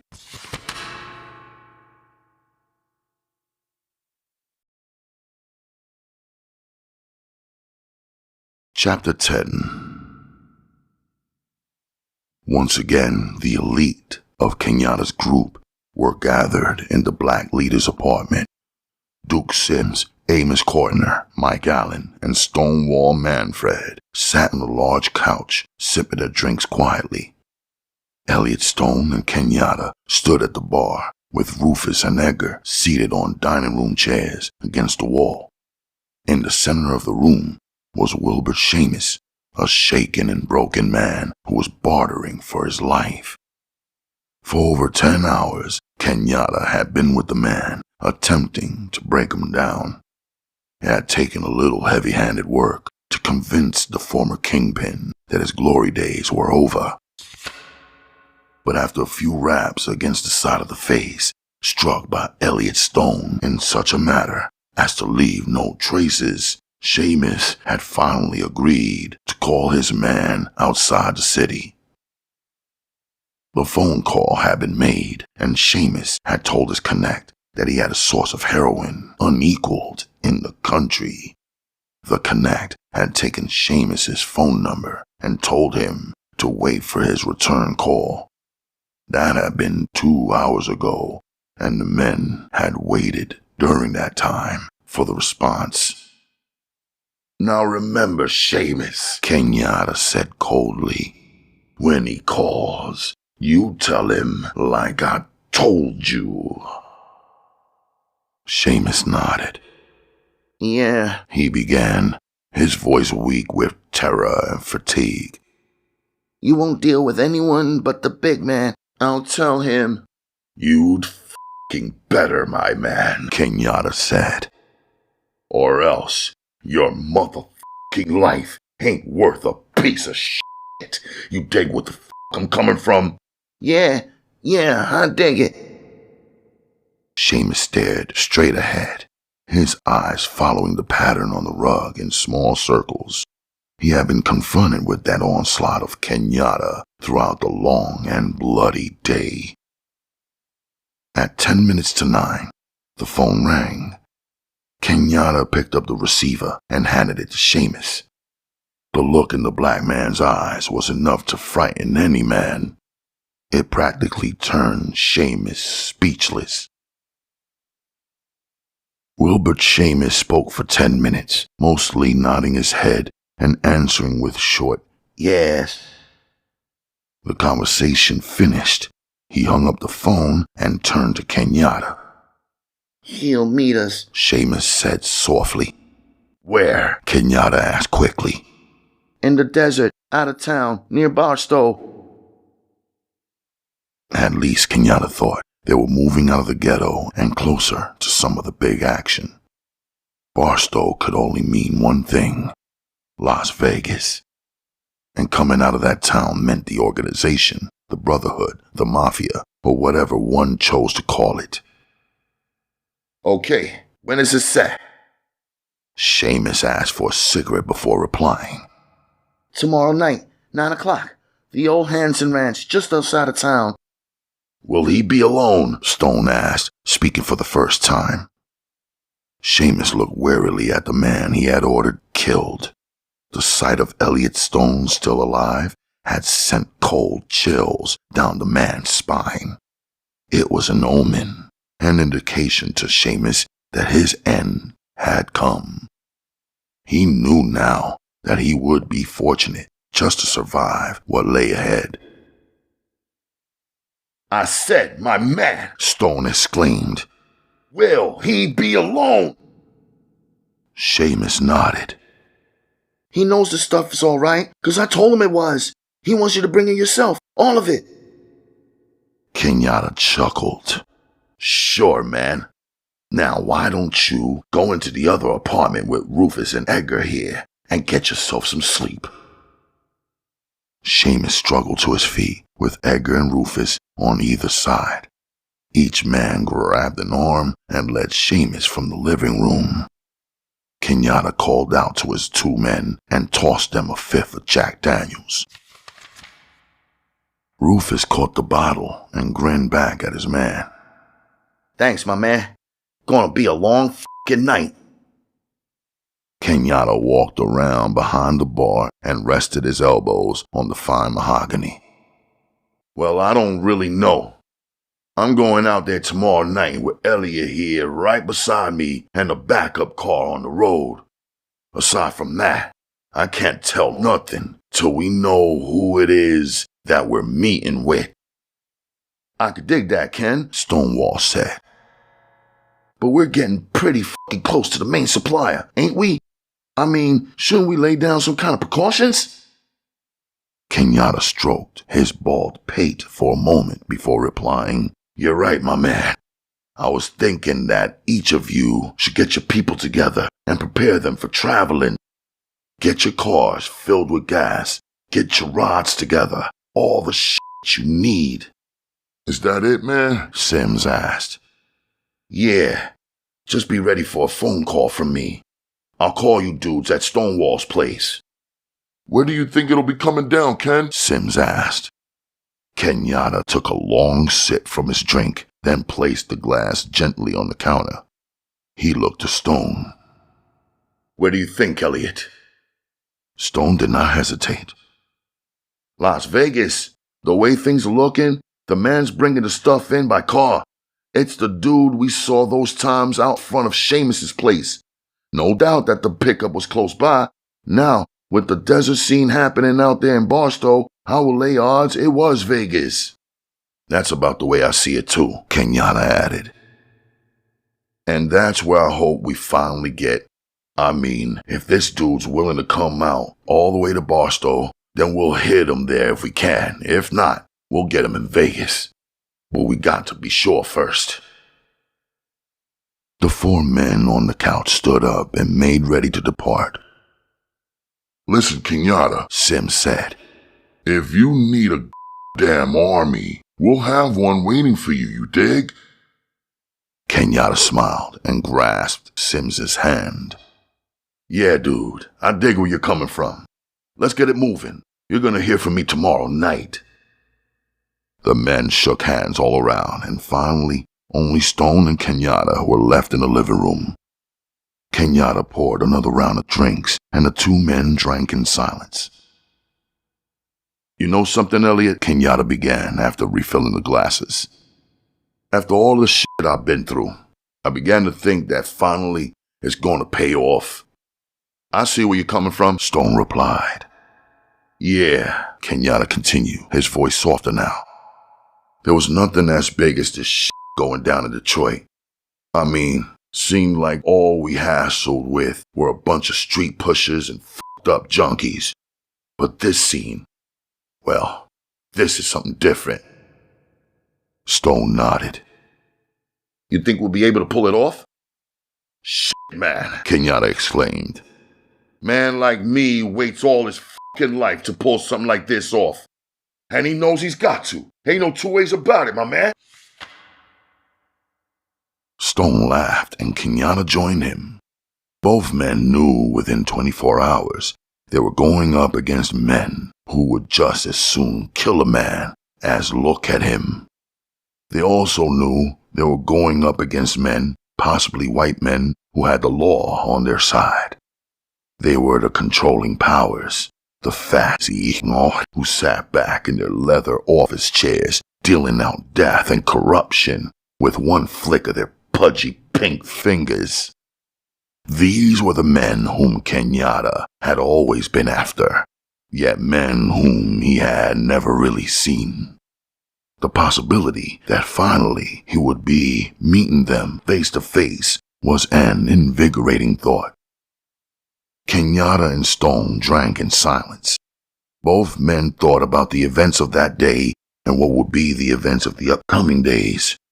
In their own separate ways, they were both grateful that Seamus had hit the OEO house when he had. Finally, Kenyatta put his drink down and stood erect. Man, I got me a beautiful woman waiting in the bedroom there. Ain't no better way to relieve tension, Ken, Stone said with a grin, realizing how much he himself needed a woman right then. Kenyatta smiled. I'll see you later, my man. You just make yourself comfortable, dig? Elliot Stone nodded and watched Kenyatta as the big man strode across the living room and into the bedroom. The room was dark, but the outline of Betty's naked figure beneath the sheets was visible as some light poured in through the window outside. Kenyatta stood above the bed and stared down at her brown flesh, her slightly parted lips, and her smooth, high forehead. "Hey, you awake?" he asked in a whisper. Betty stretched out, pulling her arms above her head. The sheet fell below her large, serious wombs, revealing her silver dollars. As she opened her eyes and saw Kenyatta getting undressed above her, her nipples began to pucker. Soon the carrier's best. "Baby," Kenyatta said as he crawled into bed next to his woman. Betty stretched her long, lean legs out and threw one over Kenyatta's hip. Seductively, she pushed her silver against him. Kenyatta smiled and pulled the woman to him. He drew her mouth against his, and their tongues clashed in a practiced rhythm of moist contact. "Oh, baby," Kenyatta moaned as he rolled over and lifted himself. Betty raised her hips off the bed, then reached down and guided him. Take me, Ken. Take me, Ken, please. Betty cried as Kenyatta drove smoothly and gently. Kenyatta lit a cigarette for both of them after they had finished. He felt deliciously drained, as though all the tension and fatigue of the day had been sucked out of him in one beautiful surge. Betty lay on her back next to him, still trembling from her scam. Ken? Betty began softly. "Yeah, babe." I'm frightened, Ken. I'm scared about what's happening with Seamus. Kenyatta chuckled. She had been through some horrible things with him, and every time she had voiced the same kind of fear. Yes, Kenyatta thought, I would have been worried if she hadn't said anything. I mean it, Ken. Betty insisted. I'm frightened of this whole thing. I mean, you don't really know what you're getting into, do you? Listen, honey, Kenyatta replied. I've gone into things before that I didn't know about. This ain't nothing new. And besides, it's worth it, ain't it? Yes, I suppose. Betty fell into a deep silence.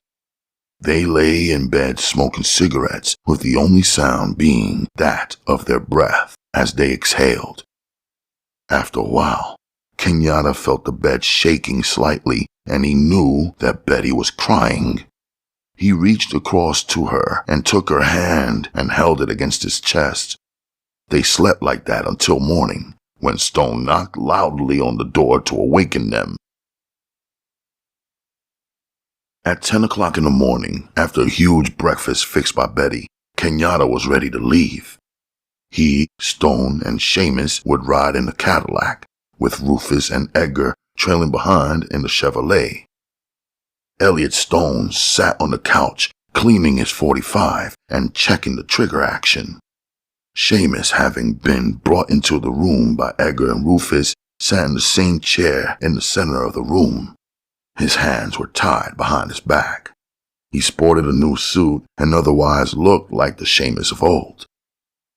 Kenyatta entered the room wearing a leather jacket and a tight-fitting turtleneck. He glanced about, patted the inside of his coat to make sure the .38 was in place, and then walked over to where Seamus was sitting. "You ready to meet your friend, Seamus?" Wilbert Seamus sat with his head down on a chair. what had once been a totally arrogant stature had degenerated into a humble, almost pathetic stance. Kenyatta grabbed the lapel of Seamus's coat and hoisted the man to his feet. Okay, dude, you're riding with us. Then turning to Rufus, he asked, Got the wheels ready? Both are waiting downstairs, Ken. Rufus replied. All right, then. Let's split. Kenyatta led the way, pushing Seamus in front of him, while Rufus, Edgar, and Elliot followed behind. The street was empty for a Friday morning. A few cars glided by, but the usual business traffic was not present. The Cadillac and the green Chevrolet waited, parked next to each other. Kenyatta went straight to the caddy, opened the rear door, and shoved Seamus inside. Okay, He said to Rufus and Edgar. we get split up. Meet us in the Denny's in Barstow. The two men nodded and climbed into the Chevrolet. Elliot Stone got behind the steering wheel, checked the automatic locks on the door in the rear, then started up the car. Kenyatta climbed in next to him, pulled out his .38, and laid the pistol down on the seat between them. Just in case our friend back there tries anything, He said. Stone smiled back, then pulled away from the curb. They took the freeways out of Los Angeles, through the San Fernando Valley, and out into San Gabriel Mountains. In another hour, they passed through Lancaster, the first town in the Mojave Desert, and followed the freeway toward the town of Mojave. The heroin had been stashed in the lining of the ceiling, in case they were stopped by the highway patrol. Nevertheless, Kenyatta began to grow uptight about Stone's excessive speed. hey man, just fucking cool it. I'm getting a fucking jet lag. Stone laughed and eased up on the accelerator. It felt good to be driving the powerful car out in the open expanse of the desert. The air was clear, no smog, and the sun was bright and direct. The highway was flat and built for speed. Rufus and Edgar followed close behind in the green Chevrolet, keeping pace with the Cadillac. Each time Stone looked in the rearview mirror, he could see the two men speaking animatedly with each other, gesturing and laughing. They passed Boren, a mining town, and headed into the last stretch of desert before Barstow. Since leaving Los Angeles, Seamus had not spoken a word. He sat in the seat with his head bent forward. Finally, Kenyatta became upset with the man's silence. Hey man, He began harshly. you better start talking a little before you forget how. Seamus glanced up, nodding as though coming out of a stupor. He stared blankly at Kenyatta. Tell me you're doing fine. Kenyatta ordered, lifting the pistol above the seat so that Seamus could see it. I'm doing fine. Seamus mumbled. That's better, motherfucker. Kenyatta said, then turned back to watch the road ahead. Stone glanced at the big black man next to him and felt a tinge of worry creep through his gut. He had never known Kenyatta to be so edgy, so willing to put a man down like he had just done with Seamus. He wondered if, for the first time in his life, Kenyatta was actually afraid. You okay? Stone asked. Kenyatta nodded. Sure, man. No reason not to be. But there was still something in Kenyatta's voice that Stone did not like. A tone that did not express the strength and courage the man usually had. When the small caravan reached Barstow, Seamus directed Stone towards the outskirts of town. They passed through the small city, then turned onto a 2-lane road heading north into the desert. Within 5 minutes, they were in the middle of nowhere. They drove for another 5 miles before reaching an old battered sign that read Hanson Ranch. That's it, Kenyatta said, pointing out the sign. Yeah. Seamus said. It is f***ing desolate out here. Kenyatta exclaimed as Stone slowed down the car and pulled to the side of the road. Is this where we're meeting tonight? Stone asked. Seamus nodded. 500 yards after the sign, that's what he said. Rufus and Edgar pulled up behind the Cadillac and stopped. Both men hopped out of the car and came up on either side. This is it, Stone said to Rufus. Rufus looked around at the desolation and frowned. Up ahead, there was a small rise in the road, but other than that, everything was flat and empty. Man, this is some perfect place for bird dogging. No ish, Stone agreed. Talk about your wide open spaces. Kenyatta had gotten out of the car and was scanning the area. Finally, he moved to the front of the car and spoke to Rufus and Edgar. Tonight, I want you dudes up on the hill. You dig where I'm coming from? Yeah. Rufus answered for the both of them. And I want you facing down this way, ready to flash your lights on if we need it. Up there, you'll be able to hear and see everything that's coming down. Dig? Rufus and Edgar both nodded. In the back seat of their cars were 2 shotguns, 2 high-powered rifles, and 3 .38 pistols. They were ready for whatever might come down that night. Okay, Kenyatta said finally. Let's move back to town and get something to eat. The Motel 6 in Barstow was a large rectangular building with half the rooms facing a parking lot in the rear. Stone had rented one of these rooms, and the rest of the group were able to climb the stairs and enter it without being seen. Inside the small cubicle, the entourage lounged away the afternoon, eating the fried chicken they had ordered and watching television. Each man, silent in his own thoughts, was preparing himself for what the night might bring. The only exception was Wilbert Seamus, who knew deep down inside that, no matter what he did, he would soon be a dead man. His desperate thinking, his ordeal of attempting to discover a way out, had left him drained and exhausted.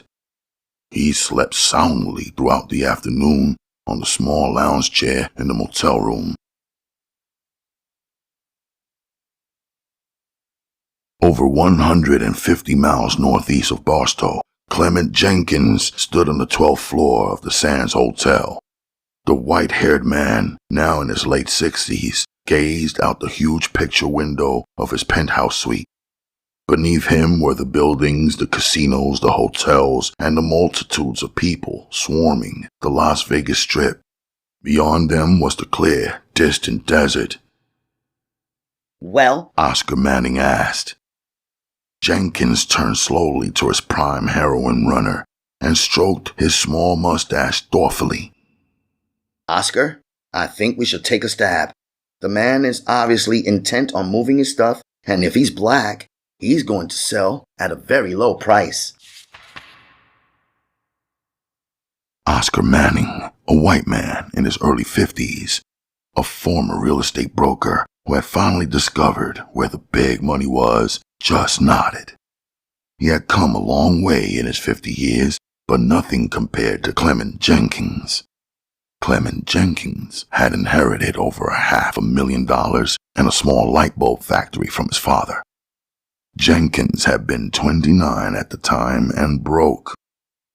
With the gift, he began manufacturing Christmas tree lights, then outdoor lights, and finally cornered the market on fluorescent lights. After that, it was all gravy. But Clement Jenkins was one of those men to whom wealth was immaterial. It was the making of the money that counted, the continual process of gaining more and more, stockpiling it until there was nothing left to do but count it. Thus, Jenkins had begun importing rare and exotic narcotics. 20 years ago, he had begun with hashish. During the 50s, he had graduated to cocaine. When the 60s arrived, he had financed a young chemist in San Francisco to produce huge amounts of LSD. Then finally, Clement Jenkins had begun selling, importing, and dealing in heroin. Of course, one of Jenkins's motivations for this line of business was personal. Clement Jenkins had been a heroin addict for the past 10 years. But sitting atop the sands in his privately owned suite, Clement Jenkins was considered by everyone to be the most upright, honorable citizen in Las Vegas. He supplied jobs for thousands of people with his casinos and nightclubs, and his effect on local politics was powerful and certain. For Oscar Manning, Clement Jenkins was the top man, a man who made it himself. Thus, it was with hesitation that Manning asked his boss the next question. Are you sure it's worth dealing with a black? Jenkins looked at Manning, then sat down slowly in his leather chair. Oscar, there are some things better left to certain people. The French and Italians for many years have been supplying us with top-grade stuff, but the political pressures raise the prices and the smugglers hesitate to take the chances without sufficient compensation. With blacks, it's different. They'll take the chances because they don't have a future anyway. They dislike themselves so much through conditioning that they'll submit to the most lucrative deals. In other words, Oscar, they are the easiest race of people in the world to give the shaft to. Manning laughed. Yeah, Clement, I can see your point. Yes, Oscar, Jenkins mused. I think we will deal with this man. After all, a pound of heroin is a pound of heroin, and a black is a black. Manning watched his man as he spun around in his chair and returned to his panoramic view of the desert town of Las Vegas. At precisely 9 o'clock that night, Oscar Manning, along with 2 armed bodyguards, pulled to a stop on the Hanson Road 500 yards beyond the sign. The night was bright around them. The stars glistened and the desert was quiet. 5 minutes later, Kenyatta's Cadillac pulled up alongside Manning's limousine. Seamus climbed out of the back seat and Kenyatta emerged from the front. Manning climbed out of the back of the limousine and confronted both Kenyatta and Seamus in the small space between the cars. The huge size of the bald-headed black man shook Manning, and he found himself backing away even before the men began speaking. It's all right, man, Seamus said, his voice shaky and uncertain. Listen, man, Kenyatta said quickly. I'm here to deal, that's all. Manning looked past Kenyatta and into the Cadillac. All he saw was Elliot Stone. He looked fairly harmless. Okay, Manning said. Talk. You know what's happening, man. You know what I got. I want the bread in cash. Half deposited at a bank in Algiers, half in cash. Payment upon delivery, you dig? Yes, I understand. Manning replied. 700,000? 800,000, Kenyatta replied quickly. 775, that's the limit. The men stood silent for a moment. Kenyatta shrugged his shoulders. Just a minute, man. I gotta speak with my partner. Kenyatta turned away from the men and leaned into the car. He knew it was safe because Rufus and Edgar had their high-powered rifles trained on the 2 men. Seamus would not dare to make a move. What do you think, Elliot? Kenyatta asked. Stone leaned across the seat so that he could be heard. In a whisper, he said, The dude is Oscar Manning, the runner. We had the Buffalo get in the pictures, Kenyatta. Kenyatta smiled at Stone. Thanks, man. Seamus and Manning waited between the cars with Manning attempted to make pleasant conversation with the former big wheel from Watts. Kenyatta stepped between the 2 men and spoke to them both at the same time. I dug it, Kenyatta began in his coldest voice. that you were taking me to the fucking top, Seamus, and not to some white runner. You dig where the fuck I'm coming from? Manning could feel the cold sweat forming quickly on his body as Kenyatta spoke. As a reflexive action, he turned back to the men sitting in his car.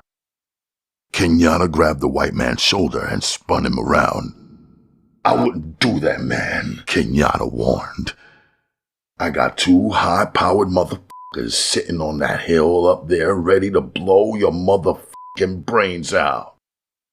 Okay, Manning begged. Please. Kenyatta laughed sardonically, then released his grip. Okay, then, he began. You take me to the man and no one else, and I'll deal.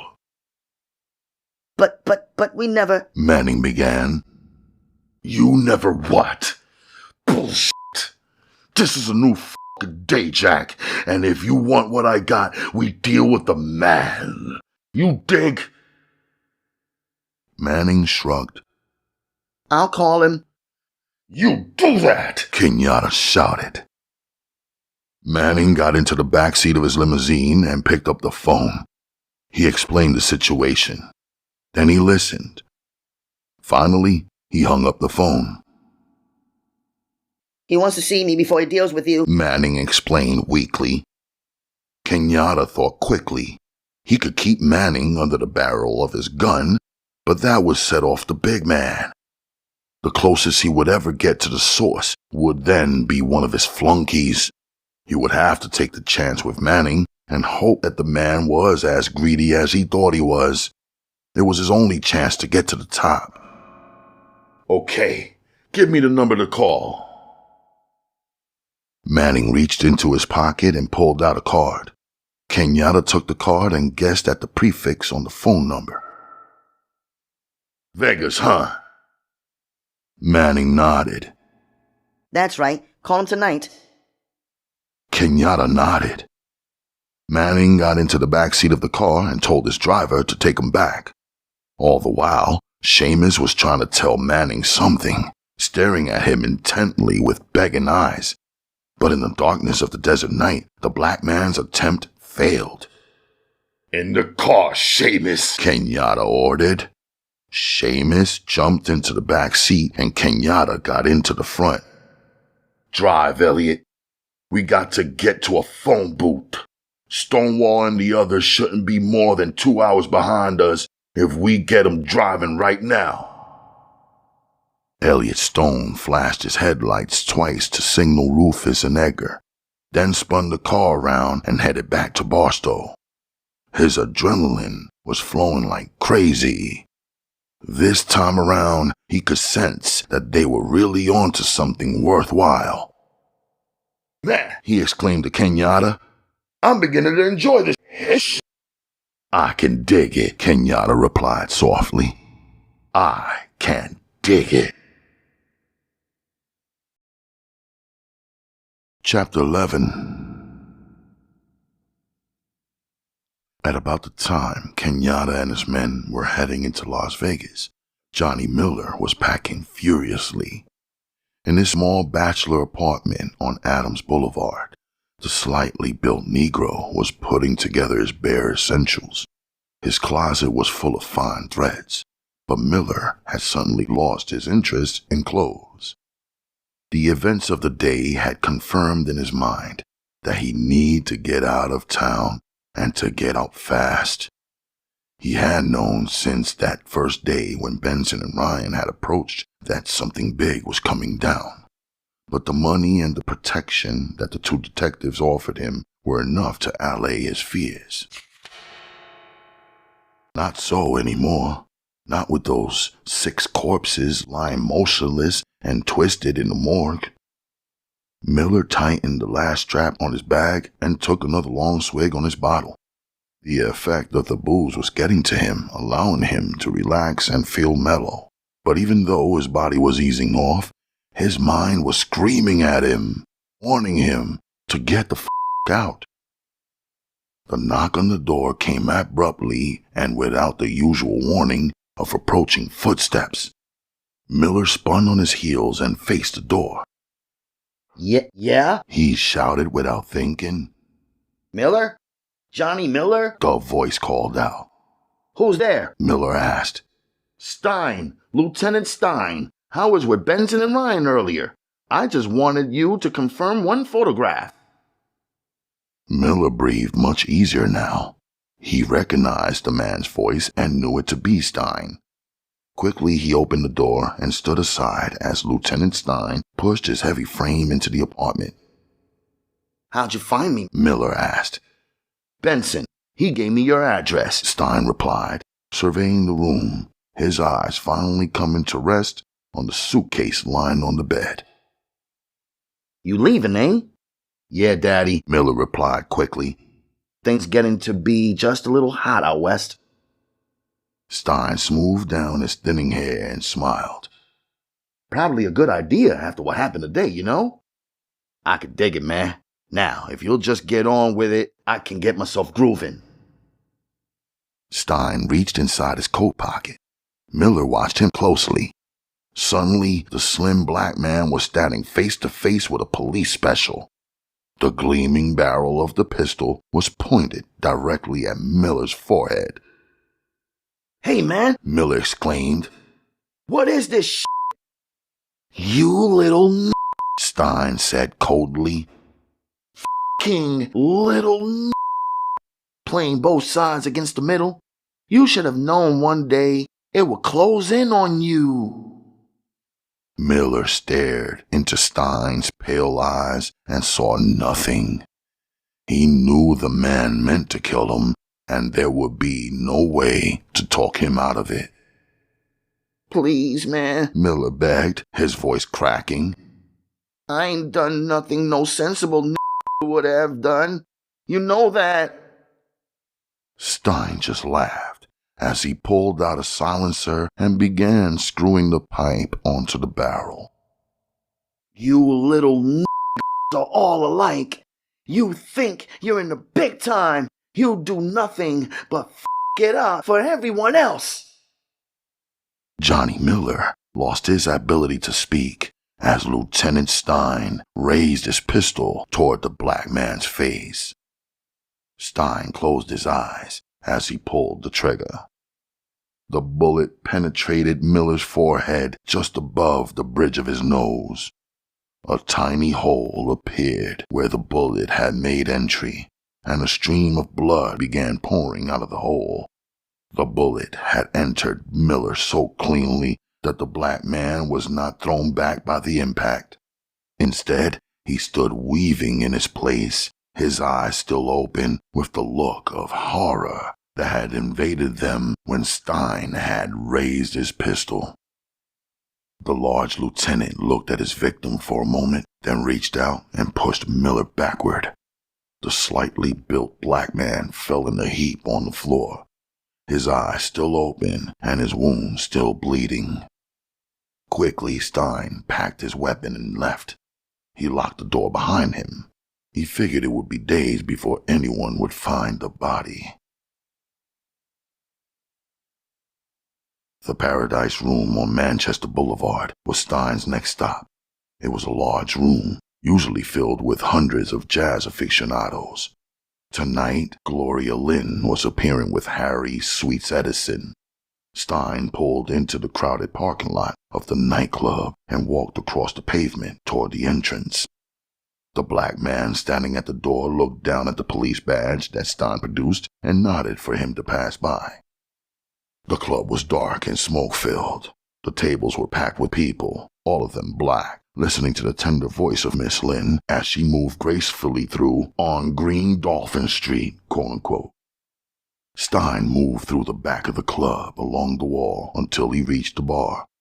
The long wooded surface was filled with drinks and ashtrays.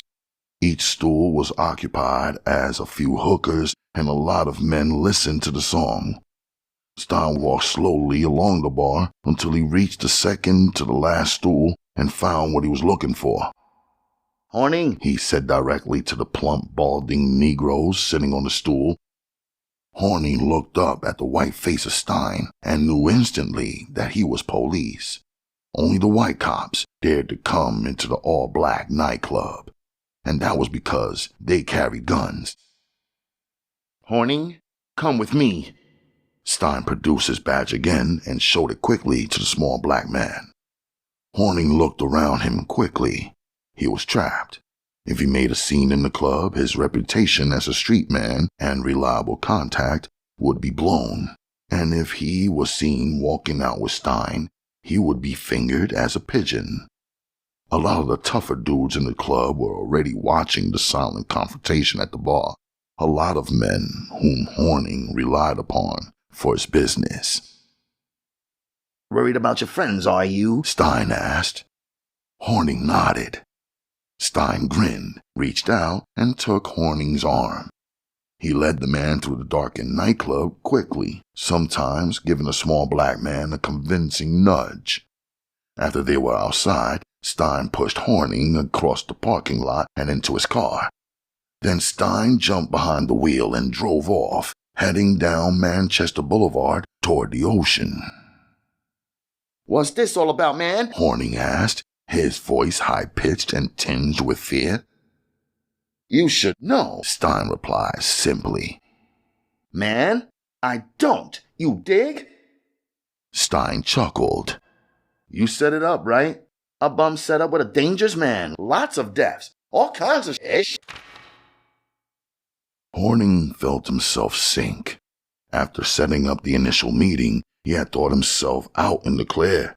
No more hassles. Just sit back and wait for the money to be dumped into his lap. Complications were something that the small, rotund black man did not consider.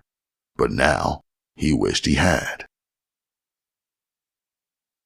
Stein began humming a tune as he drove farther out toward the ocean.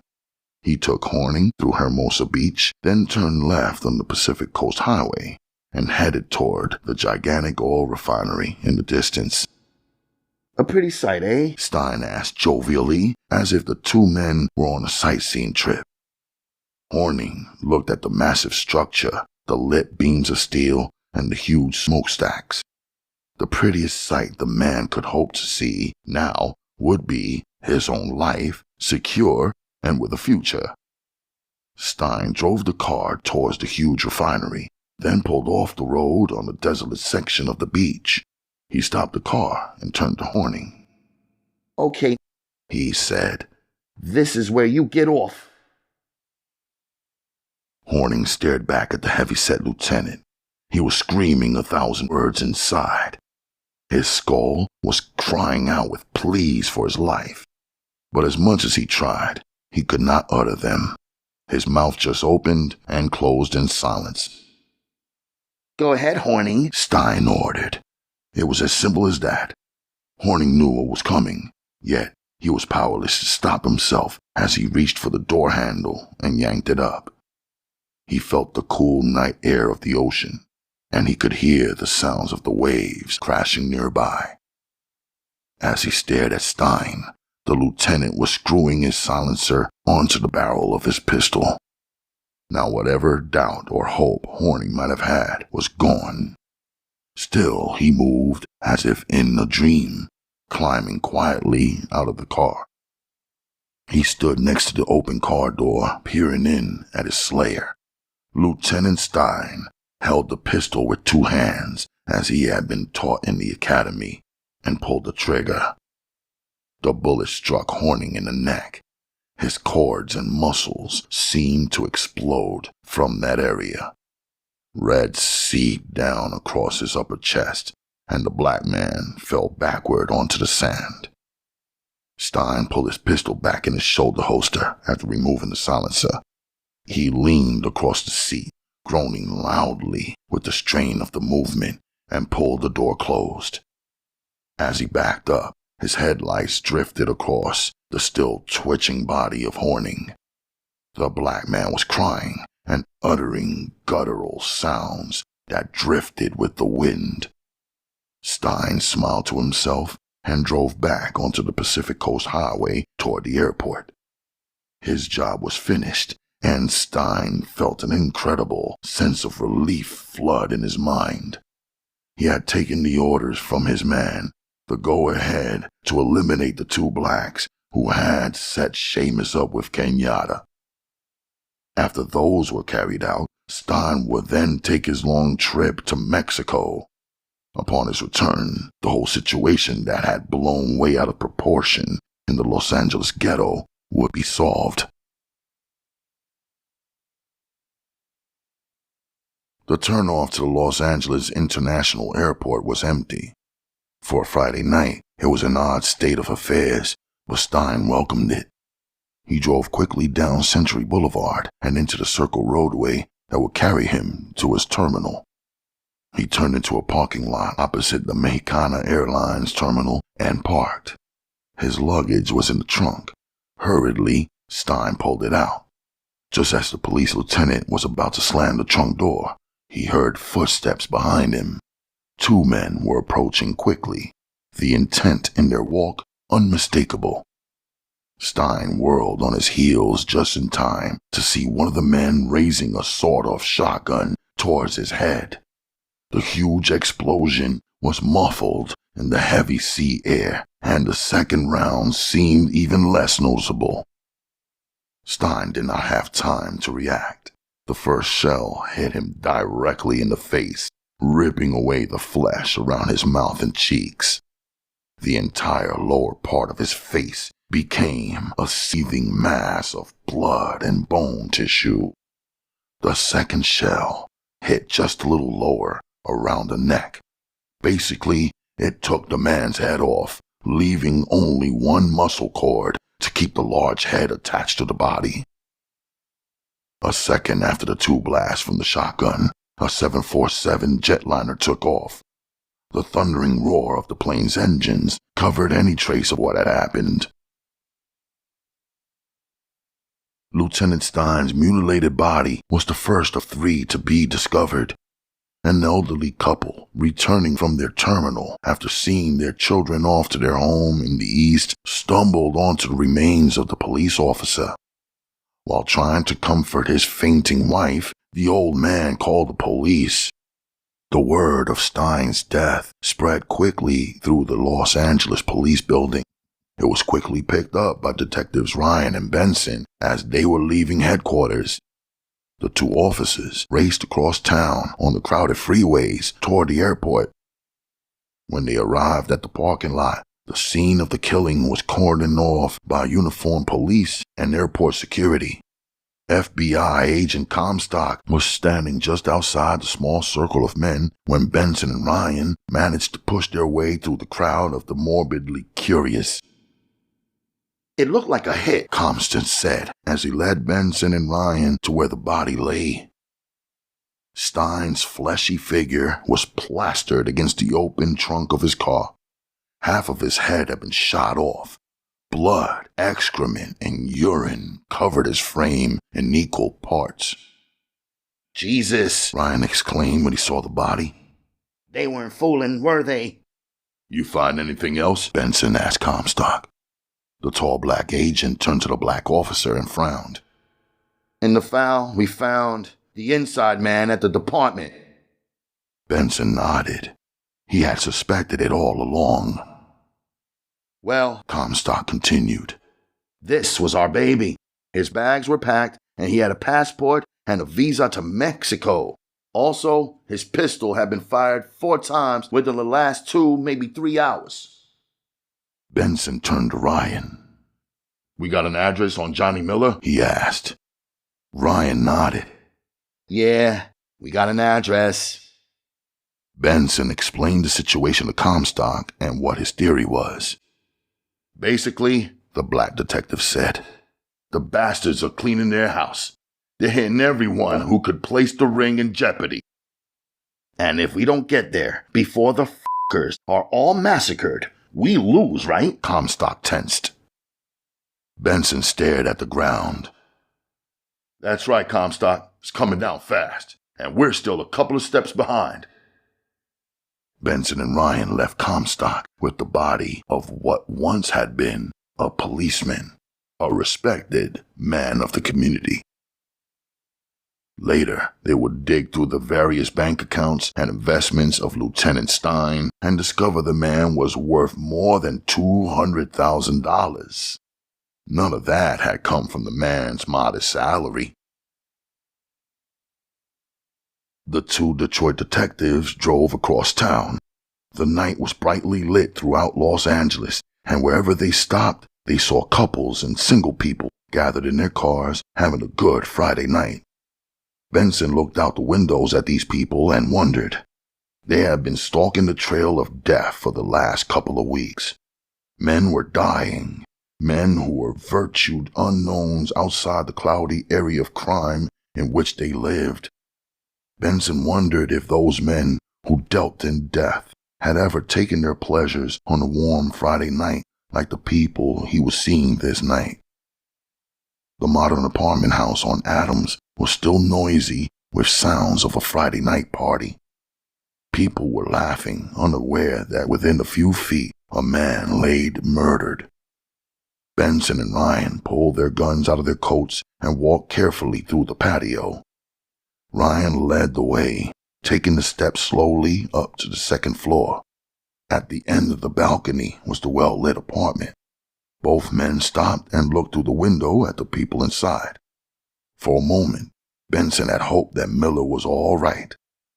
Had he been shot, he figured, the people in the apartment nearby would have heard the report. But when Ryan opened the door using a small passkey, Benson's hopes for Johnny Miller dissolved quickly. The slightly built black man lay sprawled on the floor. His body was riddled with the results of the gunshot. The small hole in the man's forehead had coagulated and remained just a tiny, crusty brown spot. "Another hit," Ryan said softly, leaning down over the body of Miller. "Looked like he was leaving too," Benson said, picking up the man's traveling bag. "Man, the dude sure dug his clothes." The closet was still full of Miller's threads. Benson looked at the patterns and the colors, remembering how the little hustler had been weary of taking a role as an informer. The feelings toward what was coming down in Los Angeles had been too rampant at the time. Even little Johnny Miller had felt the tension, the aura of violence that had been building. The two detectives called the coroner and the investigating officer. Lab tests would be made on the slugs taken from Miller's body, and they would match those fired from Stein's gun. Benson and Ryan would remember the scene in the county morgue the day they brought in the 4 bodies from the warehouse massacre. They would remember Miller identifying the corpses and Stein leaning against the wall listening. It was an hour after the discovery of Miller's body that Benson and Ryan received the call that Horning's body had been found on the beach in Santa Monica. The detectives drove back across town and examined the remains of the round, balding black man. Benson and Ryan stood in silence, looking down on the dead man as the wind blew in off the Pacific Ocean. Inside, the two men were feeling the same frustration and rage. It wasn't the fact that these 2 men had been killed. It was more that they were always cleaning up after the slayers, following them through a trail of mutilated corpses where they were the victim of an overdose or a recipient of a bullet. God, Benson exclaimed as he climbed into the car with his partner. I've seen some f***ing vendettas in my time, but nothing like this. Yeah, Ryan agreed. wherever Kenyatta is and whatever he's doing, he's dealing with some big motherfuckers. Benson leaned back in his seat and lit a cigarette. His mind traveled back to his warm house in Detroit. He hadn't seen his wife in some time. He missed her warm brown skin, her gentle and easy manner in bed. But most of all, he missed dealing with a human being, a woman who was not involved in the bloodshed and insanity that had been his life for way too long now. Man, Benson said as Ryan pulled out onto the Pacific Coast Highway. I got to get home. I know what you mean, partner, Ryan replied. And I have a feeling it isn't going to be too long. Everybody's dying, pal. And all we do is go around and pick up the bodies. Ryan chuckled, a sardonic, almost wicked laugh. That's what we're paid to do, Ben. Nothing more, nothing less. Benson sighed. There's got to be more, he said quietly. Ryan looked at his partner and smiled. Don't bet on it, Ben, he said. The two men drove off into the Los Angeles night, no closer to finding the elusive Kenyatta than they had been when they first arrived. The man always seemed to leave a trail of blood behind him, and none of that blood ever came from his veins.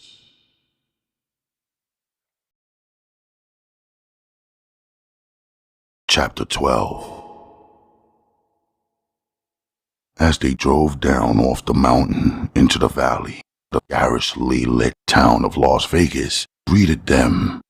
The temperature in the desert that Friday night was 85. The daytime had seen the thermometer soar to 112. The lights of the town glittered in the clear desert sky. Kenyatta leaned forward and took in the sight. Memories of his desert plane crash flooded his mind. Visions of the ranch and the beautiful white woman who had made her intentions very clear drew a surge from his loins. Elliot Stone battled the strong desert winds, keeping the car far from the right-hand side of the two-lane highway. His heart was pounding now as he drove down the hill and into the city. Man, Stone said. That's some sight. Uh-huh, Kenyatta replied.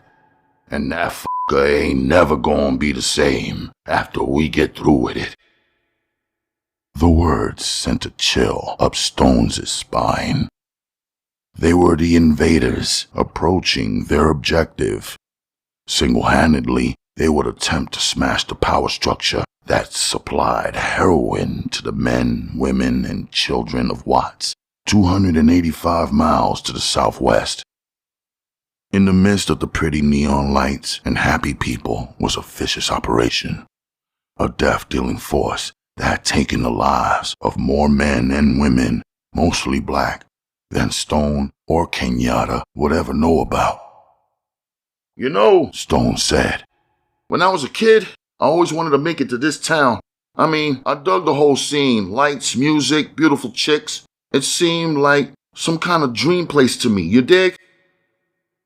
Kenyatta nodded. He looked at the handsome black man driving the car and realized, for the first time in a long time, just how young Stone was. Yeah, I could dig it, Kenyatta replied. Stone chuckled. And now we're hitting the fucker. Only it ain't for fun and games. We're coming here to kill, Kenyatta. I mean, this is the first time I've ever made it to Vegas, man. Kenyatta laughed, turned, and glanced at Seamus curled up on the back seat, sound asleep.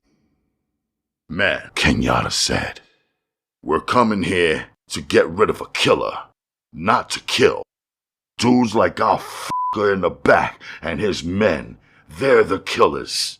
We're trying to keep our people alive long enough so they can make it. Dead and sick and don't do nobody no good, you dig? You dig what the f*** I'm coming from? The signs along the highway leading into the city announced the appearance of Frank Sinatra in an opening night at Caesar's Palace the next evening. Kenyatta looked at each one of these, and the idea grew in his mind steadily. Man, he said to Stone, Sinatra's gonna be doing a gig here tomorrow night. Stone nodded and waited for Kenyatta to continue. You ever hear what comes down when Old Blue Eyes plays? Well, I'll tell you, Elliot. The whole f***ing town goes bananas. The big spenders come in from all over, the high rollers. The organization's boys all jammed that theater to hear him. It's one of the real happenings, you dig where I'm coming from? Stone shook his head. He wasn't sure what Kenyatta was leading up to. Okay, man, Kenyatta said. The town empties, makes it over to where he's opening, right? I mean the big boys from all over town. So while he's singing his songs, man, we strike. Uh-huh, Stone replied. I could dig it, Kenyatta, but we have to make a hit right down the street, man, and those cats will be right on top of us. It depends, Elliot, Kenyatta replied. I mean, we don't know where the meeting's taking place, right? No matter. As long as it's in the town and not in the f***ing desert somewheres, we'll be dealing with a lot less security. They'll be covering Sinatra and his audience. Man, Stone chuckled. Seems like everything's working right down the line for us. I mean, it seems like a stroke of pretty fine luck heading our way. You dig? Kenyatta smiled. Sometimes, Elliot, things just come together in such a way as to make you believe there's a little something else on your side. Stone turned and glanced at the tall, bald-headed black man. There were always more sides to Kenyatta than the black leader were led on to, and it always surprised Stone when he would reveal another aspect to him. It took Kenyatta and Stone a couple of hours to find a room in the jammed town, but finally they located one in a small motel in the northern section just past downtown, which was called The Palms. Rufus and Edgar, following directly behind in the Chevy, took the room next door and a small group settled in.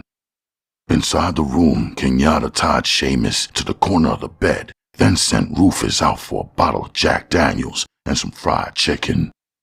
The air conditioner droned on, and the men made themselves comfortable. All right, my man, Kenyatta began, sitting on the overstuffed chair in the corner of the room. It's about time you made your little call. You dig where I'm coming from? Wilbur Seamus looked up at Kenyatta, staring balefully at the large black man who had come to mean certain death to the former L.A. hustler. Man, Seamus began in his high-pitched voice. you got yourself a thing going on. Please let me out and I'll make sure you're taken care of. Kenyatta glanced down toward Stone and laughed loudly. Can you dig this dude, Elliot? This man's about ready to sink, and he's begging for his motherfucking life. I've seen some dudes in my time, but this one is about the biggest motherfucker of all. Elliot Stone moved across the room to where Seamus lay on the floor. He stood above the thin black man and stared down at him with a look that would have melted an iceberg. Seamus, Stone began in an even colder voice, you've been making my man uptight. Now, I suggest you do as he says, lest you want to die a death, the likes of which you couldn't imagine. Kenyatta watched Seamus, then raised a glass of Jack Daniels to his lips and took a huge swig. He had seen men in the throes of terror before, and most men would react in much the same way. It was the common, unspoken admission of pure terror and horror. A man could only go on for so long before his control gave out. Seamus had just evaporated. Now listen, man, Kenyatta began softly. We ain't gonna hurt you. Just make that call. Set it up, you dig? Seamus looked pleadingly at Kenyatta. Man, you don't know these people. You got the number. You call them. I got to get out, Kenyatta. They'll kill me. Kenyatta lifted himself off the chair and moved beside Stone. Both men stared down at the pathetic figure. Elliot, Kenyatta began. This dude is begging for his life. I just wonder how many poor fuckers he's responsible for killing just so he could wear these fine threads. And he's just pissed in like a schoolchild. Ain't no way to tell, Ken, Stone replied. Man's pushed a lot of dope into our community. A whole lot. Seamus looked from one to the other, realizing that there was no chance for him with men like these. All his life, the ghetto pusher had been dealing with men who could be bought, men to whom the dollar was the common denominator of all existence. Once a man left that realm, dudes like Seamus were incapable of understanding them, let alone dealing with them. "Well," Kenyatta said finally, "looks like our man has a choice. I mean, we either cut his off right here, or we give him the chance to make that call. Pretty good fucking choice if you ask me." The thin black man cringed. Okay, man, I'll make the motherfucking call. Kenyatta turned and went back to his chair. Stone reached for the phone, tapped for an outside number, and gave the receiver to Seamus. As Seamus asked the operator to dial the number, Kenyatta listened, making sure it was the same one that Manning had given him out on the desert earlier that night. Seamus spoke with his man for a minute, then held the receiver away from his ear. He wants to meet at the sand dunes, 10 miles north of here. Kenyatta shook his head. "No fucking way. We meet at his place, where he lives, or we don't meet at all." Seamus relayed the message. Finally, he nodded his head and turned back to Kenyatta. 10, tomorrow night, he said. Ish. We make it at midnight, Kenyatta replied. After a few more minutes on the phone, Seamus reached an agreement. He hung up the phone and turned to Kenyatta. Midnight, tomorrow night, the Sands Hotel, the penthouse suite. Stone whistled. Penthouse suite, huh? That's too much, man. From the f***ing streets of Watts to a penthouse suite in Vegas. Man, I never thought I'd make it. Kenyatta laughed. Elliot, baby, you have made it. Only f***ers around here who aren't gonna make it are the god pusher men. Seamus sat on the floor. His hand rested on the telephone. His black knuckles were white. He was gripping the plastic machine as though it was the last thing on earth he would ever touch. He tried to think, attempted to come up with some way of getting himself out of what was coming down. But no matter how hard he tried, there was nothing. His mind had been paralyzed with fear. While Seamus sat alone, drifting into a state of complete fear, Rufus and Edgar returned with the fried chicken. The four men turned on the television set and watched a baseball game, and ate and drank as though they were in Las Vegas with the same intention of having fun that everyone else in town had. While Kenyatta and his men sat in their room at the Palms Motel, a virtual caravan of automobiles was heading up the 4-lane freeway out of Los Angeles and into Las Vegas. Kenyatta's men in the districts of L.A. had gathered after the leader's message had been received from Barstow earlier that evening. Preparations had already been made by Stonewall, and the various groups of men within the organization had been gathering since early that Friday. All told, the group consisted of 38 black men, all of them indoctrinated into Kenyatta's philosophy, most of them with families and all of them highly trained in the use of weapons. Outside Stonewall's home, the 8 automobiles were parked. In the trunks of each was a small arsenal, pistols, rifles, and shotguns. The men moved quietly and efficiently in the quiet neighborhood street in Compton. Black men with more than 2 cars at one time always drew attention, no matter how innocent their activity. On this night, their activities were something a little more than innocent, and they tried to be careful. By 11 o'clock, the caravan was ready. Each car left, carrying at least 4 men dressed in business suits towards Las Vegas. Half the cars took the desert route through Lancaster and Mojave. The other half rode the San Bernardino freeway then cut over the Angeles Mountains and down into the desert town of Victorville. At about 4 in the morning, the 8 cars would enter the town of Las Vegas. Each of the passengers would be dropped at a different casino where they would have a little breakfast and play the slot machines. The men would wait there until the drivers came back and picked them up. When that pickup would occur would depend upon Kenyatta, who would meet with his 4 district leaders in a small coffee shop on the outskirts of the desert town.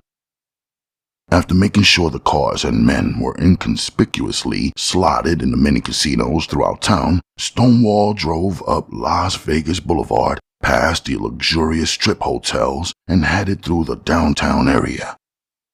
Finally, he reached the Palms Motel and pulled into the parking lot next to Kenyatta's Cadillac. Kenyatta was inside the room watching a late-night Western on television and sipping his Jack Daniels. Elliot Stone was asleep on the couch, and Seamus was curled up on the floor, his hands and feet bound to the bed. Kenyatta flinched at the first knock on the door, then bounded to his feet, pulling out his .38 and holding it at his side. Yeah? He asked. Stonewall identified himself, and Kenyatta opened the door. The two sat opposite each other in front of the television, speaking in whispers. "Everyone here?" Kenyatta asked. "Yeah, we took separate routes. They're spread out all around town, just waiting for the word." Kenyatta paused as he filled Stonewall's glass with some whiskey. The tall, slim black man raised his glass and saluted Kenyatta. Ken? Stonewall began after taking a long swig. You gotta level with me. Sure, man. I dig where you're coming from. Kenyatta replied. "Who is it, man? I mean, we got ourselves a f***ing army in this town, and ain't no one knows what it's about, you dig?" Kenyatta set his glass down on the small table. Stonewall, we don't know who this f***er is. All we know is that we're meeting at the Sands tomorrow night, midnight, the same time Sinatra opens at Caesars. Aside from that, and possibly our little pusher friend down there, no one knows nothing. Stonewall leaned back in his chair. "You mean you got this contact going at the Sands? This dude must be big, man." Gotta be, Kenyatta replied. Ain't no way a man corners a market like L.A. and ain't big, you dig? "Yeah," Stonewall mused, staring down at his hands. "I just wonder, I mean, the dude's that big? We're walking into the same f***ing trap or what?" Kenyatta shrugged, then leaned forward, earnestly looking Stonewall in the eyes. Man, we come this far, this close. We got close to 40 men out there, ready and willing. We ain't never been in a better position to get it on than we are now. "You're right, Ken," Stonewall replied. "but we gotta be careful." The large, bald, black man reached for a cigarette and lit it.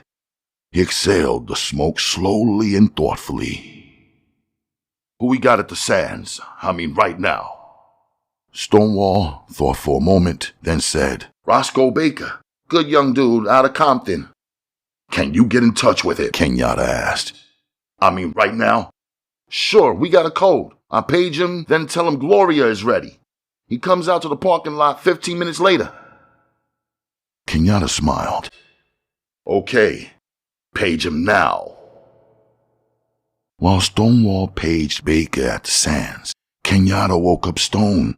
He told him to watch the place for an hour. Quickly, Elliot Stone jumped into a state of total alertness, another aspect of his training with Kenyatta. Kenyatta and Stonewall climbed into the Cadillac and headed towards the Strip. When they reached the Sands, they pulled into the parking lot near the large fountain. How long has it been? Kenyatta asked when they had waited for a few minutes. Stonewall checked his watch. "Should be any second now," he replied.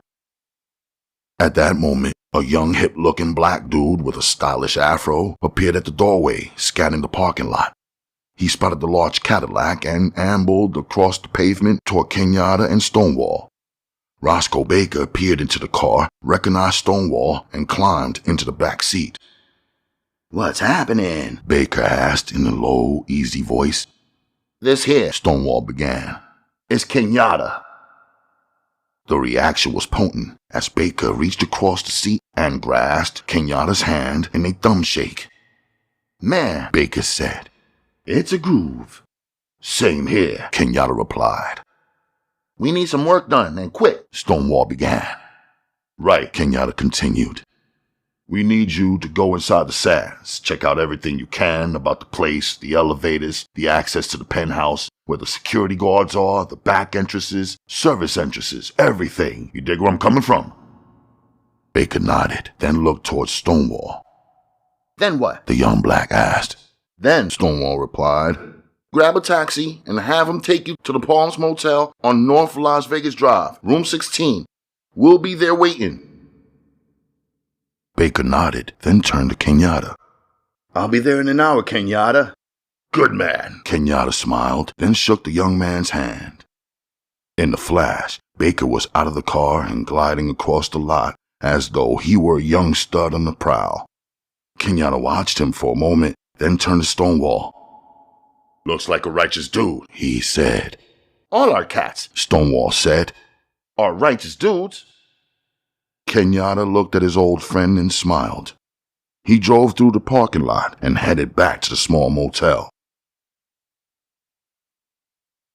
Within an hour, Roscoe Baker appeared at the motel. Elliot Stone opened the door and escorted him inside. They turned on the lights and gathered around the small desk table in the center of the room. Seamus watched the men from the floor, powerless to do or say anything. Baker squatted among the group of men, spreading out a large piece of notebook paper upon which he had drawn a map and diagram of the Sands Hotel. This Baker began. is that Sands first floor. It's as far as the will let me get, but I got enough. Kenyatta stared at the map, tracing the rear hallways that ran behind the casino and the entrances that were behind the hotel. The front elevators and lobby were impossible. What he was after was a more accessible route, some way to get to the top. You see, Baker continued, pointing out the rear parking lot. the loading docks for food are here. Elevators to the third floor kitchen are right there. Stone smiled at Kenyatta, then spoke. Ken, if those f***ing elevators go to the kitchen on the third floor, they must have chutes going all the way to the top. I mean room service and all that shit. You dig where I'm coming from? No doubt, Kenyatta said excitedly. Got to be chutes. I think we got our way inside. Seamus watched the men closely, listened to their conversation, and began to tremble again. His one outside chance of survival would be if Kenyatta could not get his men into the hotel. If that was prevented, then it would be possible for Seamus to sound some kind of warning when he met with Oscar Manning. Otherwise, chaos would ensue, and surely Seamus will become a victim. Outside the small motel room, the sun was rising over the desert. Rays of pink sunshine poured into the room, illuminating the faces of the men gathered there with a strange orange glow. The half-empty bottle of Jack Daniels sat on the desk beside the map of the Sands. Kenyatta, Stone, Baker, and Stonewall sat facing each other, sipping slowly on their drinks. The excitement and the tension were building, and the men gathered inside the room were feeling it. Each man was sitting back as the sun rose, in his own mind, contemplating what was to happen some 18 hours from that moment. Each man knew that this was the biggest attempt at anything he had ever been involved in. The soothing desert sunrise only made their feelings of anticipation and apprehension that much more real.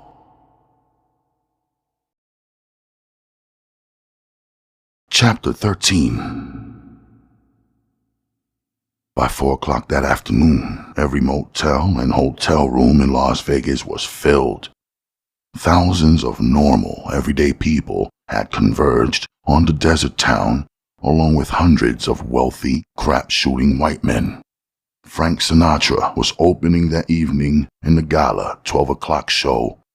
And when Sinatra opened in Vegas, the high rollers gathered, along with the not-so-high rollers who enjoyed rubbing elbows with the rich.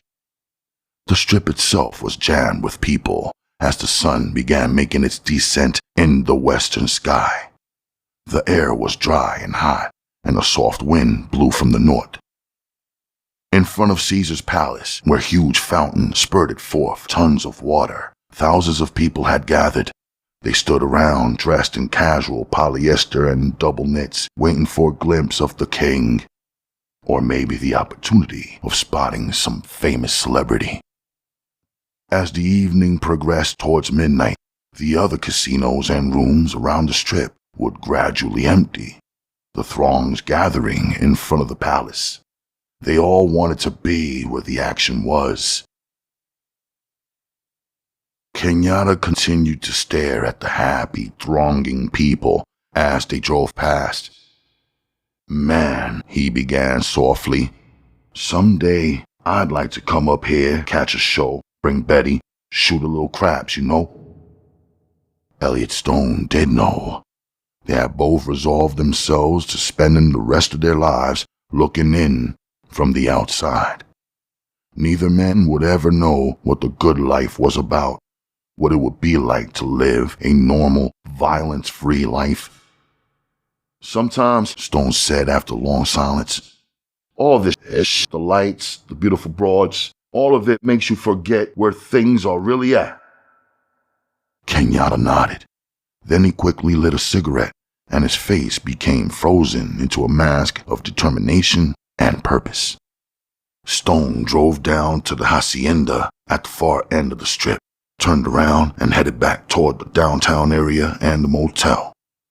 They would take in a good dinner, but no drinking and no heavy foods, just a steak and a salad. After that, they would shower and shave. Then, like the toreadors of Spain, they would dress themselves carefully and purposefully. Every move, every normal activity from that moment on will be concentrated upon and done with incredible directness. No man really knew whether or not this would be his last day on Earth. At 11 o'clock that night, Stonewall began making the rounds of the various hotels and casinos on the strip. Each group of men was gathered together and put into one of the 8 cars that had come up to Las Vegas. Within 20 minutes, Kenyatta's massive gang was assembled and ready to go. At the Palms Motel, Kenyatta united Wilbur Seamus and allowed the former pusher to change his clothes. The slim black man trembled as he donned a tight-fitting turtleneck and mohair slacks. Kenyatta and Stone, along with Rufus and Edgar, waited for the man until he finished. Finally, Seamus looked a little more like his old self, dapper, mean, and ready to deal. "Everyone check their arms?" Kenyatta asked. "We got it all, Kenyatta," Stone replied, flashing the huge .45 he carried. "Okay, gentlemen," Kenyatta said, leading the way out the door. "We got ourselves some work to do." Kenyatta, Stone, and Seamus climbed into the Cadillac.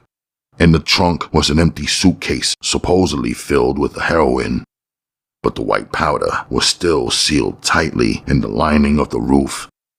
Kenyatta was taking no chances. Even if he lost, he would make sure the smack would never reach the wrong hands. Elliot Stone turned on Las Vegas Boulevard and headed toward downtown. As they passed through the garishly lit center, Rufus and Edgar joined them in the rear, driving the Chevrolet.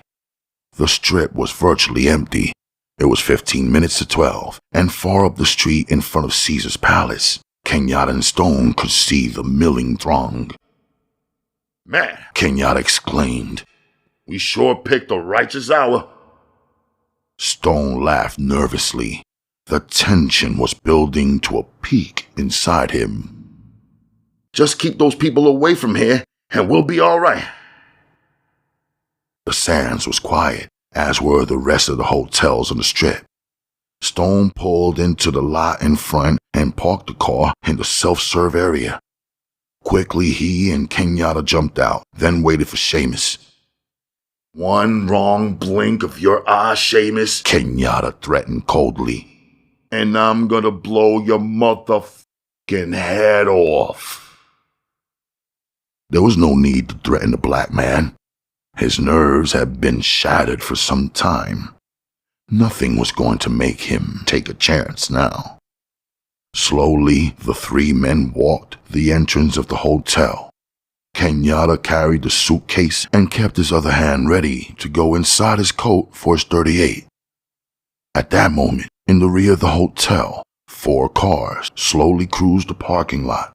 One stopped in a space near the service entrance, while another pulled in next to the loading dock. The other 2 pulled into customer slots. 4 men climbed out of each car. Some of them walked stiffly as though limping.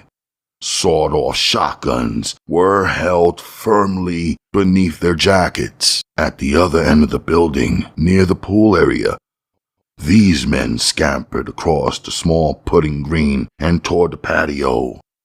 They leapt the small fence outside and made their way toward the service elevators. As each man had been picked up along the route, Stonewall had explained quickly the general layout of the hotel. The only routes up to the penthouse would be through the service elevators and the kitchen elevator. According to the diagram drawn up by Roscoe Baker, the men would have to enter the building through the side and the rear, somehow make their way to the elevator and get to the top. The rest would be up to them. Kenyatta, Stone, and Seamus walked quickly through the lobby toward the main elevator. Inside, Kenyatta pushed the button for the penthouse. Before the doors closed, a voice came over the intercom inside the cubicle asking who was calling. "Seamus," Kenyatta replied, then added, "and friends." Okay, The voice replied. come on up. The doors closed, and the elevator began its ascent to the penthouse suite. Clement Jenkins stood with his back to the door, staring out of the skyline of Las Vegas. Oscar Manning sat on the couch, nervously puffing on a cigarette. 2 other men, both white, stood at attention on either side of the large plush penthouse. The elevator arrived at the top floor, and Kenyatta and Stone were greeted by a tall, broad-shouldered white man in a neat business suit. He looked at both men, then down at Seamus. He'll see you now, The white man said. Kenyatta nodded, then gave Seamus a slight nudge and pushed him out into the red velvet hallway. Stone followed immediately behind as the white man led the way to the gold-plated door at the end of the hall. As he approached the door, Kenyatta turned quickly and glanced down toward the other end. There, the service elevator's doors remained shut. He prayed silently that his men were inside and on their way. He would not have much time with the man inside the penthouse. The white man opened the doors to Jenkins's suite and ushered Kenyatta and Stone inside. Seamus followed a few steps behind the 2 men. Clement Jenkins turned from the window and stared at Stone and Kenyatta with cold blue eyes. His mouth was set in a frown, and the maroon dinner jacket he wore did not add much to change the sour aura. "Welcome to Las Vegas, gentlemen," He said coldly. "Pleasure's mine, sir," Kenyatta replied quickly. His first look at this man who caused so much death and heartbreak did not jive with his hatred. The man thought Kenyatta was nothing more than a weak white man, a white who had the benefit of the best education, the most money, and all the opportunities. All he had done was live his life as it had been set for him to walk through it. Kenyatta continued to stare at the slim, feeble-looking Jenkins, then suddenly understood why he disliked the man. Jenkins smelled of death. There was nothing about him that suggested he had ever lived or that he had any intentions of living. The man thought Kenyatta was a death dealer. Let's get on with it, Jenkins said after Stone and Kenyatta sat down on the plush couch. You know I've missed Frank's opening because of this? Kenyatta nodded. Yeah, well, we're really sorry about that. Stone sat on the edge of the couch waiting. He knew that Kenyatta would have to make the first move and that everyone was waiting for the first sound of gunfire. After that, he knew that all hell would break loose. Kenyatta leaned back on the couch and lit a cigarette. He looked directly at Clement Jenkins and smiled. Your man out there in the desert, mister, offered 7.5. Well, the price gonna go up a little bit. All this traveling is shit. Jenkins strode across the room and took a seat behind his huge oak desk. Obviously, the mammoth thing gave him a sense of power. All right, what's the price? 1 flat, mister. $1 million in cold, hard cash. There was a silence in the room. Jenkins looked first to Manning, then to Seamus. Both men looked away. Finally, he turned back to Kenyatta. You fucking little... You come waltzing in here and demand a price like that? I'm surprised your weak little mind can't even conceive of such a high number. Kenyatta felt his blood boiling. You mean you won't take it for that price? He said. You in-law? What kind of fool do you think I am, boy? For the first time in his life, Kenyatta knew that he had underestimated his man.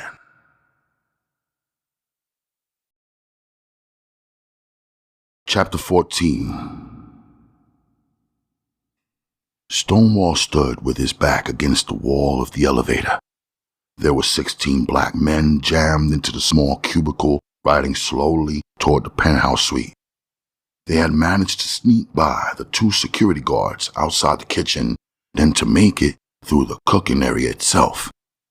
Once at the elevators, they were safe. Now, with guns drawn and ready, they were riding to the top of the Sands Hotel, where they would fight the battle of their lives. At the top of the elevator chute, suspended by harnesses from the gear system, were 2 white men, both employees of Clement Jenkins, and each of them held a tear gas rifle pointed down the shaft at the roof of the approaching elevator. The 2 men waited, held their rifles at the ready, and finally heard what they had been waiting for. 2 short knocks on the elevator door from outside where the penthouse hallway was. Each man fired his rifle. The explosion was muted by the tiny area of the chute and by the noise of the gears above them. The 2 pellets from the rifles entered the elevator. The explosion was muted by the tiny area of the chute and by the noise of the gears above them. The 2 pellets from the rifles entered the elevator, quickly making 2 tiny holes in the roof as they passed through the wood. When the pellets hit the floor, they exploded again, creating a small invisible cloud of nerve gas, CL-809. One of Clement Jenkins' more lucrative businesses was the development of nerve gases for the United States Army, but his mission was anything but patriotic. As soon as he developed a newer, more lethal gas for the U.S., he would turn around and sell that same gas to Russia. CL-809 was the most lethal yet, creating an instant spasm of the nervous system, causing instant suffocation through strangulation. The beautiful part of CL-809 was that its effects lasted for only 15 seconds. Then it was absorbed into the atmosphere and became harmless. Neither Stonewall nor any of his men inside the elevator ever knew what hit him. In an orgy of convulsions, each man struggled for a split second to retain his life. But that had been only a motor reaction and not one from the brain. They were all dead before any one of them ever had the opportunity to realize that death was coming. The two men who had done the shooting secured the elevator in its position by locking the gears, then crawled out of their little harnesses and opened the doors to the penthouse suite. The white man who had greeted Kenyatta and Stone stood in the hallway smiling. Kenyatta's other group of men were hid at poolside near the side entrance to the hotel. After jumping the fences, they had made their way into the lounge area near the pool. There they were greeted by 20 heavily armed white men. Each of the men carried a submachine gun pointed directly at one of the black men. The black men had not had a chance to shoot. They dropped their pistols and sawed-off shotguns onto the floor and allowed the white army to lead them into the sauna room. 19 of Kenyatta's best men were herded into the small cubicle used to sweat off the fat and blubber of wealthy white men. None of the black men needed to lose a pound from their young, strong frames. The last of the whites shoved the last black man into the sauna room. Before closing the door, he tossed in a small capsule, which exploded like a tiny firecracker upon hitting the ground. The black men inside the room watched the little thing explode. It was the last thing any of them would ever see. Once again, Clement Jenkins had created a marvel. No one in the room really saw either of the two black men pull out the pistols. The first that anyone knew about it was through the retort of the gunshots as both men began firing. Kenyatta took aim at Clement and fired, but the bullet struck the wood frame of the desk, bounced off, and struck Clement in the shoulder. Elliot Stone knew he must knock off the two guards. He lifted his .45 and fired at the one next to the door, attempting to get out his pistol. The bullet struck a man in the forehead. He flew backward, crashing against the wood and screaming out. Stone whirled off the couch and hit the floor, spinning his body around so that he could get a shot at the guard who was standing next to him. But the man was taking direct aim at the big black man. Kenyatta was holding his pistol out with two hands, pointing the gun at Clement's desk. But the white man had fallen to the floor when he was struck by the first bullet. Kenyatta was waiting for the man to crawl out from behind the desk. He wanted to see the white man crawl, the white millionaire who dealt in death. He wanted to see him crawling on his hands and knees, begging for some kind of mercy. Kenyatta would wait all night to see it, to see a man whom he had hated in the abstract for so many years beg him for his life. But Kenyatta was not to see this. The guard in the corner of the room pulled the trigger of his .45. The bullet struck Kenyatta in the back of the head, sending pieces of his shattered skull flying against Clement's oak desk. With half of his head shot away, Kenyatta tumbled forward and fell onto the superb shag rug. Elliot Stone knew where the bullet had gone.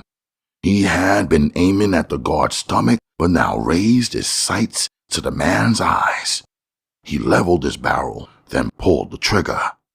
The guard froze for a moment as the right side of his face exploded into a mass of blood and eye tissue. His entire right side was oozing with brain matter. He stood there for a moment, his other eye wandering wildly in his skull, then fell back against the wall. There was no time to think anymore for Elliot Stone. Manning and Seamus were huddled in the corner of the room, both men, black and white, clutching at each other as though there was safety in their position. Stone raised his gun, looked into the terrified faces of both men, and fired twice. Each man was struck in the neck. The cords and bone tissue erupted from their bodies as their heads were snapped back with a sickening sound.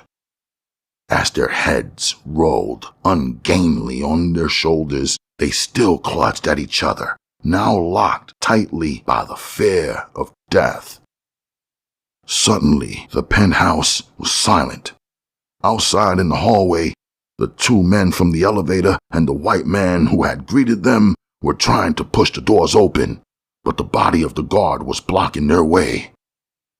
Elliot Stone knew he had a few seconds left with the white man who lay wounded somewhere behind the huge desk. Outside, he could hear the roar of engines, the sound of a huge machine being warmed up. At first, Stone did not know what it was, but after listening for a second, he recognized it as a helicopter. Stone crept along the floor, around the couch, and toward the huge desk. He knew that the white man was armed now, and that he would be killed if he faced him point blank. He moved slowly, cautiously, then threw down a corner table and used that as a shield. Come out of there, you bastard! Stone demanded, now lying next to the mutilated body of Kenyatta. There was only silence from behind the desk. I'm telling you, man! Come out of there! Nothing. Suddenly, the doors burst open behind him. Stone instinctively whirled onto his back and began firing. He hit the white man squarely in the jaw with his first bullet, sending him screaming into the hallway as he was thrown backward. The two men from the elevator shaft began firing wantonly into the smoke-filled room. Stone fired off 2 shots, one hitting one of them in the gut and the other snapping his partner backward with a hit to his shoulder. In the madness of the gunfire, Elliot Stone was hit in the leg. He felt the bullet enter a spot just below his bad knee. For a moment, his mind clouded and he was traveling back in time to the football field, the day he had been injured. The pain was just as great then, just as powerful. But now, lying back against the body of Kenyatta, he felt as though he would not survive this one. That other time, a crowd had cheered him. His teammates had gathered around him to give him words of encouragement. It was different this time. His only friend, the only black man he had come to really know and respect, was lying dead next to him on the floor. A warm gust of air and the thunderous sound of a helicopter engine drew Stone out of his delirium. He sat up on the floor, still clutching his leg. He turned and looked out the picture window. The windows in the suite were open and the warm desert air was blowing into the death-filled room. Crawling, half walking, Stone made his way to the window. Outside was a small patio, but off to the right was a huge space, the roof of the hotel. On the roof was a helicopter. Clement Jenkins was staggering toward the machine, trying with all his energy to make it to safety. You bastard! Stone cried as he ran out onto the patio and toward the waiting chopper. The young black held his gun, pointed toward Jenkins, waiting, just waiting to get within range. Finally, Stone was within shooting distance. Jenkins was at the side of the helicopter, struggling to get up into the open doorway. Stone fired. A man fell from inside the helicopter and rolled behind Jenkins onto the ground. Suddenly, 2 sets of arms lifted Jenkins into the darkness of the helicopter. Elliot Stone moved as quickly as he could across the roof. The black before him, like the blackness of the Notre Dame line, loomed as a challenge. The former running back moved toward the jungle, toward the open field, but the darkness remained. The helicopter was now 15, then 20, then 30 feet above his head. Stone fired at the machine, using his last bullet, but the bullet shot into the night sky, traveling to infinity. The last glimpse Elliot Stone had of the chopper was one he would never forget. The half-smiling, half-frightened face of the small, thin white man. It was a ghostly image that peered from within the darkness of the chopper down at Stone. The image of a man who had won again, yet who knew his time was coming. Suddenly, the night became real again.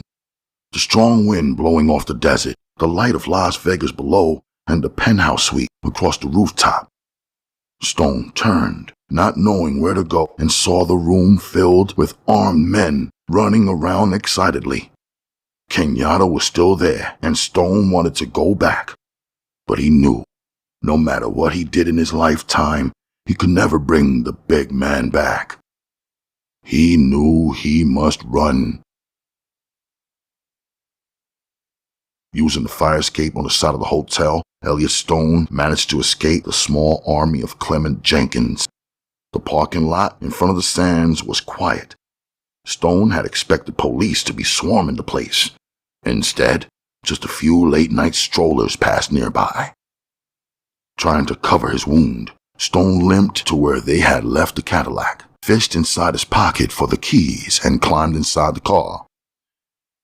A half-filled bottle of Jack Daniels lay in the glove compartment, and the young black took a long, strong swig.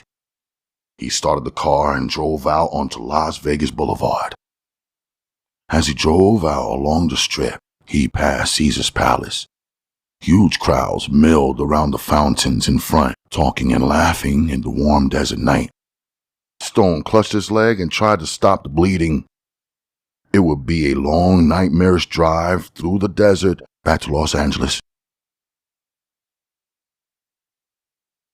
Detectives Benson and Ryan peeled off their suit jackets and threw them into the front seat of their car. The desert heat was incredible, reaching over 120. It was always hotter in the flatlands 100 miles north of Las Vegas. The two detectives greeted the highway patrolmen and the two special agents of the FBI as they walked across a small sand dune toward a ravine. The five men stood on the crest of the ravine and stared down. Two bodies, both black men, lay side by side in the sand. Next to them stood two officers of the Nevada State Police. "Blacks always being found out here," the state trooper said to Benson. "Not like this one," Benson replied curtly. The trooper watched as Benson and Ryan ran down the steep side of the ravine and approached the bodies. Both men stood above the dead body of Kenyatta. Flies were eating away at the black man's shattered skull. His brain matter had turned a sickly green and was still oozing from the wound. "My God," Benson said softly. Ryan looked at his partner. He knew what he was thinking because he had been thinking the same thing. Deep inside, both men knew that the wrong man was lying on the desert, but neither man knew who the right man was.